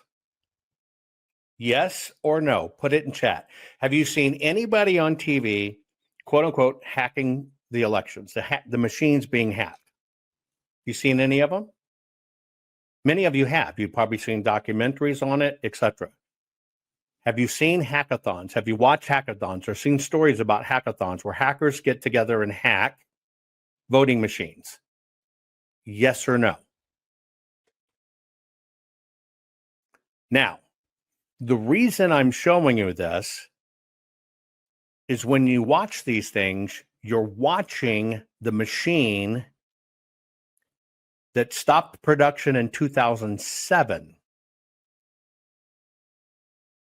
These machines are old, outdated machines.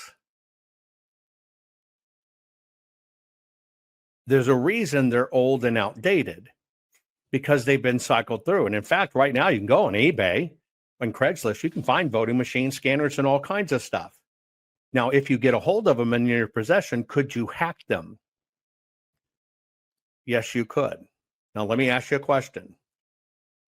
I bring to a witness stand. I'm the prosecuting attorney. Son, what's your name? Edgar. Tell me about yourself. I'm 12. I like to play games. I'm really good at Call of Duty, and I know a lot about software. Okay, Edgar, why are you here today? Because I proved that a machine could be hacked, and I proved it on TV. Which machine, Edgar, did you hack? I hacked the automark. The automark. Well, what'd you find, son? Well, if I could get to an automark,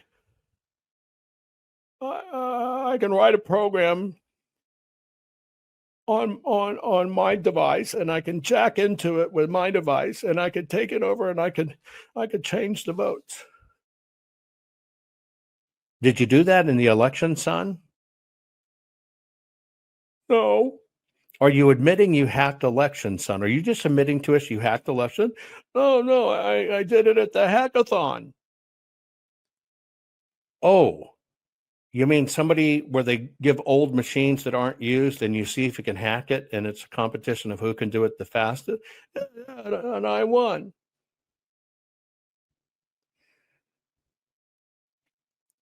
Is that evidence? Honest question, folks. Is that evidence? Again, we're going to take a little break. Put your hands up. Put your hands up. Put your hands up.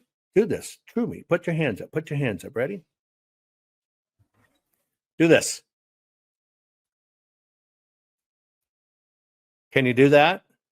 Now do this. Close, turn. Now do this. One more time. Please do it. Put your hands up. Can you do this? Now, turn this way. Can you do this? You mean you can make a fist and beat people to death and you can pull the trigger of a gun? You're going to prison. I just proved you can do it. I just proved you can beat people to death. I just proved you can pull the trigger of a gun. You're fucking going to prison. Is that how the law works?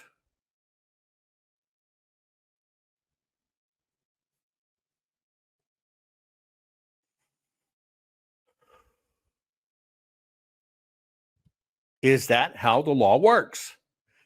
See, you got to understand that is not how the law works.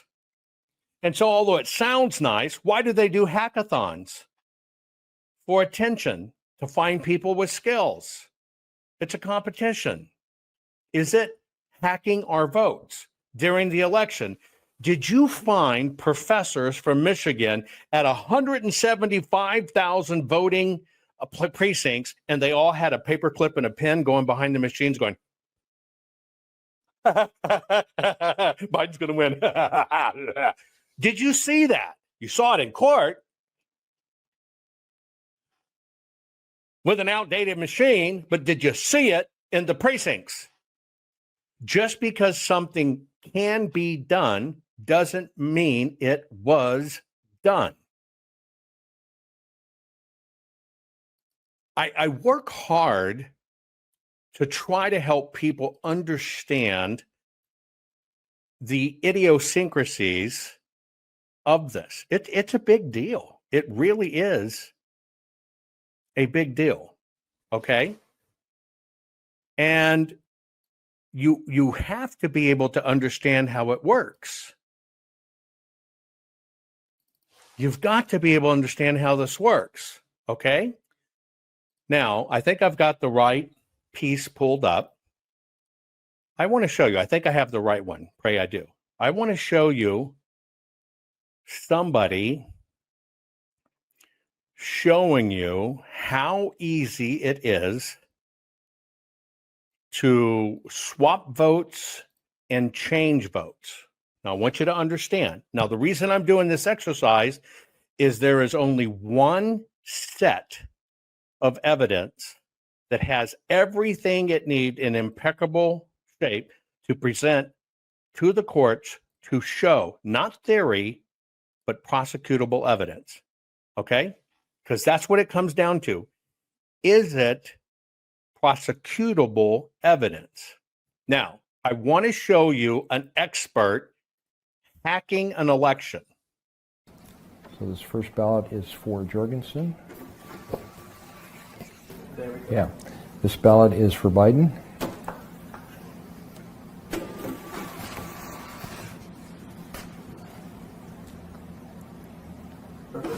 Next ballot is for Biden.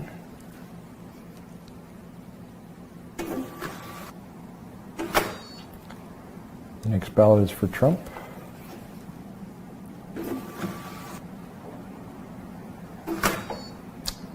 The next ballot is for Trump. The next ballot is for Trump.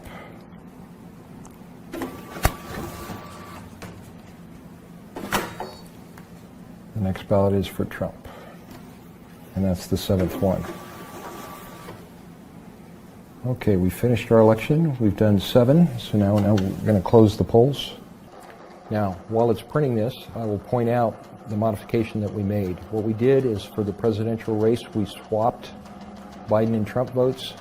We did not change the senatorial race, and we swapped the congressional race. So that's what we're looking for. What we see is Joe Biden got 4, Donald Trump got 2, and Joe Jorgensen got 1. So you'll notice Biden and Trump votes are swapped. In the presidential race, what you notice now is Joe Biden has 4, Donald Trump has 2, Joe Jorgensen has 1. So what you see is the results now match the tape printout here. So when you do the canvass, they will match. But they're not correct. They don't match the ballots. In the following video example, CNN experiences an on-camera switch in their reporting for the state of Pennsylvania. The county source is feeding live on television a count of 1,690,589 votes for Trump and 1,252,537 votes for Biden. The time is approximately 11:08, 28 seconds Eastern Standard. The next time Pennsylvania is shown on the screen, there are 1,670,631 votes for Trump and 1,272,495 votes for Biden. The time is approximately 11:09, 1 second Eastern Standard. Live on television, CNN demonstrated a 19,958 exact vote switch from candidate Trump to candidate Biden. This means Trump lost nearly 40,000 votes. Larry Elder, but also about the comparison, California versus, say, Florida and Texas on COVID. If your Keith Newsom number stays anywhere close to that, other governors going to think that it's a mandate Where do they go? California to continue those policies, which will be a national debate heading into the 2020. Now, I don't know if that let you go. I think that was let my people go. So if you're owned by somebody, if you're owned by a professor, you're let go. Did you see the hacking of an election?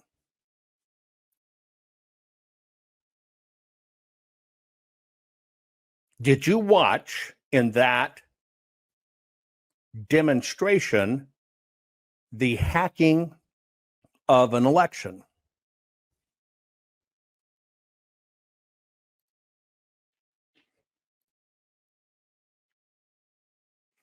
Not even close, not even a current machine, not even the machine software.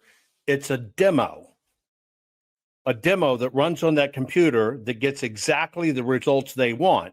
Yes, you're putting in ballots. That's all smoke and mirrors. They show a computer can do it with no regards for the paper. But was that prosecutable criminal evidence? You saw the computers do it. They're all voluntary. But you see in the demo, what does it push you to? The voluntary machines. What do they show you as evidence? The numbers on television, which are somebody else's data, not evidence. What do they keep you away from? The actual paper. Even in that demo, you know what it proves? It is the actual paper. It is only the actual paper that shows exactly what happened. I could play it back for you. Where does the truth lie? In his little ticker tape? In the machine? In what was shown on TV? Where's the truth in that? How do you prove it? Well, you look at the actual ballots. And what did all the guys tell you? Arizona odd was a grift. It's the machines. It's not the ballots. That's a con. It is not the ballots. The ballots is just misdirection. They're trying to get you misdirected, right? Listen to the person that didn't qualify for the Arizona audit, but one of the people which helped compromise the Arizona audit hired to look at the envelopes, didn't find enough to make a difference, but did show some things missing. Listen to him about what he thinks about the ballots. They're not going after the real issue. The real issue is what I just pointed out. It's the algorithms and the electronic. The mail-in ballots are just smoke. The voter suppression, that's not, the real issue is the fact that we have electronic voting machines where they can flip votes. Now, let me get this right, because all kinds of people do this. Arizona trotted them in, everything else. You believe people, if they named themselves after a jungle animal or a forest animal, or somebody who screams on TV, it's the machines, it's the machines, it's the machines, we're going to melt them into prison bars. After all the evidence in, and this guy tells you the truth. So between paper ballots, very, very important, paper ballots, and I think maybe even more important, the mail-in voting. We're going to end mail-in voting. It's a fraud. If you have Now, I'm going to go back. You just watched a whole thing that told you it was the machines while you saw with your eyes, where's the physical evidence? You heard them tell you by matching it with the TV number, changing it was fraud, while right in front of you, you saw the only way to see what really happened is the paper. But what does the GOP do? Just like President Trump, get rid of the mail-in ballots. They say bank your vote because they trot out people they hope you like to keep you away from it. They're not going after the real issue. The real issue is what I just pointed out. It's the algorithms and the electronic. The mail-in ballots are just smoke. The voters.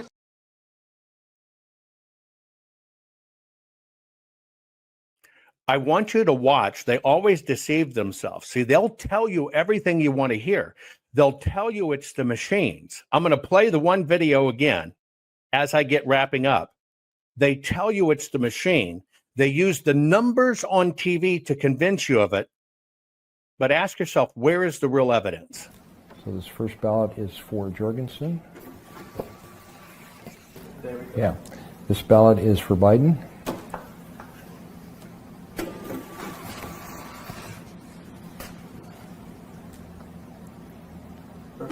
Next ballot is for Biden.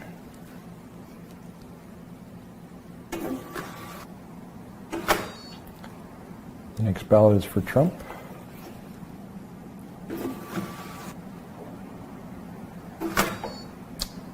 The next ballot is for Trump. The next ballot is for Trump.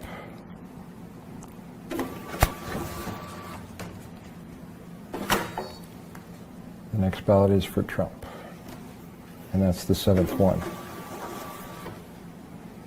Okay, we finished our election. We've done 7, so now we're going to close the polls. Now, while it's printing this, I will point out the modification that we made. What we did is for the presidential race, we swapped Biden and Trump votes. We did not change the senatorial race, and we swapped the congressional race. So that's what we're looking for. What we see is Joe Biden got 4, Donald Trump got 2, and Joe Jorgensen got 1. So you'll notice Biden and Trump votes are swapped. In the presidential race, what you notice now is Joe Biden has 4, Donald Trump has 2, Joe Jorgensen has 1. So what you see is the results now match the tape printout here. So when you do the canvass, they will match. But they're not correct. They don't match the ballots. In the following video example, CNN experiences an on-camera switch in their reporting for the state of Pennsylvania. The county source is feeding live on television a count of 1,690,589 votes for Trump and 1,252,537 votes for Biden. The time is approximately 11:08, 28 seconds Eastern Standard. The next time Pennsylvania is shown on the screen, there are 1,670,600. Now, I want you to think about this. You can see that in the documentary. Everybody held, look, it's proof, it's proof. They actually show you how it occurs, and they actually show you where the truth exclusively can be found. And where is that?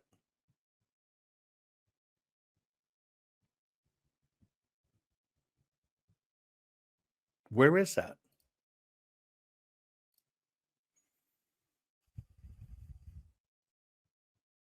The ballots. Always has been. They'll do it right in front of your eyes. Right in front of your eyes. And the words will completely take you away from the paper, and you go, oh, holy shit, their paper's different.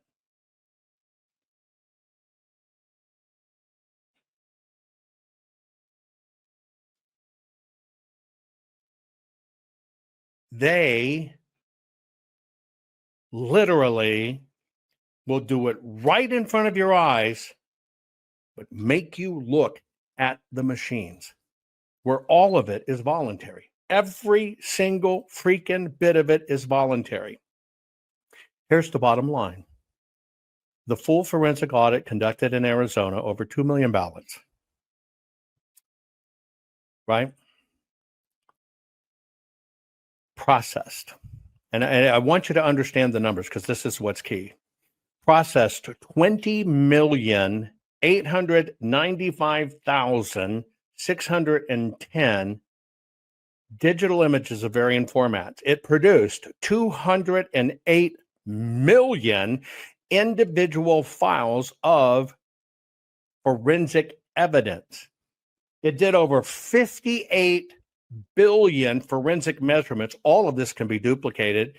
And it did over 2 trillion based computations, not on a theory, but on exactly what the county provided happened in the election. And it caught every one of these along the way. Showed everywhere it happened. Here it is. Here's how they did it. Here's what they did. But you've got told it's the machines, it's the machines, it's the machines, it's the machines. We're in a crisis. I've never done a fundraiser before, ever. We funded this all out of pocket, right? Got a little bit of funding to do what we do. Our contract was $210,000 to do 2 million ballots. We spent over 3. But where they try to break you is to make you get rid of the evidence. The key is we are still in audit mode. We are still open. That basically makes it still an ongoing live investigation. It's not been closed. It's not been terminated. But we have to be able to withstand it. I'm telling you, they're going to do this in the 26th election, in the midterms. They're going to take all the down tickets. You're still going to think it's the machines, and everybody hand counting. You can hand count legal ballots voted illegally and not know where they come from. Hand counting is only one portion of it. We need your help. That's the way it is. We have to keep this evidence pristine all the way through the midterms. Please go to our Give, Send, Go. And I think it's funny. I look at somebody like Stacey Abrams raising, what, $2 billion from the public? And here we are on the conservative side. I'm not going to wear a cross on the outside of my shirt to try to convince you something of what I want you to think about me. I'm just going to show you the evidence. I'm just going to show you the facts. Always have, it never changed from day one. We need to keep this evidence protected. I appreciate you. Share this program. We must very quickly make this goal. Our courts are based on clear and convincing evidence. Want convictions? Want justice? For what happened in the 2020 election? Then we need your help. Not fixing 2020 will damn our nation forever. The decision you make in the next few moments could decide whether we ever get our elections fixed or not. Here's why. Trump campaign and allies filed 64 different lawsuits. They all went down in flames. 100% of these cases were presented on "It's the machines," or "The machines changed the votes," or "The voting company executive said he would make sure Donald J. Trump would not win."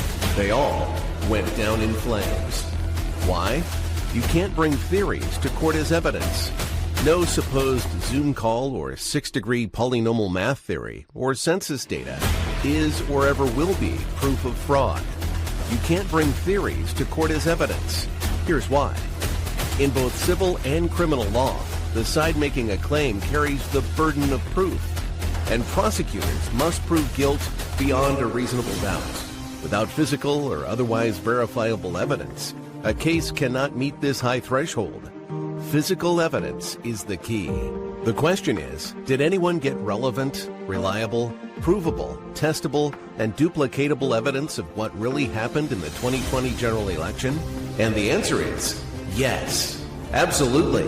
The full forensic audit of Maricopa County, Arizona is the only evidence-gathering work which gathered relevant, reliable, provable, testable, and duplicatable evidence of what really happened in the 2020 general election.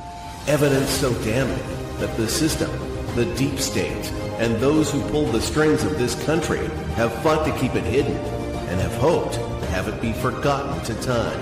Almost $3 million invested in time, funds, and efforts to unlock that which the system wanted hidden.